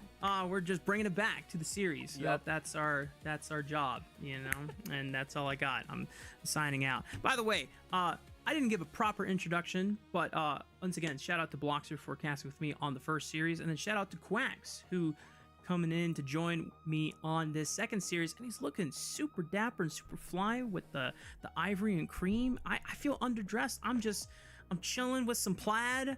It's cozy season over here in Utah. You know, it's snowing. Well, actually, that's a lie. It's not snowing. It is cold, but it's not snowing like the rest of the East Coast right now, because I know y'all are getting some terrible winter storms right now. So hope you guys. Yeah, the Midwest isn't any better. I mean, it's still really cold, but it's a lot warmer than it has been over the past couple of weeks. So, you know, I'm thankful for it. Just being able to, you know, I never thought I would say 20-degree weather is warm, but here we are. Yeah, I mean, Utah, normally around this time of the year, we were supposed to be getting like minus 20, or no, not minus, but like sub 20-degree weather, closer to 15 Fahrenheit, not Celsius. I'm not going to do the conversions for any non-freedom unit user. I'm just kidding. I just don't know what the Celsius. I don't either. We could go crazy and do Kelvin, because we totally know that one too. Yep. Kelvin? Do we know the? Oh, okay. No, actually, we do not know Kelvin. We do not know Kelvin. No. But maybe later we can look up a Celsius conversion for anyone that is using the international units. And low key, honestly, as much as I bagged on it, I do like the international system of measurement, especially when it comes to like physics and other science related topics, because it just makes more sense, quite frankly. Like if we get down to the science of it all. But you can tell that we are vamping for quite a bit of time, because we're trying to figure out when we're getting back into second draft of this series so far. The other thing that I wanted to touch on for Weibo Gaming, that was quite the blowout, and they didn't really have a strong response. And some of the earlier concerns that we had about this roster from the first couple weeks of play, Gavin, they kind of flared back up a bit. Xiaohu was looking for some engages, and he kind of went not right on target.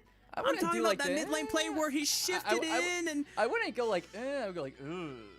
That's like more akin to my reaction. Yeah, I felt like a lot of, not even just the engages, but just the general micro from Xiaohu really wasn't there in game number 1. And I also felt like his ability to kind of maneuver around the map, be a confluence along with JJ to impact the side lanes, wasn't relevant at all. Xiaohu was basically completely confined to his own lane, and I feel like against a player like Knight, who is super dominant in that regard, it's just you're just asking to kind of get demolished there. So I feel like Xiaohu didn't really have a chance to flex his strengths, and had a lot of his weaknesses that, like you said, were a lot more relevant in the first few weeks.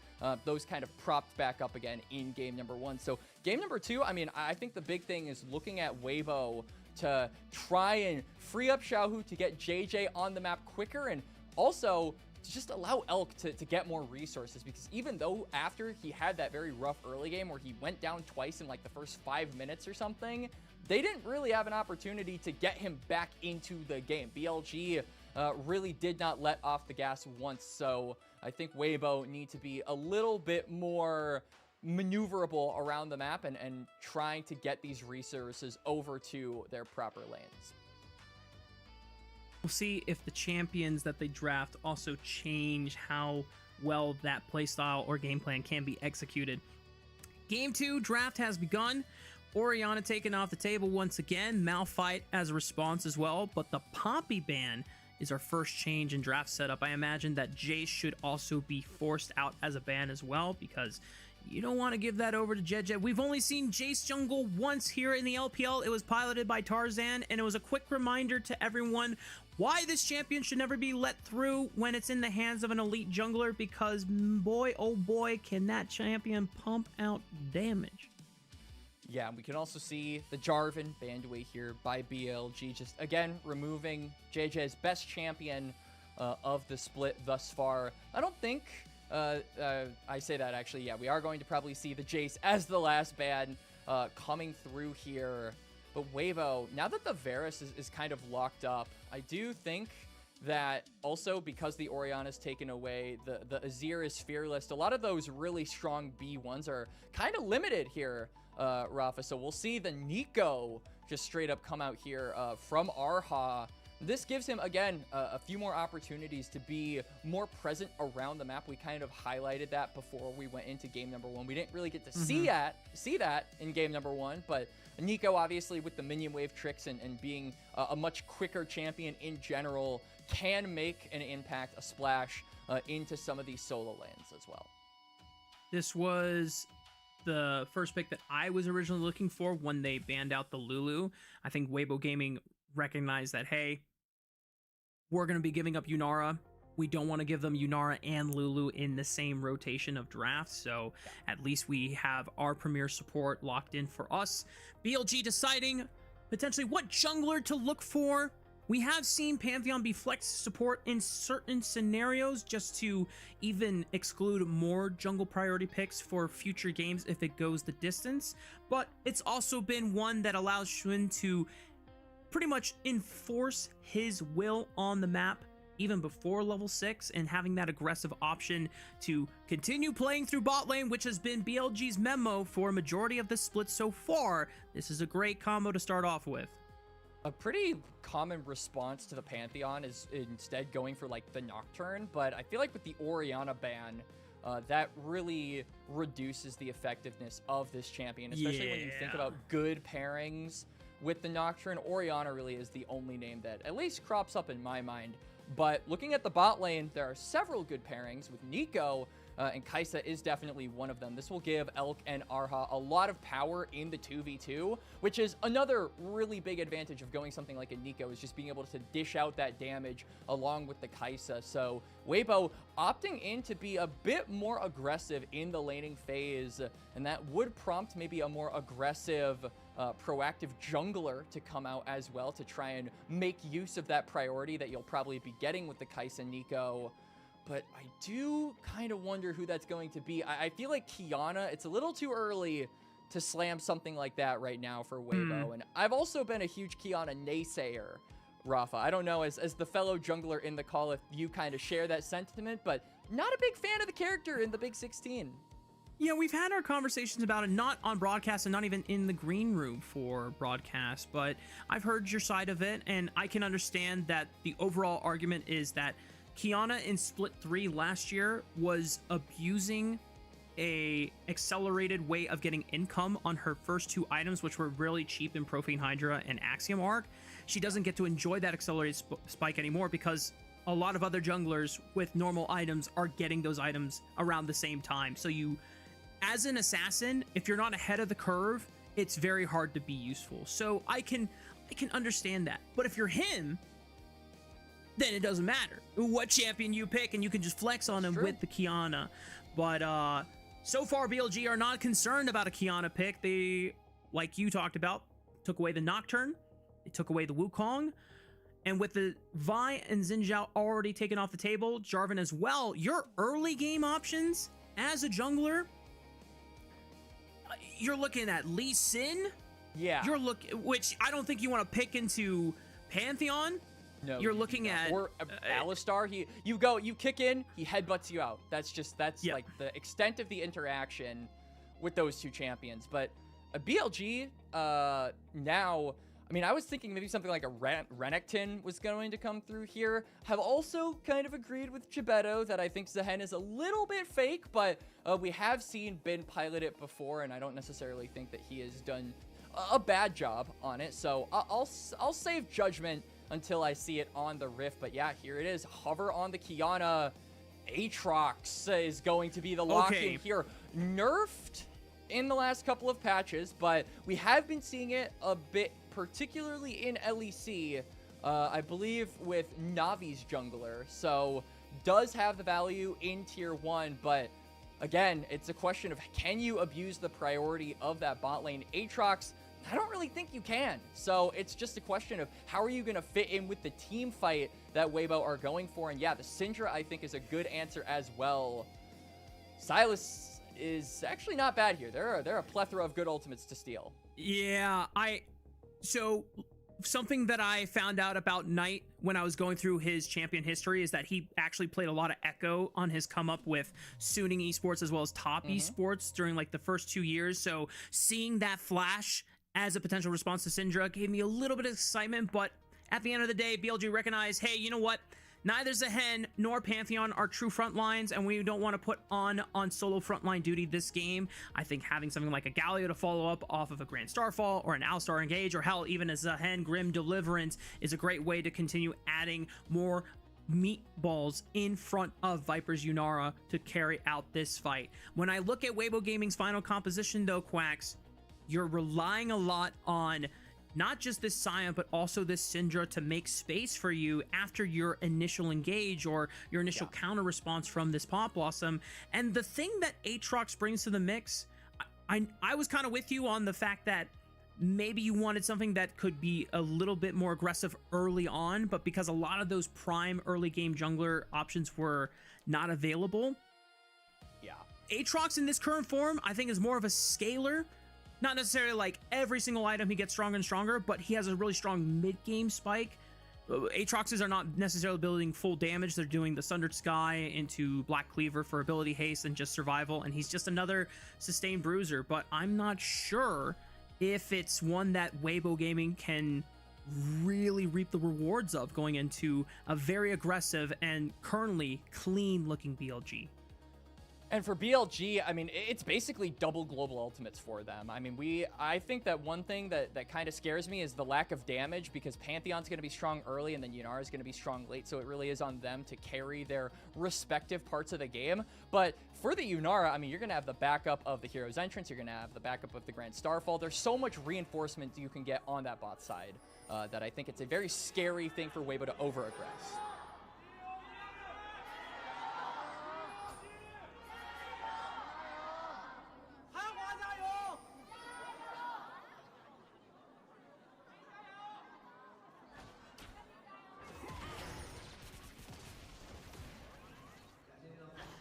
We're instantly greeted back to game 2 of this series with the wondrous sounds of Gyos from both rosters, fan bases. Taking a look at the Runes and Masteries. Like the first strike take from Xiaohu on the Syndra, because he knows that at least in the range versus the melee matchup, he should just try and farm as much gold as possible so that he can scale up as fast as possible. I do want to quickly shout out Quacks. We've been seeing a lot of promo for the new Galio skin. And this one, I think it's super well deserved, because even Knight is bringing out with a little chroma flair to it. This thing is like a Gundam, and that is so cool. Yeah, the skin quality like is absolutely insane. It's been going up so much year after year. Yeah, it looks absolutely insane. My dad actually used to play League, and one of the biggest things that surprised him when we went to MSI last year was just the straight up quality of the cosmetics in the game now. Because we kind of started playing when Shamrock Malphite was like an average skin, right? When Broccoli Malphite was like, you know, looked at as like, it's not good, it's not bad, it's just whatever. Ooh. But look at it now compared to some of this stuff, it's like night and day. Schwinn detects that Jeje is invading him. Wait a minute. Hey? Schwinn might be forced to flash. I mean, that's all the Darkened Blades being expended. Schwinn is going to hold on to his flash. Goes back in with the stun from his W. On, can he get in range to look for a headbutt pulverized combo? Neither mid laner can move at the moment, so Schwinn just might be straight out of luck on this Krug, but he will commend or can use his smite just to at least secure one camp away, but he does have to lose out on the red buff. And I mean, I was not expecting an Aatrox to be this aggressive this early on, but like you said, Quacks, Weibo Gaming trying to use the bot lane push prio to be able to get in there. Mid lane as well, because it's a range versus melee matchup. I like the moves here from Jeje. I think that this is really when he's in his element, when he's able to be aggressive in the opening minutes of a match. Regardless of champion, he is still cultivating that style very well. And also, to rub salt in the wound, Arha able to steal away some of those very small Krugs, which give you the most amount of gold. So Shun is only going to be able to grab one longsword upon his return back to the Rift. Meanwhile, Jeje, he goes back to his entire bot side encampment and will probably have a pretty big item spike as soon as he recalls. It's like Shun is trying to at least just get vision control. I have no idea if that's how that works. But Shun is making sure that he is counter jungling some of the camps that are spawning in Jeje's top side jungle. The Raptor camp hadn't spawned yet, but he at least gets the timer for its second respawn. He's taking the Krugs now, while Jeje fully clears out his bottom side jungle. Shun cannot stay for the Raptor camp. He's going to get spotted on this Pixel Ward as well from the Phallites. So, I mean, at the end of the day, he denies 1 for 1 from Jeje, but he still has to take his full blue side camps that have not respawned. So he's going to be behind on experience going into the 5-minute mark here. And look at the way that Jeje is actually moving. You can see pings coming through to take away the respawned Raptors. So Jeje, he isn't looking for a 1-for-1 trade. He's looking for a 2-for-1 trade, but he gets spotted on a ward, and On is looking for a flank potentially onto him. As soon as Knight moves, you know something's coming, and On commits the flash to make sure that he can get the headbutt pulverized. Didn't even need to use the flash. My mistake. It's just BLG punishing an overextended Jeje. And Xiaohu is walking up as well. His support is behind him, and On doesn't really have reinforcements, so there's no possible re-aggression coming out here from BLG, but it felt like a bit of greed there from Jeje to try and look for those Raptors, steal something back in return, and he ends up getting punished for it because of that ward placed on the bot side mid bush. No, like you said, summoners needing to be expended, so just a quick little pick-me-up for Viper to get first blood. And that is probably one of the two people you do not want to give an early gold lead to, especially considering Weibo's game plan for this early start was to allow Elk and Urha to have the push on this bot lane, which they still will, but now Viper no longer nearly as threatened. Weibo Gaming still have the first roam over to the Dragon. And Shun cannot get in unless he flashes. Oh my goodness, that was a big gamble. He does not get the Dragon. Jeje does secure it. Heroic entrance from Knight allows him to reposition with the rest of his team, and Weibo are now trying to threaten for a re-engage in the river. Oh, flash from On! Right into the taunt! What an alley-oop from BLG's mid-support combo! The rest of Weibo Gaming are forced to retreat. I feel like Weibo had no right overstepping their bounds to try and look for a re-engage. On didn't use any of his engage tools. He still had his flash, and that is exactly what happens. On flash immediately alley-oops into the rest of his team. Like you said, they get themselves a kill. Viper also has double buffs on this Yunara. Going for that fight felt like a little too hasty from Weibo. I feel like you just get the Dragon and you kind of take the win and move on, but they over-aggress, they greed yet again. And that feels like a theme that is already starting to mold here, Rafa. Nice single bars from Arha, though, at least stop Shun on the initial entrance. Does not have to burn a flash to get out alive, but is now low on HP. Shun is too, so he's not going to be able to stay for the dive. And On is nowhere close to level 6, so they cannot threaten Elk under this tower, but The pressure is starting to surmount from BLG as they look for more and more plays against Weibo. You can see that Knight as well picked up that kill on the bot side as On is wrapping around here. Elk does now have level 6 plus the flash, so yeah, I think that's going to be maybe a little too risky for On instead. Maybe I'm wrong. Oh, God. Got a little dicey there. We were both ready, but Elk will clutch onto his flash and ghost and stay calm under pressure. Yep. And now Knight, I mean, the wave pushes back. He'll be able to get a reset here, but I mean, he got that kill. He's not going to be able to spend that to be just a little bit better into the matchup of Syndra. We can see that Xiaohu indexing to go for those boots, so won't have a big necessarily damage spike against the Galio. This will allow, I think, Knight to be a little bit more competitive when going for push, and if Shun, especially once he gets that flash back up, wants to look for some type of an aggressive play while his Galio has ultimate and is really tanky at this point in the game, I think that is certainly an option for BLG down the line, as Grub's intercepted here by Shun. He's actually going to get the remaining two, so big advantage for BLG. Arha might be forced to flash over the wall here. Does flash the Arc of Ruin, gets tagged by the slow, but he is alive for now. He's nowhere close to level 6 since he has now been forced out of lane not once but twice in recent memory. Shun? Oh, you gotta... Okay, there we go. 2 grubs awarded over to BLG since JJ snuck in and took the first one in the pit. Knight and On trying to move around and see if they can catch this Aatrox. World Ender is available, so is Unleash Power, but Xiaohu only has a Lost Chapter. Not that much damage behind the full combo. JJ wants to step up. Darkened Blade 1. Already used 2. World Ender. Okay. Elk pops the Killer Instinct, looking for his former jungler, and yep, Elk will be able to get his first kill of the game, and Weibo Gaming find an entry into this red side jungle.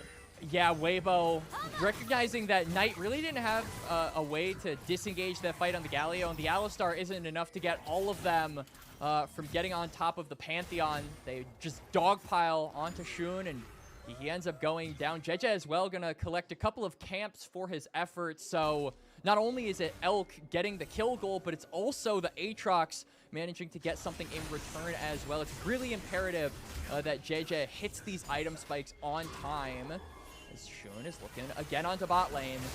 There's no flash on this Nico, but man, another great Tangle Barbs, and Elk saying, yeah, nice try, bro. Try again. On definitely will try again. There's another thumbs up as Elk is forced to flash away from the headbutt pulverized combo. Heroic entrance over the top just to guarantee the dive goes well. And Elk is really appreciating all the fans coming to the bot lane saying, listen, I can sign autographs all day if you want me to. But now, I mean, it forces JJ to kind of abandon his camps and make sure that Elk isn't going to get completely dove by 4, but it might not be enough to stop them.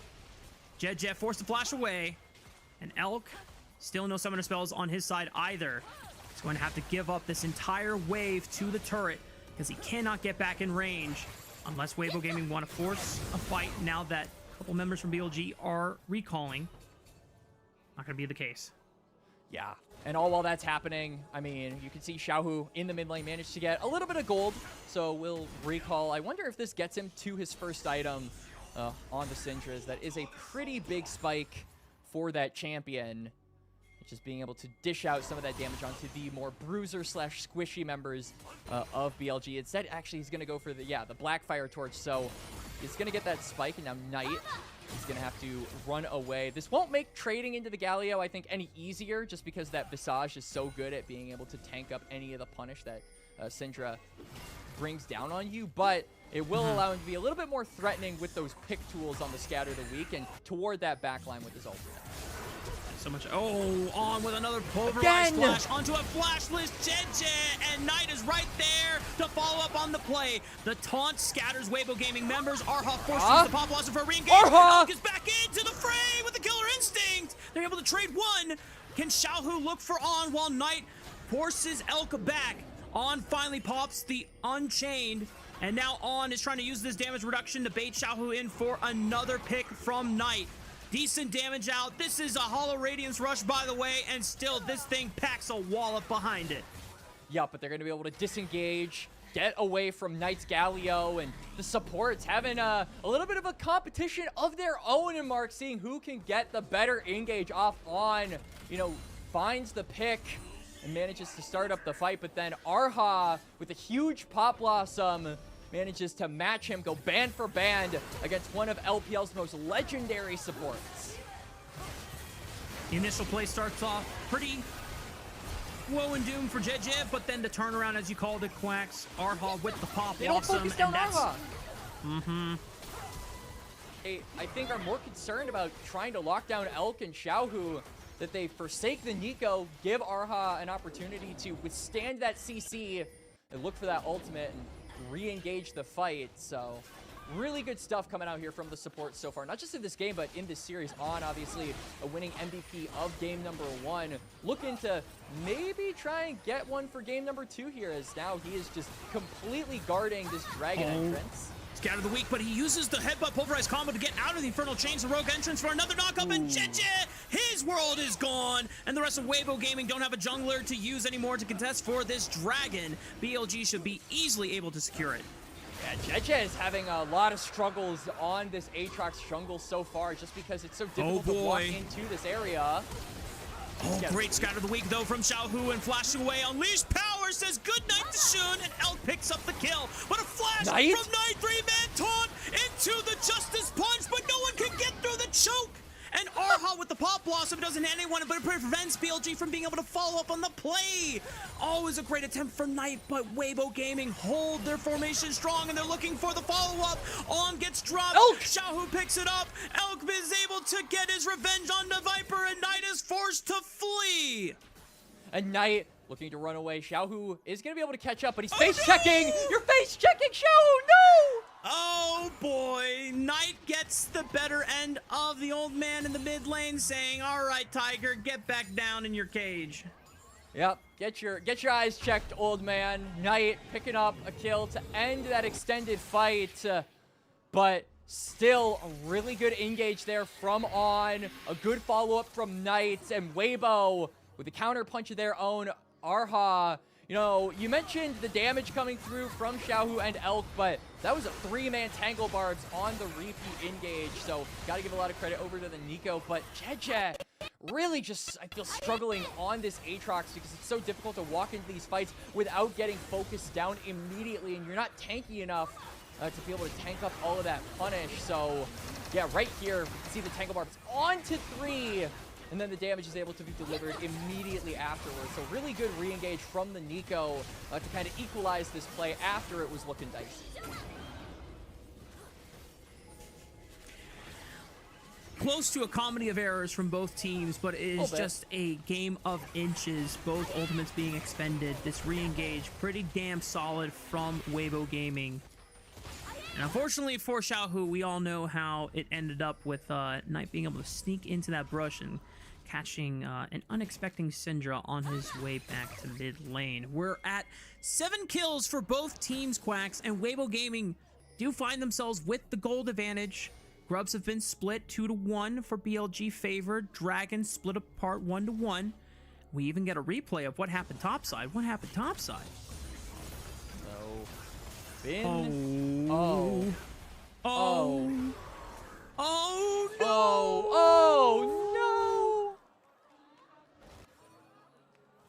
If I had a nickel for every time the Bin went under tower, assuming he was fine, I would probably have more than 2 nickels, because I don't think I've watched every Bin game. But there are 2 of them that come to mind within the last 6 months.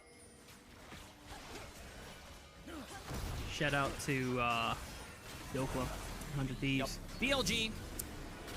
Heroic entrance over to join up with On and Viper. Here comes the unstoppable onslaught from Zitka. Decent taunt from Knight, but he is isolated from the rest of his team because everyone's trying to dogpile onto the Rift Herald. Well, you might as well commit if you drop your mid laner like that, and they do end up getting it anyway, but the rest of Weibo Gaming going to try to push into mid-tier 1, get as many plates as they can before BLG regroup.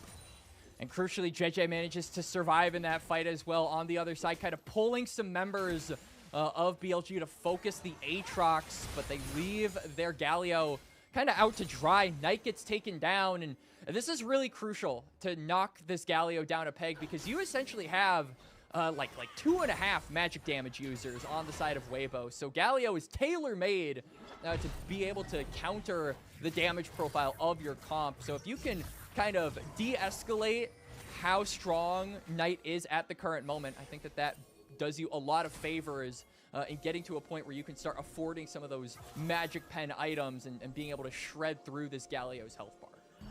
Yeah, and Xiaohu has a really interesting build. I'm not certain if this is like a common Syndra build or not recently, but it's a lot of ability haste with the Cosmic Drive second and the tier 3 CDR boots, because you get like 25 ability haste on the upgraded versions, which is true. So that's a lot of abilities being casted, and it means more opportunities for Force Will, more opportunities for Scatter the Weak, and more opportunities for more orbs stacked up, and that could be a pretty big unleashed power at the end of it all. 10 seconds until Dragon spawns, and we can see neither team has really firmly stamped their feet onto the bot side river, though Weibo have control of this bush and are just waiting to see if BLG will face check it, which they won't. And this is what we were kind of wanting, Weibo to set up first around these objectives, because we've seen what happens when Weibo walked into BLG, and spoiler alert, it has not been pretty. Jeje has been on the receiving end of all of those beatings, as he does pick up the second dragon, and BLG really without a contest. They don't even attempt to hit the dragon, instead are just gonna go for the herald, but this isn't even gonna kill the turret. So BLG with a very meager couple of plates here as their reward after the Drake is taken by Weibo. Yeah, I was curious to see if BLG were trying to get in to just block Weibo Gaming from rotating as quickly over to the mid lane. It's kind of a half and half play, not really successful, but if you're a BLG fan, I think you're very grateful that BLG just didn't send it unnecessarily. One of the things that we've talked about for BLG before this series was when they were in states when around this point in the game and they weren't ahead, they would just start flipping and try and force their way back into the game, but BLG starting to slow things down and let their side laners catch their waves, get some gold, and wait on item spikes before to fight. And for Weibo, as you called out, the fact that they are setting up these objectives first, now with this advantage, with the push that they should have been getting, this is a good opportunity for Weibo to set up better team fights in the front to back with this front line.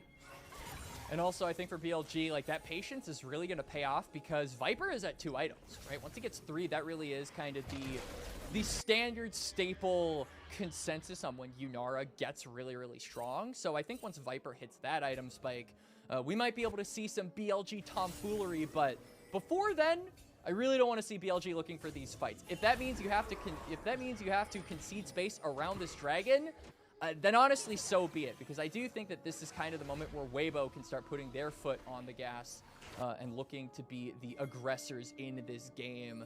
Xiaohu, crucially, is getting really close to those Transcendent stacks being completely maxed out. He has gone over 100, so that Execute is up and available, can be really threatening to members of BLG, such as Viper and even Shun, I would say, who's getting a little less tanky as the minutes go by. Got to be a little careful in this area, but he's trying to link up with On for the collapse, and Elk using the killer instinct, but he's hit put it back in by On, but can no one get in there? Heroic entrance. Actually, it's the Grim Deliverance from Bin. Looks for Elk. Just one more on attack. The flash committed forward. BLG put everything into shutting down Elk's Kaisa, and the rest of Weibo Gaming is starting to collapse around his corpse. Zika, nowhere else to run, has a flash available, but trying to use this Science health bar as much as possible. Gets jumped on by Shun. The rest of BLG trying to follow up on the play. Decimating smash at the ready. Maybe it was a little too far for BLG. The gold deficit has been shored up off of a great pick from BLG, but Weibo Gaming still have numbers in supply on this mid lane.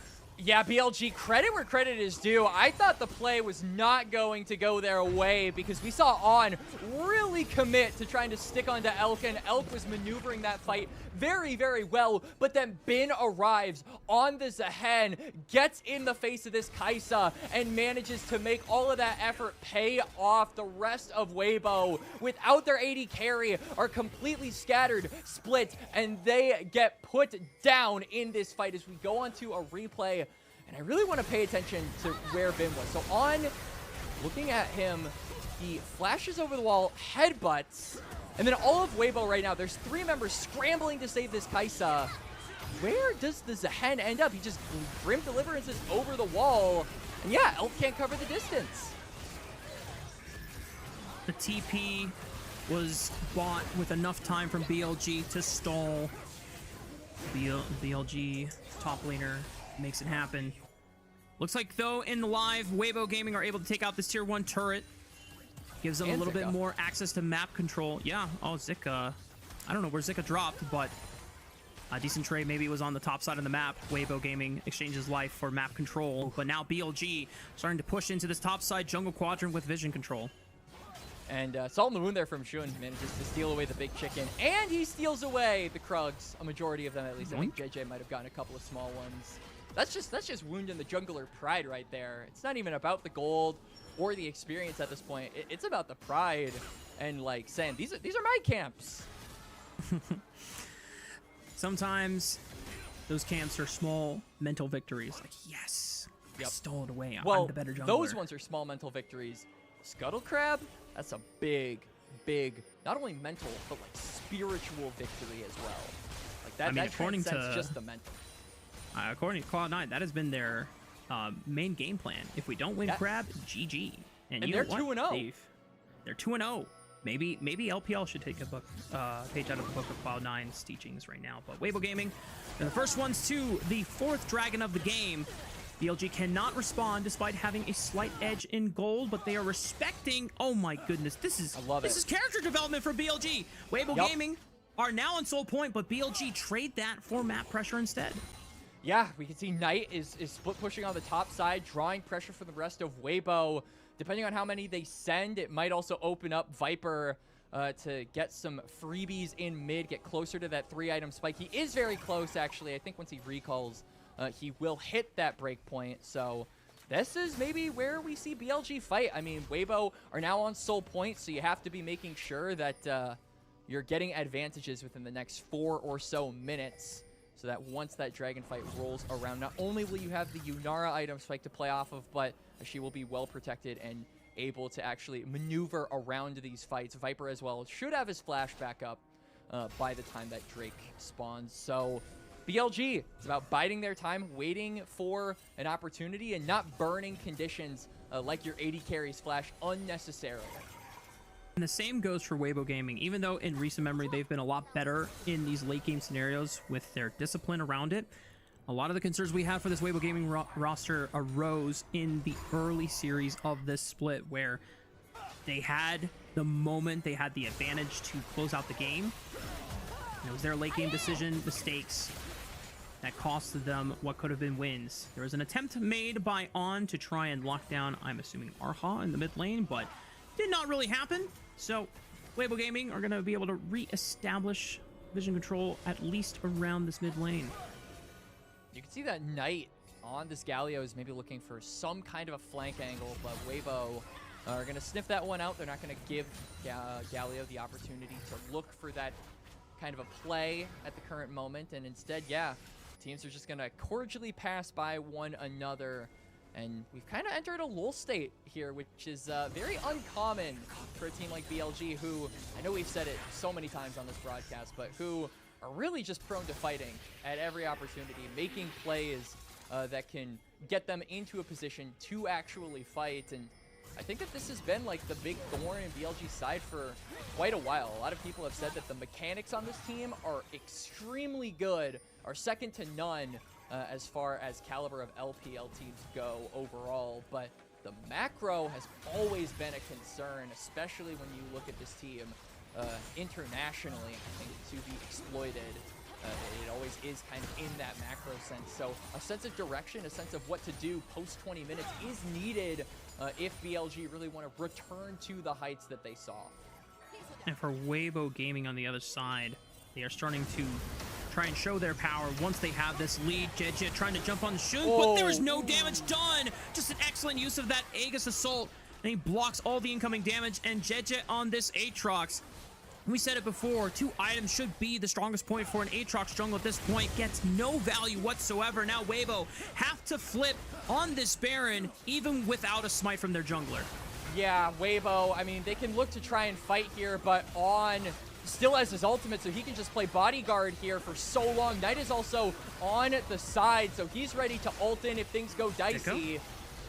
Zika's trying to create space right now, but as long as you just get it down to critical moment, Shun can secure the Baron with the smite. Arhal on the left side looks for the Pop Blossom into the back line. Viper might be in trouble. Viper is executed by Xiaohu, but the heroic entrance from Knight allows him to reposition and replay with his team. Bin is getting dropped low, but doesn't die quite yet. Great scatter of the week. Elk looks for the killer instinct, finds the Zahan in the back line, and now Elk has to play with everything he's got left in the tank. Looks for Shun, but it's a Comet Spear that puts him down.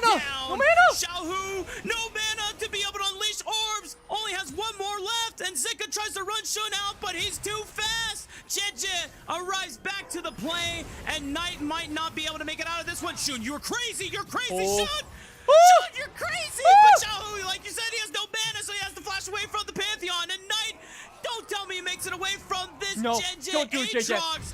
No, whoa, I thought the Grand Starfall was about to be used. Oh my goodness, this game He's gonna do it! Is crazy. TP, they want Xiaohu, Scatter the Weak is available, but he has Aegis to set the block that damage. BLG bide their time, and they make the great punish. Shun and Knight walk up to secure the kill. They don't want to let Xiaohu get away, and now the death timers are super desynced on the side of Weibo. They're all respawning, but they don't have a mid laner. Dragon is up in 10 seconds or so, and BLG are getting all onto the map, and Knight's in trouble. Knight has the stasis, blocks the Pop Blossom, and oh boy, Weibo Gaming just lost 2 members total. There's a train. JJ was the first one to fall. Zika arrives with the unstoppable onslaught, and Elk is able to burn down On's Alistar, but the dragon has spawned, Quacks, and Weibo Gaming now, once again, they don't have their jungler up to contest for this objective. Yup, they don't have an Aatrox. They are completely in favor of getting this Drake, denying the soul from Weibo, the win con that they were holding on to hope that they would get. Now Baron is available for them as well off of respawns, but I believe it's only Shun and Knight holding on to that buff, so does remove a little bit of its power. Huge extended, like 2 fights for the last 3 minutes, Rafa, but BLG getting the Baron and denying the soul, those are the 2 crucial things that happen. Take a look back at this fight once again. Bin trying to just bait out cooldowns from Xiaohu and able to buffer the Grim Deliverance over the wall through the Scatter of the Weak. Bin gets a majority of his job done, and the fact that they secured the Baron is just surviving with as many members as possible on the way out. Even in this, like look at Xiaohu's mana at the start of this fight, by the way. If my Syndra has more mana, I think we might actually have like a huge chance at being able to turn the tide of this one, but Xiaohu just has to be so conservative with when he's actually using spells. He's not able to just chuck them out on a whim, and it does result in him getting gradually lower as the fight goes on and not able to finish off a lot of these kills. It's a huge extended fight, but like we said, BLG, they get the Baron, even if it is only on 2 members, and they deny the soul. So now, what are they going to be able to do for the next couple of minutes? Because that soul win condition is still very much alive, and Weibo weren't without their own inflection of gold. Elk is still very strong on this Kai'Sa, over 4 items, working on his 5th. You can see that QSS also in inventory is going to make him a lot harder to lock down in these future fights. BLG have clawed their way back to a gold lead at 31 minutes. 3.5 thousand might not seem like much at this point in the game, Quacks, but Weibo Gaming, the haunting of a late game discipline error has come back in full force with back-to-back moments where JJ starts the fight way too early, gets caught, allows BLG to get the Baron, and then is caught again, denying what should have been a Hextech Soul. Zika forced to use the Unstoppable Onslaught just to escape what was a pull from BLG and trying to make this pick. Tier 2 turret falls. Xiaohu makes some space, and Weibo Gaming are starting to slowly lose grasp on this game. Shun looking for Arha. Weibo Gaming right behind him. The Infernal Chains will pull him right back into the Decimating Smash. Shun gets dropped and loses the GA. Weibo Gaming, can they follow up? Arha readying the Pop Blossom. Quick flash from Shun. Now On's into the back line. The heroic entrance is set up for a massive knockup. Jin caught out once again. This Aatrox has got no value whatsoever, and BLG are punishing every single time. The rest of Weibo are down to 3. What can BLG do for the rest of the death timers here? They don't have a Baron buff up, and Xiaohu is still available, but I don't think the wave clear from him is going to be enough to stop BLG from at least knocking down this inhibitor in the mid lane and potentially moving on to the top side, as that wave is also incoming. Bin working in that lane to try and free space up over there. But yeah, these fights are just so difficult for the Aatrox to play out. He's not tanky enough, really, even with the World Ender, even with the extra bit of healing that you get off of popping that ultimate. He isn't in a position where he can actually withstand the pressure that BLG are constantly putting on him.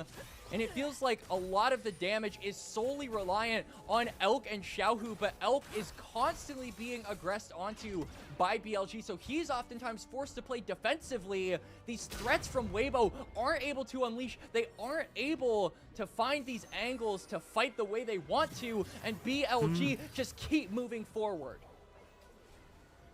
I think the last hope you have for Weibo Gaming is the fact that Xiaohu just picked up a death cap.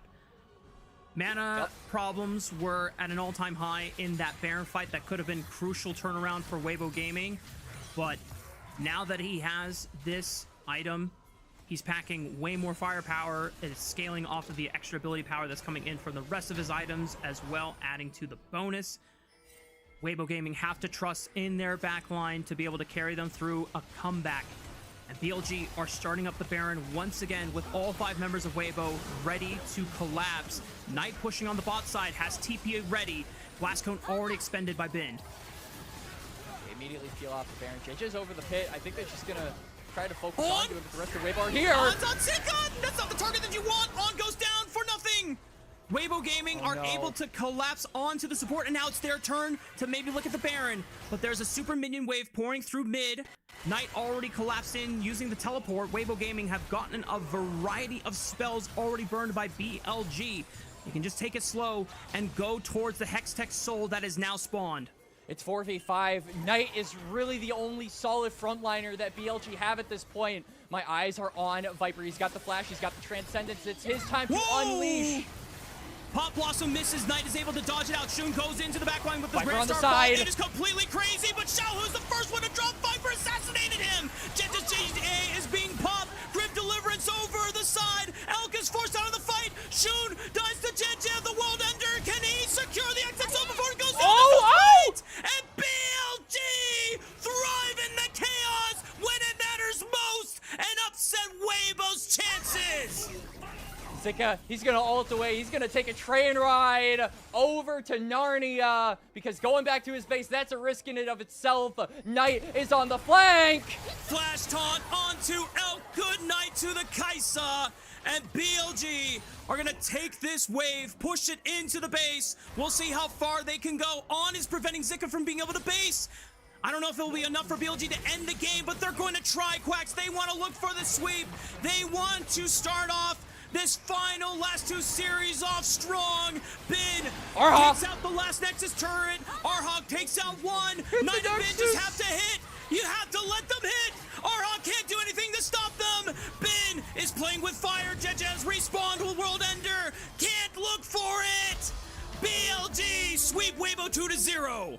Certainly not the clean game that we saw in game number 1, but like you said, Mark, they thrive in the chaos. Those last couple of fights were absolutely chaotic, and BLG get the 2-0. And the correction wasn't Weibo trying to rewrite what happened last time and get revenge. It was BLG saying going to game 3 was a fluke the first time. We're going to close it out cleaner and with less games. If you're a BLG fan, this is a good sign. Weibo Gaming fans, this might be a bit of a depression point, but this is what I'll say. I think the fact that BLG had a really, really strong start on the bottom side of the map in game 1, Weibo tried to make good adjustments going into the second game. I'm still not sold on the Aatrox pick, but regardless of the jungle pick, the execution of the game plan of what they were doing, I think, was overall sound from Weibo. And I don't know, Quacks. I think it came down to just really, really minor things from Weibo, and unfortunately, it was something that I thought that they had gotten rid of, or they cleaned up a bit when it came to late game discipline, but just those couple times when Weibo forcing the fights a little too early and not able to burst through the target that they're jumping on, instead loses out on their jungler of all people, and the Baron into Dragon, not good. Yeah, and you were saying, I'm going to take it a step further and be kind of your brutal honesty translator here, Mark. You said you weren't really sold good on cop, the bad Aatrox cop. jungle. Here we go.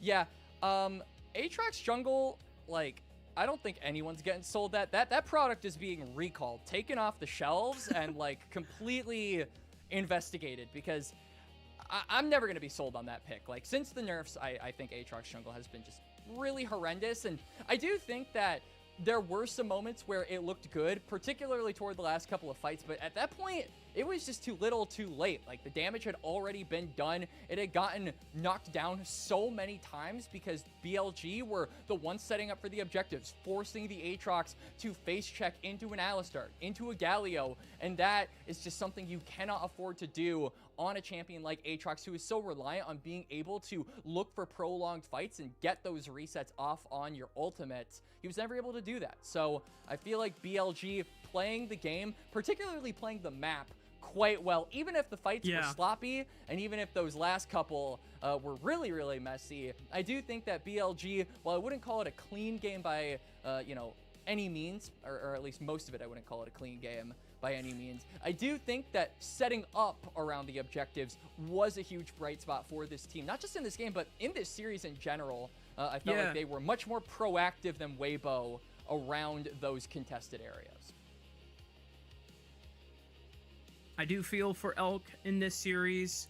You could tell that the flash forwards in game 1, he was so dead set on trying to find ways to uplift Weibo by himself to get back in this game after a super huge deficit early on, being the target of BLG's ganks early in the first 10 minutes of the game, almost being picked on and cyberbullied a bit, and then the second game, he's gifted his Kaisa, he's gifted kills, he's able to follow up on plays, and he tries to look for heroic moments in clutching out the series for Weibo Gaming, and it's just unfortunately not enough. There's moments where, if there's just a little bit extra juice, if there was a little bit of extra better follow from the rest of his teammates, that Baron fight, if Xiaohu has more mana, that could be a turnaround. That could have been BLG getting the Baron, but then losing all 5, and then Weibo Gaming coming back into the game. They take the Hextech Soul right off the get-go, and they're the ones in the driver's seat. And instead, we're looking at a game 3, and we're on the broadcast for a little bit longer, Quacks.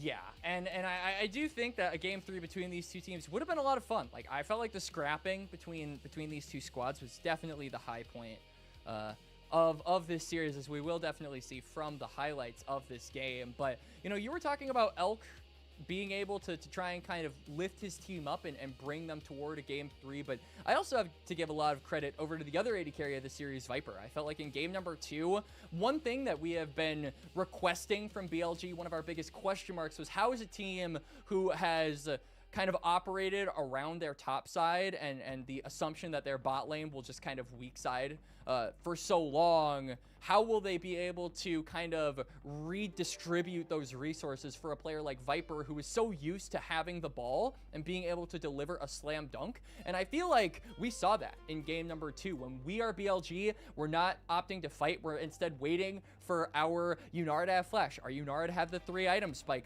That to me signals that BLG are going through the character development that we talked about, learning the best timers for Viper and when to play around him. And I do think that that was a thing that pushed them over the edge in game number 2 for allowing them to win some of those late game fights, because Viper was being played around, because his conditions were the thing that BLG took into account when deciding to fight. You'll love to see it.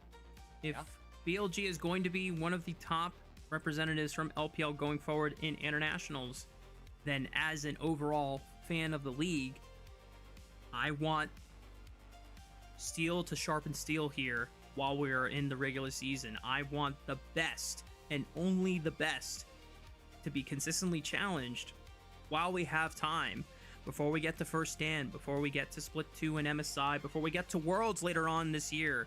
The fact that we're seeing this evolution at least play out early on here in Split 1 doesn't guarantee anything. LCK is still a very strong region to compete against, but it gives me a little bit of hope, Quacks. It gives me that at least our top LPL teams are taking the right steps necessary to progress to a point where they can legitimately challenge and hopefully win against LCK teams. Yeah, and I think that BLG, like, when we look at them from an international lens, a lot of people are expecting this to be the international representative for the LPL. If we're looking later down the line, I think that when you have a team that's as stacked as this, right, with BLG returning to their roots in the jungle, going back to Shun, grabbing him up for this year, and then throwing a bone over to Viper and saying, hey man, come over here, we got a good chance at being able to make something happen. A lot of people look at Viper as kind of just that extra little bit of push that BLG would need in order to repeat the same successes that they had both domestically and internationally in 2024. And while I do think that Viper has the ceiling and the min-maxing and micro to do that, the big question has always been the macro. Right? How can this team direct themselves post 20 minutes? Because LCK teams famously have been able to kind of exploit that, right? It's what we have seen, particularly over the last year and a half. And so I think if we are seeing the development not only from being able to play around Viper and distribute the wealth over to the bot lane, which is very uncommon from what we have seen from BLG, but also the decision making in real time from BLG improving as the year goes on, that is something that I am looking at, because those are the two things that will legitimately give them a shot against the LCK and give them the ability to fill the shoes that everyone has kind of laid in front of them, which is that international representation, which is maybe some international wins, and which is that domestic dominance. Yeah, well, while we have some time, since we're debating whether we wait all the way until through the on interview that is currently on stage before we get to see who our player of the game and player of the match respectively are. We can pull up the standings though and give you all an updated look on how everything has never mind, we'll get that updated shortly. Quickly. But the big thing that we'll be going over is looking at the remaining series, or the series scores that will be now in place for Group Ascend. We already knew that Anyone's Legend and BLG, with a previous series score 6-2 and 5-3 respectively, they had already secured our first 2 spots in our direct playoff spots from Group Ascend. There's still 2 more spots to acquire. More than likely, JDG and Weibo Gaming are on track to get them, since they are effectively 1 series win away from getting them. That being said, Top Esports could try and push for one of those spots at the very end. And when we look at the remaining schedule, which I do have pulled up so I can kind of rattle them off to you, JDG plays against IG, a team that they have yet to beat so far this split. And since Demacia Cup, with these two rosters. We'll see if JDG can finally break the IG kryptonite, or if IG will find the third series win of the split. We also have Weibo playing against anyone's legend. For Weibo Gaming, this BLG series, since they were kind of close, and statistically JDG had beaten BLG both times, and we did the whole like transitive properties, we should understand that Weibo Gaming should be favored against BLG, but BLG came in with a much cleaner look than they have for the past 3 series losses that we saw from them in recent form.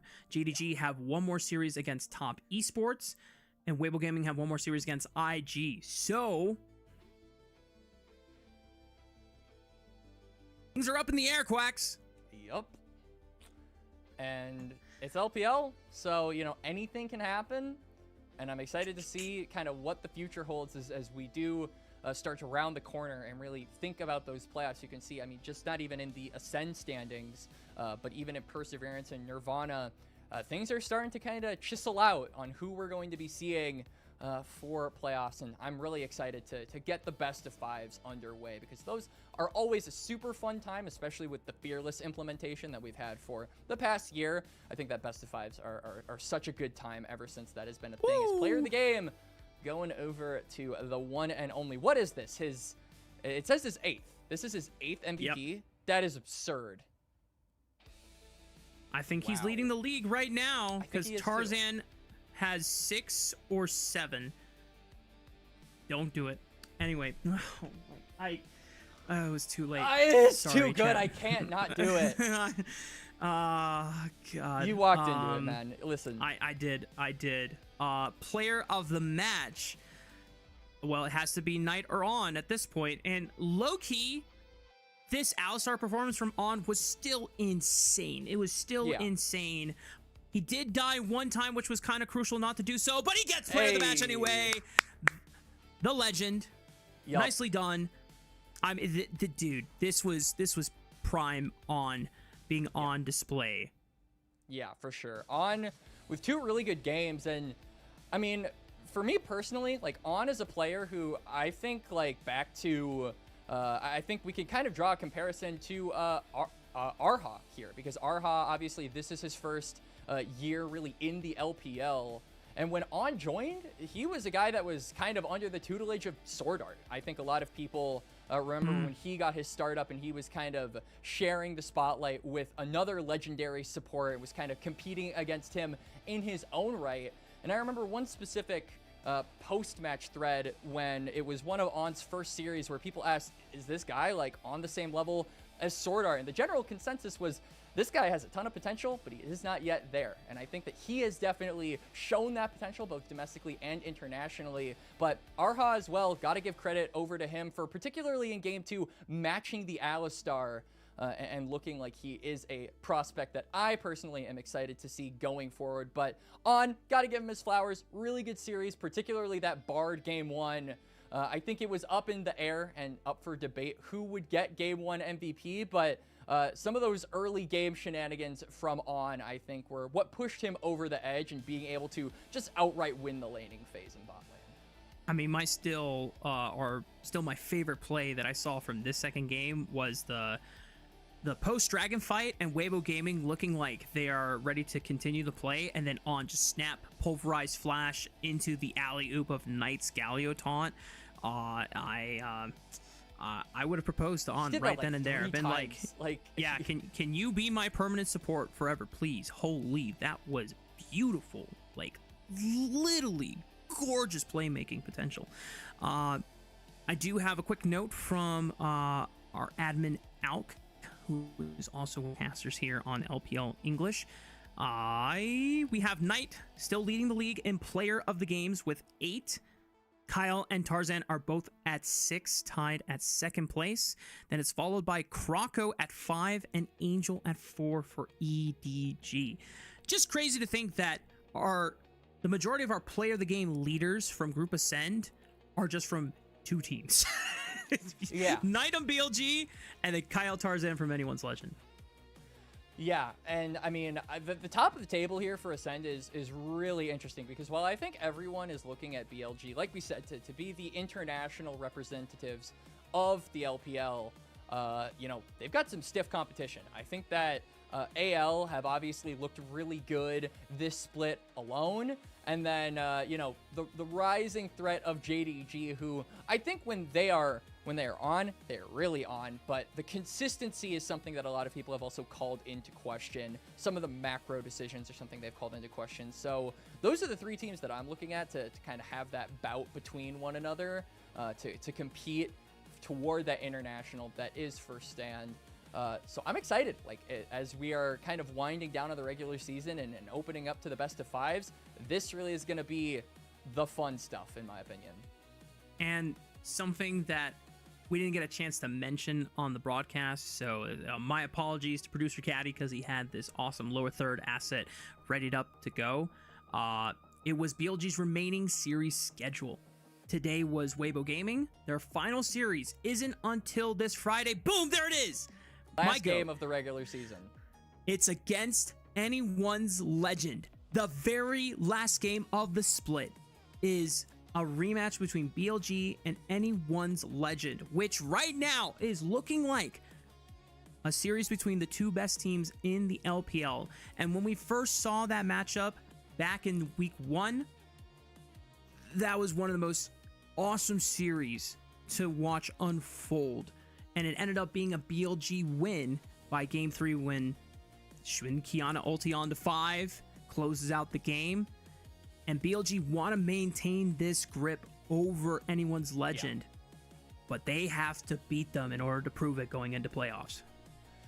Yeah, I think that BLG have certainly evolved throughout the course of this regular season. They looked really shaky in the past couple of series, and I do think this has been probably the most convinced I've been by one of their wins. So I think if they can maintain this form, it hasn't just been about, I think, BLG managing to turn it around as a team, but all of their parts being able to kind of go back into form. A lot of people at the start of the split were worried about Bin. Some people were worried about On. And then the integration of Viper was also a point of concern. But I think slowly but surely, every member of BLG has kind of come back into their own, has kind of regained some of the aura points, if you will, that people had on them over the past couple of years. And yeah, I think their play looked clean today, and if they can go in to that AL series like they did into the Weibo series of today, then it'll be a fun best of 3 for sure, and I'm very much so looking forward to it. That's right. Well, gamers, that is the conclusion of our broadcast for today. An epic back and forth series between OMG and LGD ends up in OMG qualifying to Knights rivals alongside LNG, and BLG getting the best of Weibo in a dominant 2-0 with even a little bit of comeback flair in that second game.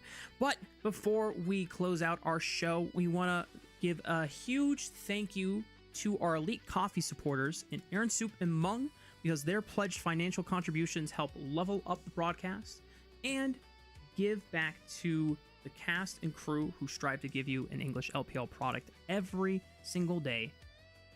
So shout outs to them once again, and also shout outs to everyone who tuned in and watched both of these series and who continue to support the LPL English broadcast, whether you're just a chatter, if you're a coffee subscriber or supporter, or hell, if you catch us over on the highlight channels, also shout out to you.